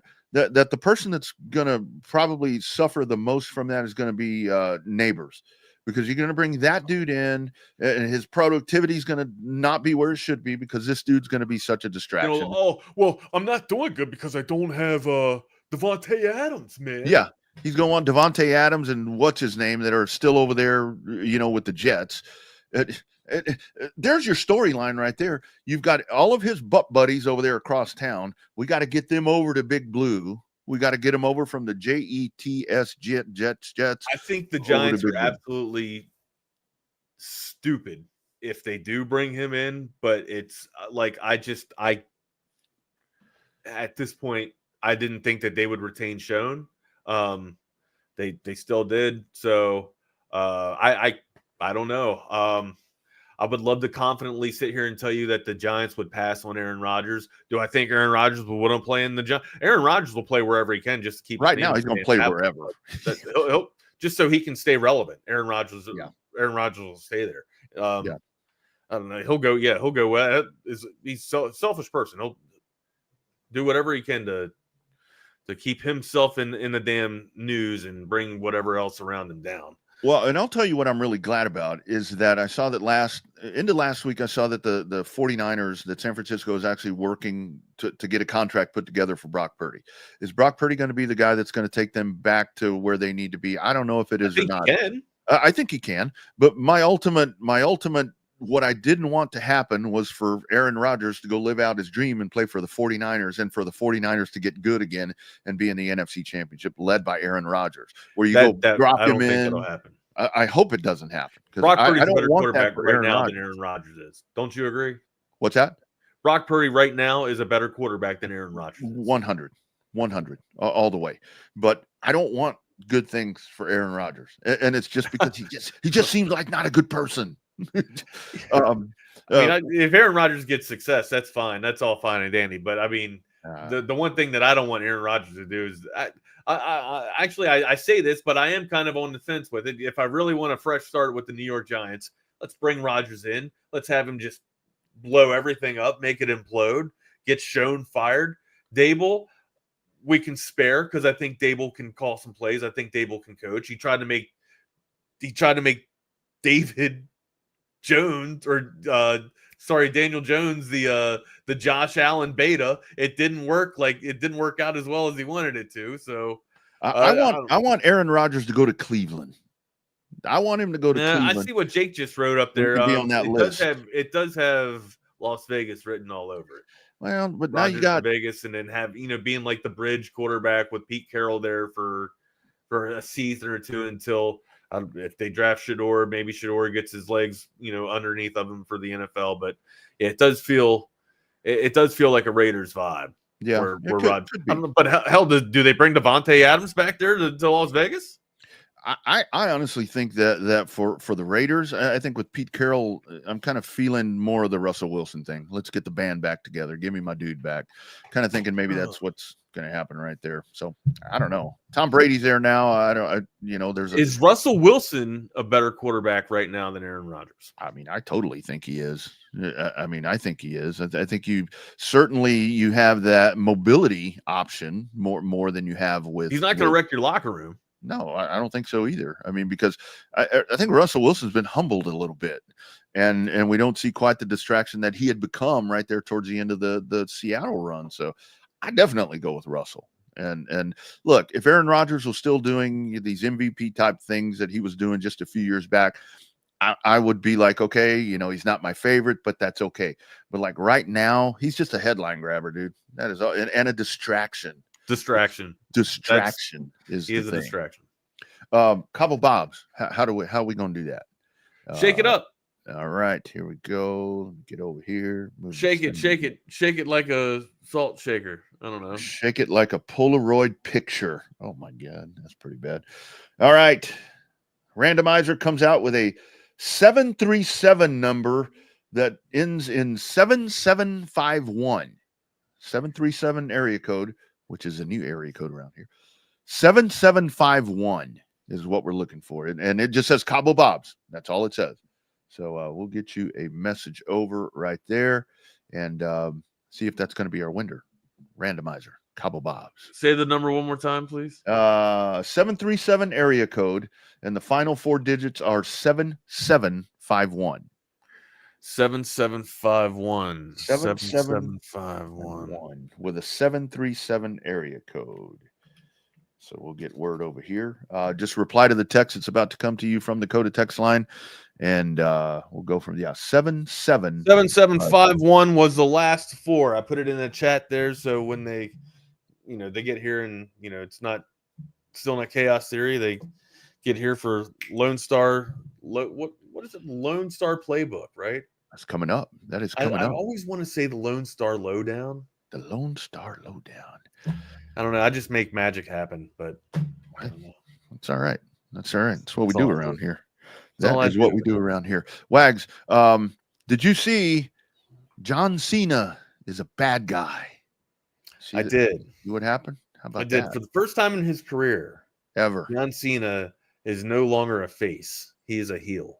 And for those of you guys that don't know what face and heel terminology is in wrestling, face just means, good old boy, pretty boy, and then heel means turncoat or villain. And John Cena turned on Cody Rhodes, and with The Rock and apparently Travis Scott. He was there. They turned on Cody Rhodes, and then for a post-match press conference, John Cena had nothing to say. He just rips the mic off the stand and then drops it and walks out, breaking the internet and being the villain of the WWE at this point. So isn't that so? So this is like his last year, right? He's gonna. I thought his last year was 10 years ago. So. Well, I don't know. yeah, I also too. thought The Rock was done with wrestling. I thought Triple H was done with wrestling, but they all seem to stay in the circuit. And I thought now they're all in the front office apparently, but The Rock still comes out and wrestles. So yeah, and it's like I thought The Rock was like the ultimate good guy, and him now, but he's an actor. So, but yeah, I saw that, and even like, I mean, hold on, aren't they all actors? Well, yes, they're all actors, but the thing is I was watching that to see John Cena try to be like to have that bad guy look. I always think of him in them goofy colors and all that clown act he used to do and all that. To see him be like that just ain't right, man. But hey, I didn't know that you were such an avid wrestling fan. I used to be a huge wrestling fan. I don't pay attention. This to me, this is, remember NWO? Remember Hogan? Sure. That's what this is. What I know is from Smash and Stu Myrick, Suplex Stu and Suplex Smash. So I used to watch. That's the extent of what I know from wrestling. I was nonstop, dude. When we had Southwest Wrestling in Texas and World Class back when I was a kid, we were there every Thursday, or every Tuesday and Thursday. I liked it back then. I loved it back then. I don't know. I think I kind of fell out of wrestling with like the whole attitude after the Attitude Era, right? Like, no, I think it's gotten completely technical, like a lot more technical, but for me, like the heavyweight, like Roman Reigns only has one move. It's a flying shoulder tackle, and he carried the title for one of the longest to ever do it, right? Like with one move, you're wrecking the entire nation with one move. Come on, man. Yeah. I don't know. I need more than that. And that's why I appreciate like the smaller wrestlers and the guys that can do the high flying stuff. The women are damn near more technical than the men half the time. Oh yeah. Yeah. And that's kind of where I pay attention more. Obviously there's reasons for that. I mean, it just gradually, hey, we could do for the top 5, we could do the top 5 all-time most beautiful women wrestlers. That's a good one, Rodney. That's a good female one. Or do they have to be female wrestlers, or can they just be female sports entertainment entertainers in wrestling? Yeah, because like that ring announcer that used to be in the WF. Or not beautiful. They don't have. What about iconic? There you go. Because Miss Moolah, remember Miss Moolah from back in the day? I wouldn't exactly call Miss Moolah beautiful, but I mean she's an iconic figure in wrestling. And that other old lady that used to come out with her, what was her name? I can't remember her name. Sherry? No, older than her, older than Moolah. I can't remember what that woman's name is. Sable? No, well, she was back in her. Sunny is the one. I remember. Sunny. Boy, but Sunny was bad. Sunny was a bad one. You know where Sunny is? Stacy Keebler was always my favorite. She was from Baltimore. Stacy Keebler was from Baltimore. So you know where Sunny is right now? In jail, right? In the can. In the can? She is in the can, brother. And I don't mean the bathroom. I don't mean the bathroom. Hey, look who's there. I bet he's a wrestling fan, aren't you? Y'all know it's fake, right? Yeah, I don't bet on it or anything. I got to do the bit every time. Come on, Jordan. Don't Got to do the bit every time. I don't bet on wrestling anymore. I used to back when we had nothing to back when we had nothing to bet on. Back when we had Korean League baseball, wrestling, and it was League of Legends. We were betting on video games back when COVID was going down. What's up, amigo? How was your weekend? It was good. Pretty sunburnt from being at a 7-on-7 tournament all weekend, but back in DFW now. So, yeah, I don't know. We're doing good. Going to have Michael Griffin on here in about 7-ish minutes. Nice. So that should be good. And Nick, his power went out like 10 minutes before we were supposed to go on air. So he's driving to a location where he gets good service. And gonna try and pull up into that Starbucks parking lot, huh? Yeah, I guess so. Free Wi-Fi. Free Wi-Fi. That's how we roll at TSU. Let us know the top five best locations for free Wi-Fi you can rip off. That could be tough. Hey, Jordan, I know you were busy with a lot of the 7-on-7, but did you see anything from the combine? Yeah, I thought it was hilarious that Jaden Blue and Isaiah Bond both ran what they did after they were. I mean, I knew that was going to happen. They weren't breaking the record. I didn't think it'd be that bad, but I mean, geez, like Bond, how are you going 4.39 and you're known as a speed guy? You know, like, gonna be interesting to see what happens with him. But I mean, Golden, man, first round lock now, pretty much with that time. Top 20, right? Top 15. Yeah, I mean, he ran the fastest time by a receiver.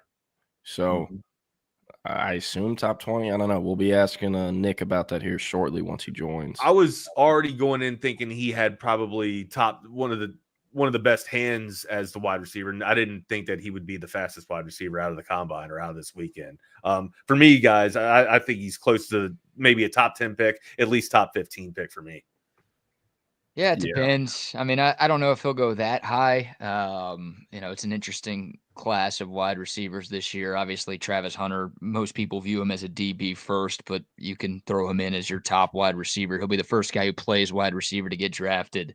And T-Mac at Arizona, like Luther Burden at Mizzou. I think both of those guys in most mock drafts have been consistently ahead of Matthew Golden. So maybe he's still fourth on that wide receiver list, but he's inching on up. And I think Wags, he's a lock to be a first rounder now. I don't know if he's top 15. I don't know if he'll get that high, but I mean, he's been in the majority of first rounds of mocks anyways. And now you throw 4.29 on top of that. Like, that was pretty impressive because he did nothing else. He didn't do any drills, didn't do anything else. Right. He just did that, to. And he made himself some good money. Oh, welcome to Hollywood Squares. Who's in the center square? The circle gets the square. Yeah. What's up, fellas? Right, Sorry, guys. some technical difficulties this morning. Where'd you end up? Are you at Starbucks? I am at a random donut shop. You know, Texas. We're gonna have our random donut. Are you shops Timmy in the middle of Hortons? nowhere. Are you no, Timmy I'm not. Hortons? I'm not. It's Bucky's I'm not at donut Timmy shop. Hortons. Yeah, Bucky's I donut wish. shop over there. I appreciate your All right, patience, guys. fellas. All right, Y'all have boys. a good program, guys. Appreciate it all. yeah. I'll be in the background, guys, if Nick something messes up. So I'll be around. Appreciate it, Sweet. BK. Yep. Thanks. All right, we're here. We made it. Yes, sir. Yeah, so my power went out this morning for the viewers out there for no reason at all. And I live in the country, so just hopping on my phone on data service is not the best option possible, but we're here. So yeah, a little blurry, but we're hearing you fine, so we should be good. If not, Michael Griffin will be on in the next 5 minutes. So we're gonna ask him about the combine, Dwayne Aquina, obviously, some other NFL stories. But yeah, what did you get into this weekend? Because I know you were busy at the combine all week. What day did you get back? I got back on Saturday night, and yesterday just mostly slept. Yeah, I don't blame you at all. Combine was good though. It was awesome. It's a week up there in Indy. It's a grind. It's 6 a.m. to 3 a.m. pretty much every day. It's tough to find breaks. So yesterday I mainly just recovered, but it was really good. Got some good stuff as far as Cowboys intel goes. Got to see some workouts. Got to meet up with some recruits that I've been or not recruits. Meet up with some prospects that I've been watching over the course of the last few months. So it was good. It was a good time in Indy. Yeah, nice. Looks like you stayed out of the sunlight, unlike I did this weekend. But NFL Combine. Give me your biggest stock up guy from the Combine and biggest stock down guy from the Combine.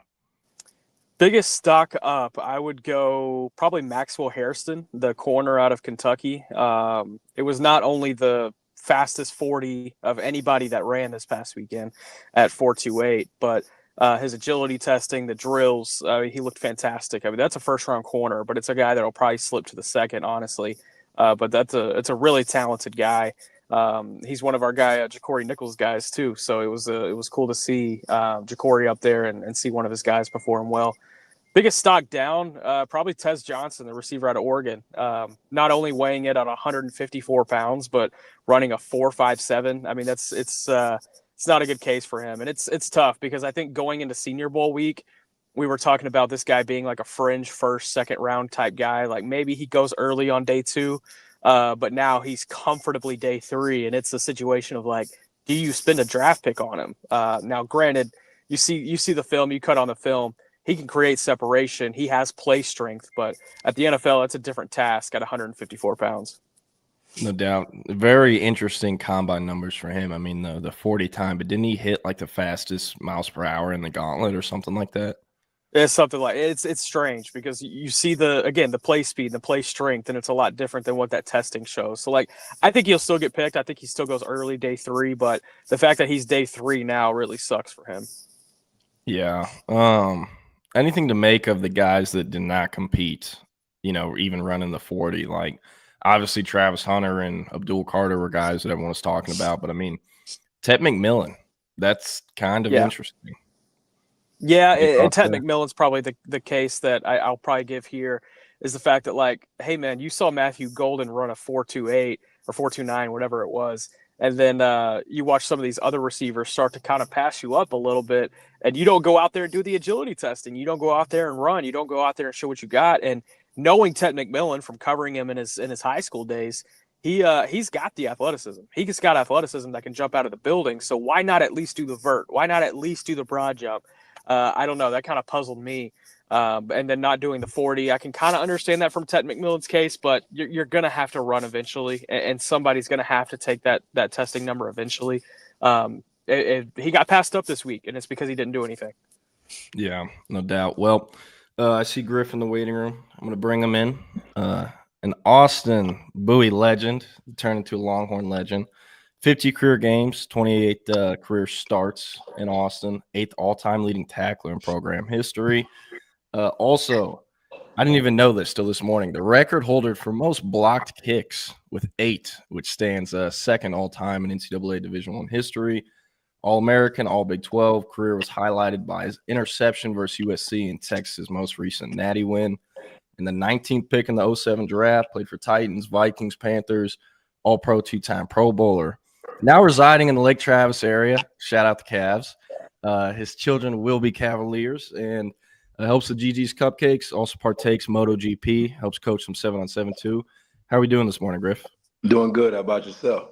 Not too bad. Just working on this sunburn, getting some aloe on me, but we've seen worse. So you've seen me worse with looking like a lobster. So well, the good thing is you working through the sunburn. The last couple of weeks we've been out there to 7-on-7. It's been cold, so this was the first weekend we actually got to wear some short sleeves. So that was a perfect weekend for us.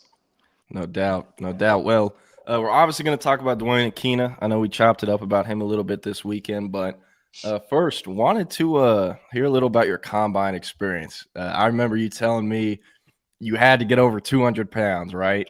Yeah. So you pounding water bottles. What was the story there? Man, I mean, if people know my last game in college history, I was 183 pounds, and I pretty much played my whole collegiate career at like 180 some pounds or whatnot.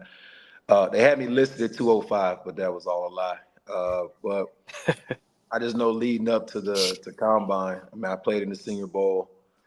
They had me drinking like 2 protein shakes / eating double. I mean, it was, and to make matters worse, I think I could only bench press because I did not bench press in college. So I think I could only bench 225, like maybe 2 or 3 times, but I ended up getting 16, I believe, in the combine. So Yeah. I pretty much had to work my tail off when it came to getting ready for the combine and preparing for it. I mean, the film showed, but it was just like y'all said, you know, the numbers is what they're trying to see if they all compare and they all come together. So I was blessed to be able to. I think I ran a 4.46 or 4.45 or something at 2:02, and 30. I think it was 36-inch vertical, 10-foot broad jump. One of the fastest 3-cone drills, which is why when I was drafted, they thought I could play corner right off the rip just because of the 3-cone drill. And but literally just showed the agility, the ability, and things of that nature. So it was I tell you what, it's like a job interview, but it's like the most treacherous job interview you can think of when it comes to, you know, every injury you may have had from high school. I mean, I broke my ankle my sophomore year. They were reevaluating my ankle to see how that was. Had the neck injury in the national championship game. I mean, I was in the MRI machines. They thought I had a heart condition, so they had me run on the treadmill to check that out. I mean, it's just every single thing. I mean, they're about to dump a lot of money into you, but they want to make sure they get their investment and get it correct. So it's just a 3-day process that you're just grinding it out of just, hey, listen, just one more day, one more day, one more day. That's just how it goes and that's how it operates. But this day and age is kind of crazy. Back in the day, everybody used to, you're running your 40, you're doing your bench press, you're doing everything. This day and age, I understand it from both sides. As an individual, you're a business, and as these teams, they're a business. So everybody's making the best decisions when it comes to them individually, because we all know how the game is and the longevity of playing in the National Football League. So I totally understand what everybody's doing. Yeah, so you went 4.47 was the official time in the 40. Do you remember what it was when you first ran it, like in January during like pre-combine training, and like what the time difference was? I don't know. I mean, they got me. Suppose I ran a 10.6 in the 100 in high school, and that's on Wikipedia. I don't know what the hell I ran. I mean, that's what they said I ran, and I'm going to live with that. But at the end of the day, I mean, if somebody can play football, in my opinion, whether they're big, short, small, fat, whatever it is, they can play football. That's just what it is. Now, if you're a freak of nature, you know, the 6'5" that can run a 4.3, you always have that coach that feels like they can turn, you know, make some Kool-Aid or lemonade or whatever that special drink is out of that person because they have that athleticism ability. But I've seen it. We drafted guys that was 6'5" receiver that runs a 4.4, and he gets there and he just never pans out. A guy like Henry Melton, who played a long time for the Chicago Bears, he came into Texas as a running back, transferred over to the defense side of the ball, ran, I think, a 4.6 at 280-something pounds, and Lovie Smith turned him into a great defensive tackle for the Chicago Bears. So, you know, sometimes it works, sometimes it doesn't. But, you know, guys like the Honey Badger, who was, you know, you would look at him as today's day as a defensive back, very, very undersized, but the guy can play football. Highest paid safety in the league right now is 5'9". Has the pedigree. His dad played for the Vikings. Winfield that plays for the Tampa Bay. So you can play football. You can play football. I'm a strong believer of that. I've seen guys that don't have the measurables and things, but can play football, and I've seen the guys that have everything you can dream of and just can't pan out. Like whether they can't understand the plays, they just can't get right. The mental aspect of it, that they just can't get over it, that each and every day it's a grind, off the field issues, whatever it is. I mean, it's just, you got to have all the pieces and puzzles put together in order to play this game. No doubt. And one part about the combine I'd be curious to ask you about is the formal meetings and them trying to get to know you and asking you interesting questions. Was there anything in those formal meetings that kind of took you off guard? I met with the Chiefs. That might have been the funniest. I remember playing against Ted Ginn, one of my good friends, played with him in Carolina and played against him in the same draft, Ohio State. I remember I was playing Ohio State at home my senior year. He ran a slant, and Aaron Ross was covering him. and Ross, like when he caught it, Ross ran to the goal line. Like it was like a 70-yard play or something. I took my angle to go make the tackle. Ted Ginn outran the angle. And then I'm chasing him all the way. And then Ross comes back into play. And it's kind of funny because I'm thinking to myself, wait, you were covering. How are you already at the goal line waiting to make a tackle?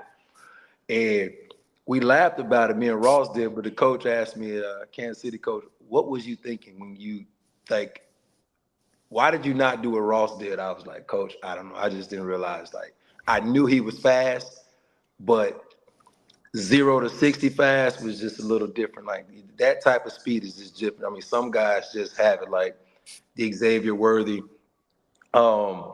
I know Deshaun Jackson I don't know what his actual 40 time was, but playing against him on the field, I mean, his 0 to 60 speed is just unbelievable. So some guys just have a different gear when it comes to playing the game of football, and Ted Ginn was one of those guys. For sure. Yeah, I mean, he had a crazy kind of career arc for the position switches, kick return, punt return, all that. And Nick, his power went out of his house, so he's doing the show-off service. So if we lose him for a bit, that's why. But with the combine, Jahdae Barron tore it up. No one really expected him to go 4.39 except maybe himself and Bam, maybe you. Drew Makuba had a pretty good day too. A lot of people thought he was going to run 4.5s, and he went, I think, 4.46. What did you think of getting to see those two guys? You get some behind-the-scenes access at practice, obviously. Hear things, see things a lot of the public doesn't. What did you think and make of their two combine performances? I think that, but with both of them, I think what they bring to the table is just that they're all around complete defensive back. And what I mean by that is Jahdae Barron's played the nickel position. He's played the star position, which is pretty much like a, safety slash nickel. They had him at the point of attack. He's been out there on the island on the corner position. I strongly believe that he can play safety. He has great ball skills.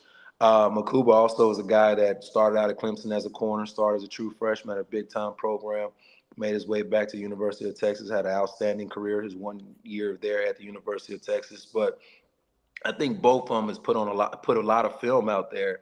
And when I say film, I mean a lot of film out there that they could do a lot of different things. So the combine, I think, was a plus, seeing their speed, seeing their agilities and things of that nature. But I think once you turn the tape on, Makuba, you may look at him and say, he's 180-something pounds or whatnot, but you see that he can withstand and make the big hits, but at the same time can tackle, make big plays like he did versus Arizona State when it counted.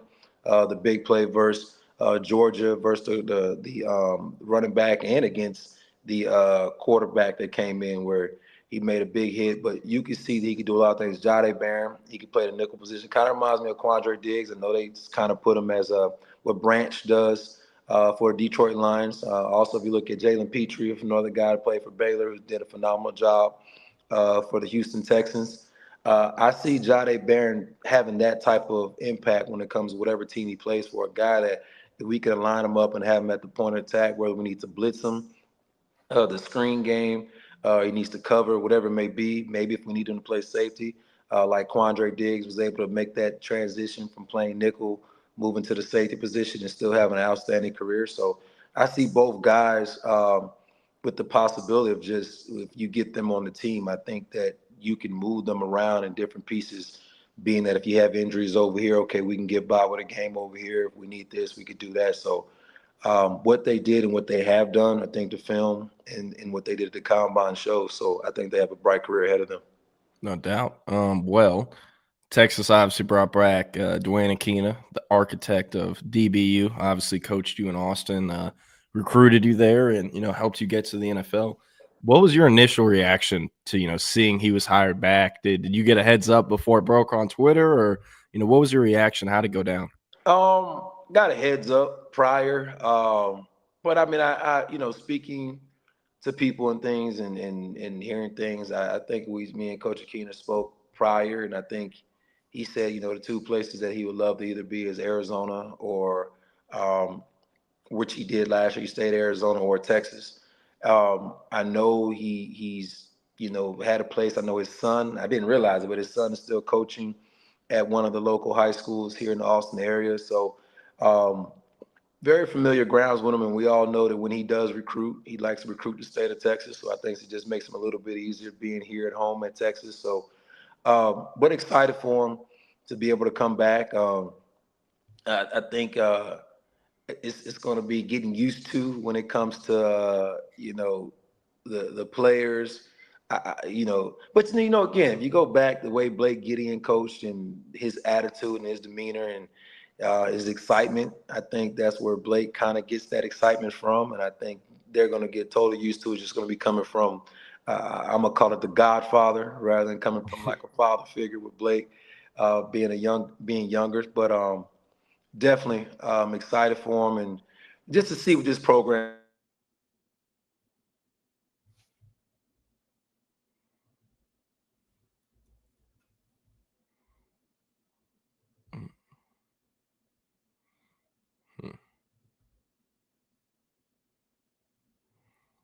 And watching this program. There it goes. Never mind. Sorry, you cut out for a sec, but I think we're good. Oh, I'm sorry. I'm sorry. I think it was somebody was trying to call me. But I was just saying, just excited overall for this program. This year two in the SEC. Sark continue to do great things. If I'm not mistaken, I think they had the #1 recruiting class. Yes, sir. But just what they're doing, it's kind of like they're operating more like a NFL program, not necessarily just going after the guys with all the stars, but more going for the guys of what they need and to replace the guys they need. And then when they do go into the transfer portal, they're basically like, we may need a younger guy to take another year to learn, and let's bring an older veteran guy in this area. But what they're doing, I mean, to bring in Makuba last year, to bring in Golden and Bolden, to replace the veterans that left, but then also you got guys like Wingo who was able to get in and get some action. Moore, who did some great things last year. I think the way that they're running the program is pretty much like you see in the National Football League, where we may have a young guy in this area, but we can go get a veteran for this 1 year to try to help mature these younger guys. But the way they're doing, the way they're operating, I think they're just moving on up from here on out. So I'm excited for Coach Akina to be a part of this program, and excited to see the new defensive back coach that came from Rutgers. And I talk to Jason McCourty and Devin McCourty all the time, who we see on Sundays, and joke about Rutgers. But we can't admit that Rutgers continuously put DBs in the National Football League and put great talent. So excited to see what he brings to the table, and also he's a Texas guy, and hopefully that those two can pair up and I guess kind of keep it at home. I mean, last year the secondary consisted of 3 guys locally here in the Austin area, which myself I'm biased to say that hey, you got to continue to keep it at home. And when I say home, not just the whole state of Texas, but Austin area also. But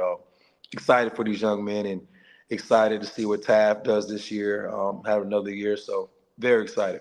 Yeah, I remember we had a conversation after the Juice tryouts at Maynard New Tech, I think in November or December. And you kind of brought up all the similarities that you shared with the guys you played with at Texas. Michael Huff, said Griffin, your brother, obviously, Aaron Ross, all them. And then a lot of y'all, for the most part, were kind of projects out of high school, but Keenan wanted y'all for different reasons. Kind of just break that down to me. The blueprint, I guess, he used to get all of y'all to Austin, and also like why it worked with all of y'all, why all of y'all were so successful.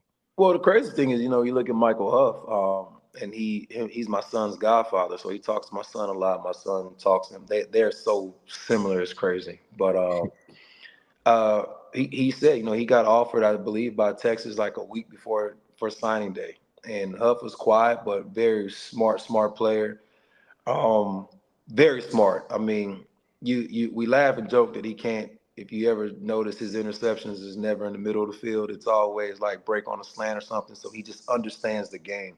And we always joked about he really can't catch, but for some reason, all his interceptions went for touchdowns.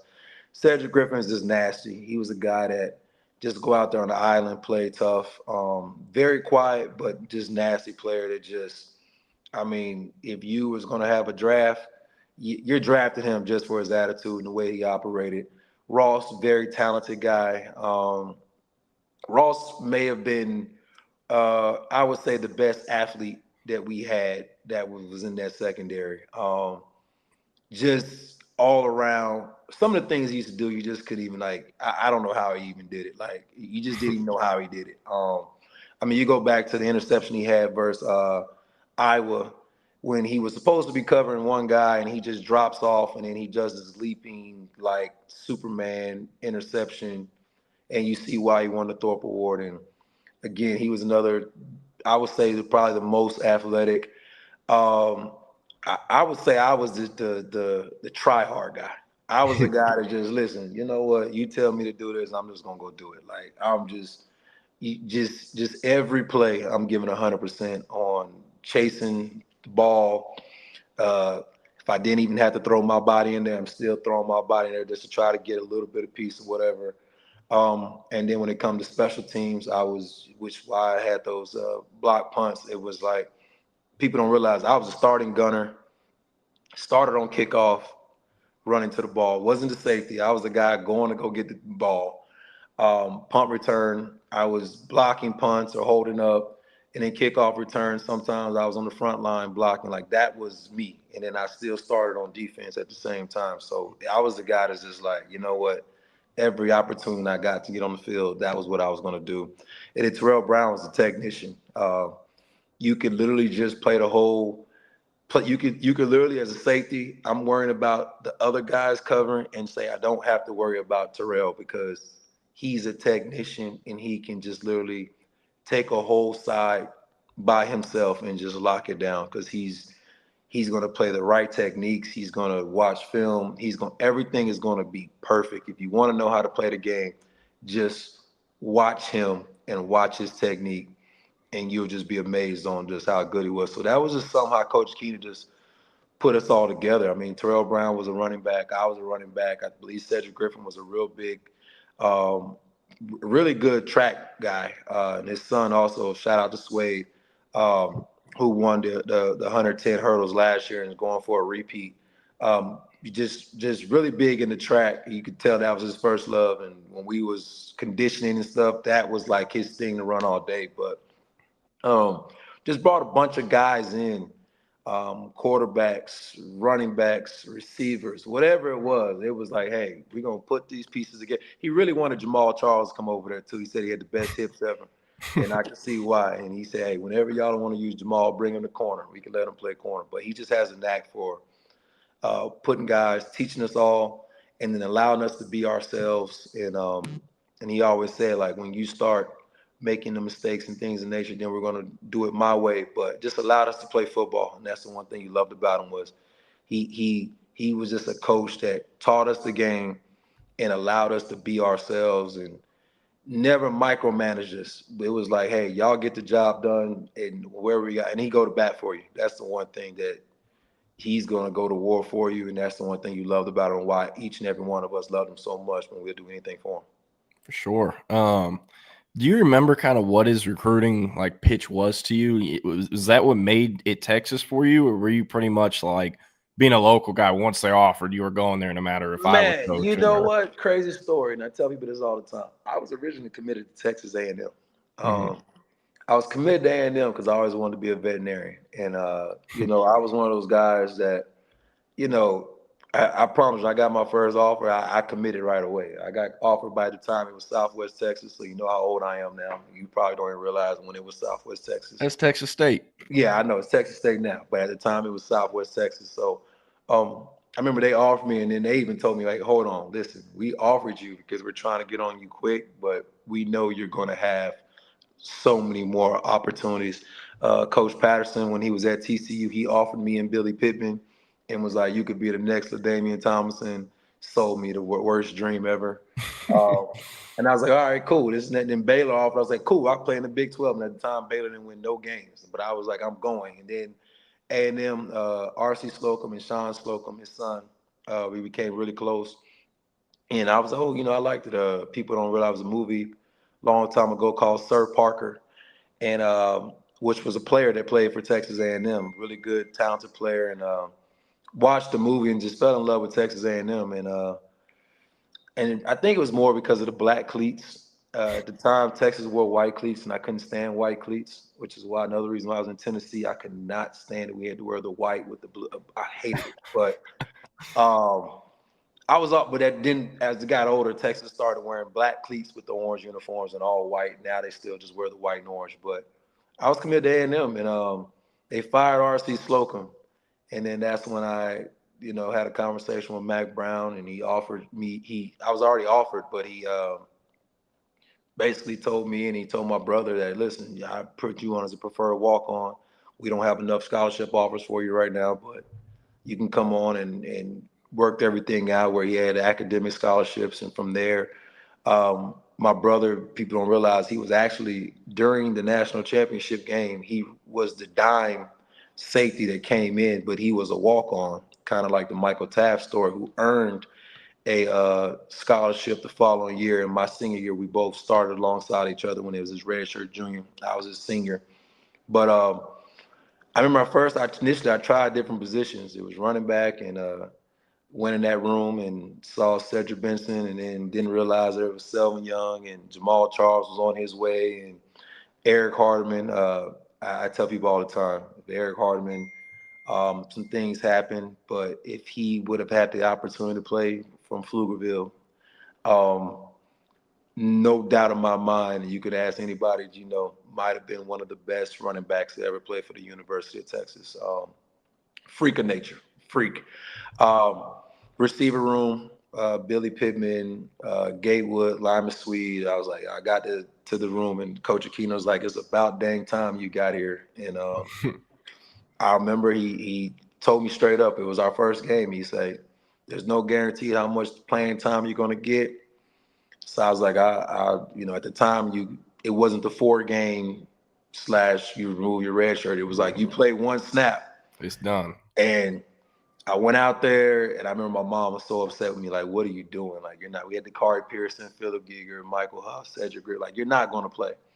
And at that point, I'm like, hey, Coach, I got to play special teams or something. I'm not going to waste this red shirt for nothing. And that's how my special teams career kind of took off, just because I used to pray for our offense to get stopped so I can go cover a punt, just because I'm going to play. Like, we're just sitting around it. But that's how my defensive back career took off, was just playing special teams. And then from there, I remember Dakari Pearson tore his labrum, and Philip Giger had to move back to free safety, and nobody knew the nickel position. And that's when I got to play against Iowa State. And then that's how my freshman year kind of took off, where I got to start a couple of games as a true freshman playing nickel, and played a lot of snaps at nickel, and then also special teams. Got it. So seeing, a lot of Texas fans, they're happy that Dwayne Akeden's back, right? Mm-hmm. But there's a portion of the fan base that's a bit uneasy, considering he is an older guy. He is 68 years old, right? Mm-hmm. What do you think can still make him successful at Texas, being that old of a guy? Because very rarely are guys, still in the coaching world at that age. What do you think he can do that'll make him successful in Austin? I think the biggest thing is, I think what people the track record, his history, his resume is what's going to speak. I think that's the biggest thing. Michael Huff being there, and Jade Barron and Michael Huff had a very strong relationship, and Jade wore number 7 last year. But what allowed Michael Huff to win the Thorpe Award, and what allowed Aaron Ross to win the Thorpe Award, was Coach Aquino and what he's done. But also, I think you got the guys that these guys look up to, the guys that are, you got Jade Barron, you got Makuba going into the draft this year. Prior to that, you had Caden Stearns, you had some other guys. But if you go back through the history books of all the DBs that played, Cedric Griffin, Michael Huff, Aaron Ross, Terrell Brown, Kenny Vaccaro, Quandre Diggs, it's a long list of guys that played defensive back for the University of Texas, not to mention the other guys that played other positions, whether it's Derek Johnson, whether it's Brian Arakpo. You have a long list of guys that also witness what Dwayne Aquino did. And I think that's what's going to help him, because he's not going to really have to say much. You're going to have a lot of guys that are successful, that had successful NFL careers, but also had successful college careers, and is still having success now after football. And that's going to be able to relay the message that he's going to be presenting to these young men, and because we all have been where these young men want to go, and I think Coach Akina, in my opinion, is he allowed us to be great fathers, great husbands, great men when it came to playing the game, and also after the game, what we are today is still doing a lot of great things. So I think despite the fact of being 68, which is a number, you still have a resume, and you're going to have a lot of people that's going to be able to vouch for you. And I think that's the biggest thing that's going to be able to help him deliver the message that he's delivering to these young men. Yes, sir. So is it cool with you if we run a few minutes after 10:45, or Oh, yeah, you got a good. busy schedule? Man, I ain't got no job. Okay, cool. Because I got two more for you. The first one, Texas. We keep bringing them up. Jade Barron, Drew Makuba.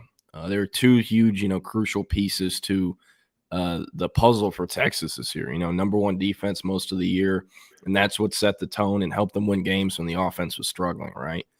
But Drew Makuba, Jade Barron, they're gone.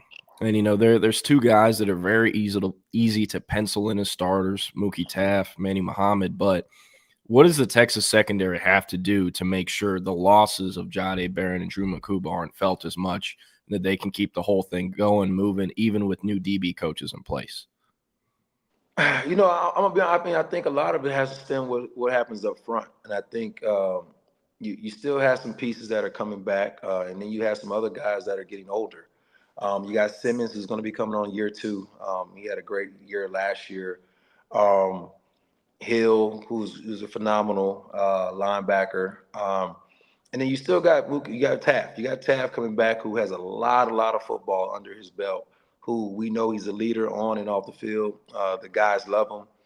And I think that's going to be guys that got to step up. But at the same time, I think that's also you got Williams, who's coming back off the ACL. But again, he has 2 years of experience and playing time and being in that room.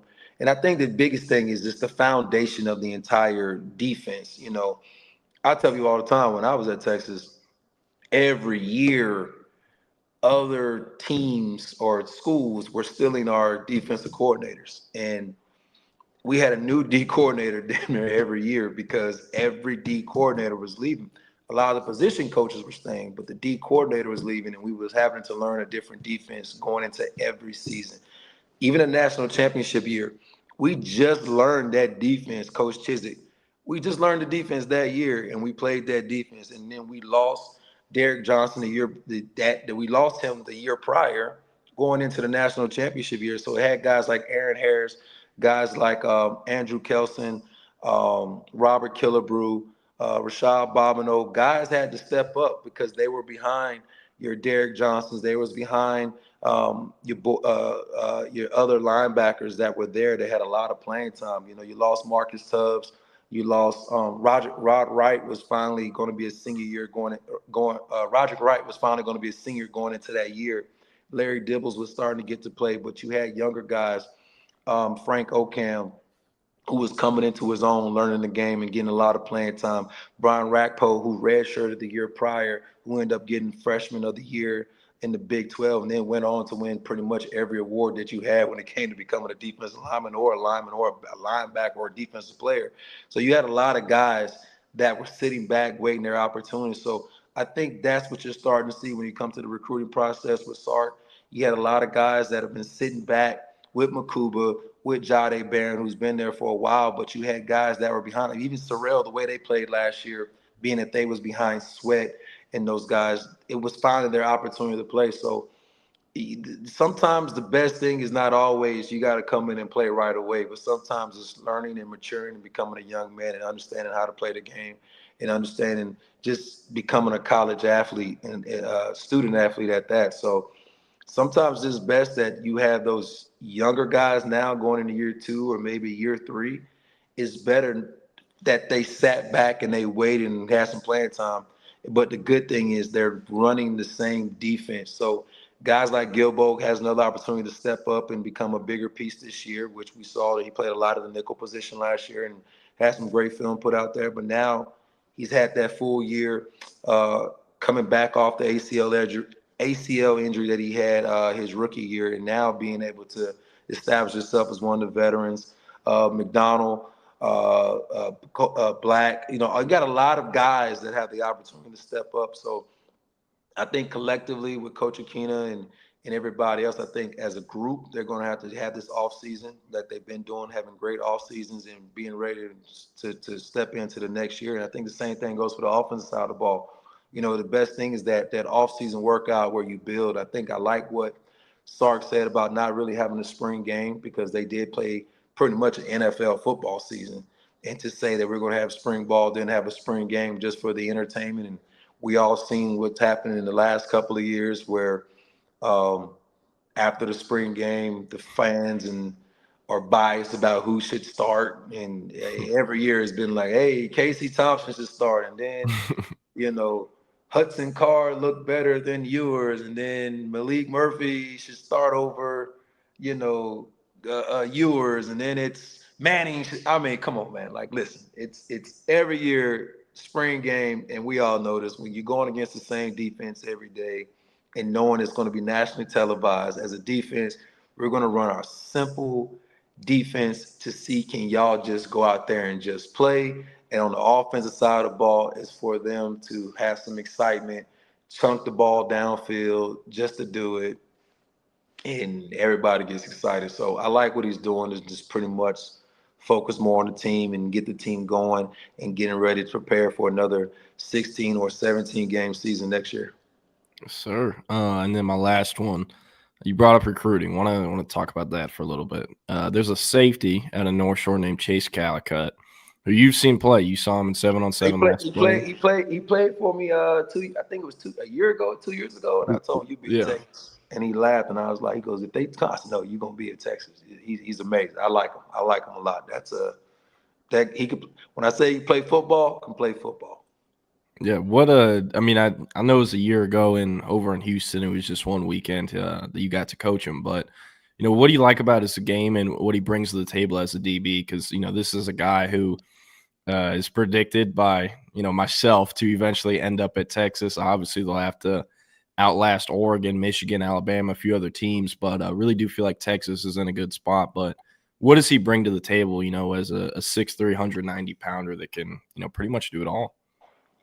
Man, you know, it's when he, you know, at the time he was young. I think he was maybe like 16 years old when I first seen him play. And long, very, very, very athletic. 6'3", 190, but moves like he's, you know, like 6 foot, 150 pounds. So light on his feet.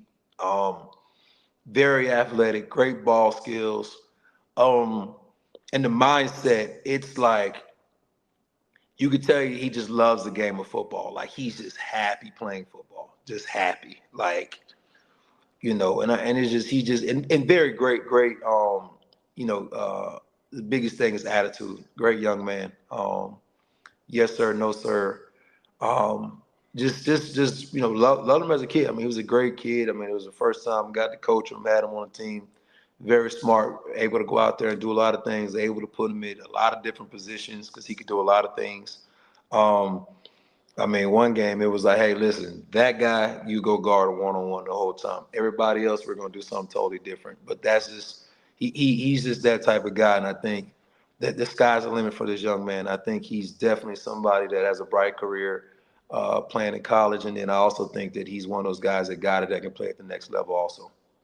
Awesome, man. Well, I appreciate you joining. I know it was a long weekend. You also had track on Saturday. Yeah. But yeah, actually, talk about that for a little bit. You know, obviously Braylon Griffin, he's playing football, but your daughter, like, breaking every single record over at Lake Travis Middle School right now. Man, that's my biggest headache too. I love her to death, but that's my headache. You know, you ever have somebody that just, like, when I talk about, you know, kids that just got it, she got it. It's just, when I try to bring her back down to earth, It's the fact that everybody else brings her back to like she's God's gift to earth, and I think it's just, whew, Lord. But yeah, she's a freshman. Tomorrow night they play Westlake for the district, basically district title. Whoever wins that game pretty much wins district. She's a freshman, so first year starting on varsity. In soccer, which is her main sport, but then I don't know how she just managed to just go out there and throw shot put. And so far, she's been getting second. She just got her PR. She threw 36.9. She got second. She lost about 4 inches from a girl outside of West Texas. But she's still trying to get her form down. Her coaches, like, they practice like 30 minutes, but it's like she just blessed. She's just blessed. I keep telling her, like, if you can take this as far as you want to take it, it's all on you. But at the same time, she's just social butterfly, and she's just friend. I mean, if you look at her Snapchat or Instagram, or this is, I'm like, wow, why do you talk to so many people? Like, I don't get it. But yeah, she's great. And my son, he's doing his thing. I mean, we're the same thing. It's just grinding it out. It's a lot different these years when it comes to like the whole recruiting thing or whatnot. People ask me, would I ever want him to go to Texas? And I'm like, you know what? Nah, I want him to have honestly, in my opinion, I want him to have his own life. Like, I want him to pave his own way and to literally write his own chapter. Like, you're writing your book right now, and I feel like I'm a part of that book. But right now, I want you to like go to the next season, as in like when you're watching the show, like next season, or if you're watching Game of Thrones, where, you know, dad dies off, and now it's time for you to start something totally different and go somewhere else. So, but I enjoy every bit of it, watching these my kids play. And then I got my young one who's 7, who, you know, I don't know what her itch is right now. She does a little bit of everything, but I enjoy it. I'm just a high dollar Uber driver that just puts miles on my cars left and right. So that's all I do is travel. Awesome, man. Well, again, I appreciate you coming on. We'll got to get you on later on this spring, but yeah, give it up for Michael Griffin, Longhorn legend, NFL legend, and looking forward to the future, man. Thanks for coming on. Yes, sir. Appreciate it. Have a good rest of your day and week. Yes, sir. You too. Thanks. Sweet. So we got BK, Longhorn legend. Yeah, the only thing Griff and I have in common is that we both graduated from the University of Texas. That's about where the comparisons stop right there. But great conversation, man. I know you and Griff have gotten close over the last year or so, and he's helped us out a lot on TSU. He's come on a few shows. He's been at some of our covert events. So we all love him. Every Texas fan does. But that was a lot of fun to listen to, man. Great job. Yeah, he's thank you. He's very fun to be around in 7-on-7, because like half the kids don't even know who he is, right? And I'm like, hey, you know who Coach Griff is, right? And they're like, yeah, Braylon's dad. I'm just like, no, that was the 19th pick in the draft about 20 years ago. And they're like, what? And I'm like, yes. Yeah, y'all never Googled him? You don't think he looks like a former pro? Like, what are y'all doing? The fact that he wears a 33 chain. Like, you don't wear that unless you like made it in football. Like, you or me could not wear a chain with our high school or middle school number on it. People would think we're the biggest dumbasses in the world. But when you make it the way Griff made it and have the career that he made, you can rock that. And yeah, as soon as I see a guy wearing a number on his chain, I'm like, okay, who is that? That's got to be somebody. Got to be somebody. Yeah, it's also, I mean, Bam is genuinely probably the funniest dude I've ever met. Bam Blake, he, trainer, Bam Performance, has Jade Barron and Drew Makuba, Mookie Taft, a lot of other guys. Yeah. And Bam's always joking, like, man, one day they're going to call the cops on Griff for one of these 7-on-7 tournaments because they're going to see him cussing out his kid, not knowing that's his kid. But just like, he gets into it, and they actually kicked him off the field yesterday. Because this ref, I saw it. It was a horrible call. And Griff was literally asking him a question, some other stuff in the question, but got kicked out of the playing field. So someone else had to come in and call the defense. But, it's awesome having him as the defensive coordinator, because they'll run into other teams who have coaches or trainers, whatnot, that I know on their side, right? And they're like, damn, you have a crazy defense. And I'm like, yeah, you know who's calling it? Yeah. No, like, yeah, who is that? I'm like, that's Michael Griffin. And they were like Titans. And I'm like, yeah. And they're like, well, shit, what am I supposed to do? Yeah, But it's not just some random kid's dad over there who's just like he never got to live up to his dream of playing, so he's now coaching his kids' team. Like, no, it's a little bit different. I'll tell you what, you got to have some balls to kick Michael Griffin off the sideline too. Like, shoot, man, I get it. I'm sure if you're a ref, it gets annoying hearing coaches yell and parents yell, but like, if it's some scrawny ass dude that looks like me, it's like, yeah, you get the hell out of here. I'm not worried about what you're gonna do to me. But Michael Griffin, I'm like, I don't know if I'm kicking him out. Yeah, he's hilarious to be around. Yeah, and I mean, they kind of run it like NFL college. You give up a pass, your ass is out of there. You drop a pass, your ass is out of there right away. So I think it helps shape them pretty well. And I mean, he does a good job.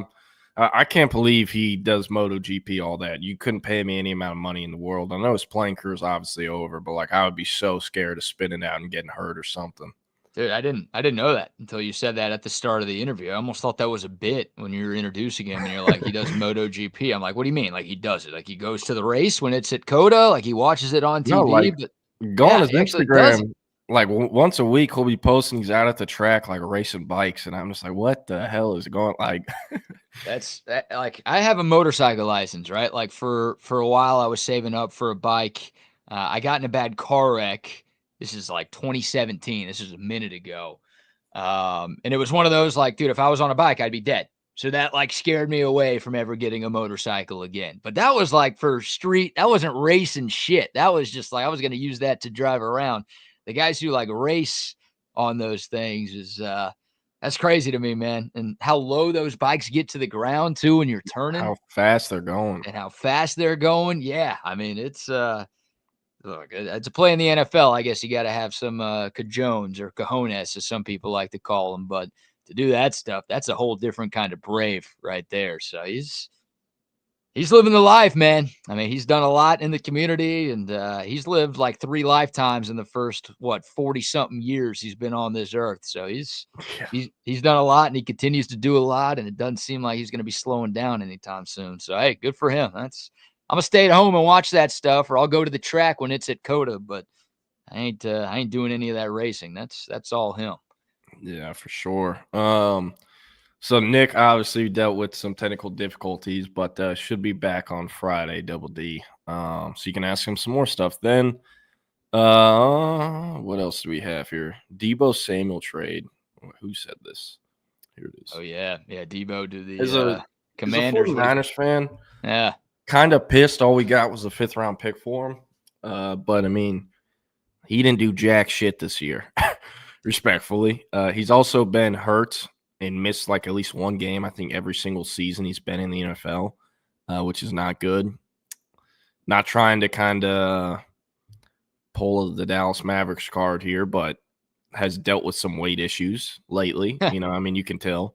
He's kind of a bit of a shapeshifter like James Harden. Like, you remember when James Harden would look like fat as hell, and then 2 days later he's looking like Arizona State James Harden, or he would do that. And I like Debo a lot. I remember watching, I think it was called Wide Receiver, the Netflix documentary where they just followed a bunch of receivers around the league, and thought, pretty personable, good guy. And, I love his play style. Super, super exciting player. And, I mean, he helped the 49ers win a lot of games. So, gonna miss him. But, I mean, at the end of the day, like, you can only give so many guys, maxes. And, I mean, I'm honestly not that big of a fan of Ayuk. I think his best position, or the best thing for him in terms of maximizing him, is when he's receiver 2. I think he can be a receiver 1, but I think best case scenario receiver 2. Yeah. And Debo isn't really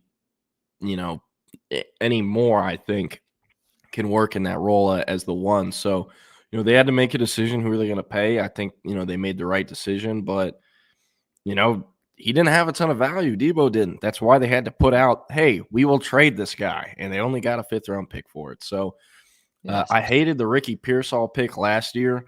He almost got shot and killed, so thank God he didn't, or else your first-round pick was down the drain, and he would also obviously be dead, and it'd be a tragedy. But, man, I'm hoping he can pan out. I love that they brought back Juwan Jennings. I think, sneakily one of the best receiver threes in the league. Most people know him from the Hail Mary touchdown catch versus Georgia. When Josh Dobbs and him, beat Georgia. I think that was the last time Tennessee actually beat Georgia. But I'm hoping they draft a receiver. And I would love if Ted McMillan or, if he somehow fell to 11 or if Golden, I don't know if they take him at 11, but I'd love that. I do think they definitely need other positions. And, you can still get a great receiver in round 2. But, I don't know. It scares me a lot with what their draft positioning is because they've whiffed on the majority of the time they have a pick around here. Mike McGlinchey let him go after rookie contract. Javon Kinlaw traded him before his rookie contract was even over. Solomon Thomas? Yeah, well, they picked him 3 overall after they trade raped the Bears. They were never taking Trubisky and still convinced them they were, and then moved back a pick and I think got a second rounder. Yeah, I guess you can't call that bad because of what they got, but obviously Solomon Thomas did not live up to the 3rd overall pick at all. Oh, hell no. It's terrible. I mean, they shit, if I'm remembering correctly, that was the same draft they traded back up into 31 and drafted Reuben Foster, who damn good football player, but couldn't keep his hands off his girlfriend. Yeah. That didn't work. And John Lynch, he's not going to play that shit. So, but I mean, that's why the 49ers consistently have one of the better locker rooms, I'd say. One quick thought on that, by the way, because you're frustrated as a Niners fan. I'm frustrated as a Cowboys fan. Number 1, Debo's going to the division, but number 2, you guys got more for Trey Lance than you did for Debo Samuel. So I get it, you're frustrated, but as a Cowboys fan, I'm like, wow, the Cowboys really gave up more to get a backup quarterback who never played than the Commanders got for a receiver who, he's not what he was 4 years ago, but he doesn't need to be with the Commanders with Terry McLaurin and everything else that they have. That's just insane to think that the Niners heisted the Cowboys the way that they did. Still hurts. Yeah, I mean, hey, I think John Lynch sneakily top 3, maybe top 5 GM in the league. Everyone brings up Brandon Beane, the Eagles guy, blanking on his name, but Roseman is there. Veach in Kansas City, you got to put him there too. Yeah, but Fred Warner was a 3rd-round pick. Oh. George Kittle was a 5th-round pick. Brock Purdy was Mr. Irrelevant. Dre Greenlaw, I think, was a 6th-round pick. They've hit on a lot of guys. They've actually hit more, I feel on the later rounds than they have early. McGlinchey kind of busted. Kinlaw busted. Solomon Thomas, Reuben Foster obviously busted. They got Ayuk late in the 1st. I think that's worked well. But, Nick Bosa, too, they had to take him. No one was going to mess that up. But, DeForest Buckner, Eric Armstead, those were before this regime. So they don't really get credit for that at all. I'd also love if they take Kelvin Banks at 11 because they do need to fix – I don't know about fix, but patch some of the offensive line. And, how long can you expect Trent Williams to continue playing at the level he's playing at? It's a great question. Yeah, I think Banks, I'd hate it because, I don't like the Niners, but I think it'd be a great pick. I think he's going to be a stud. Mel Kiper's a dumbass for having him 25th in his mock draft last week. I don't know if you saw that. He's I think he's going to measure in 6'3" at the combine, so I'm putting him down here because he can't play tackle.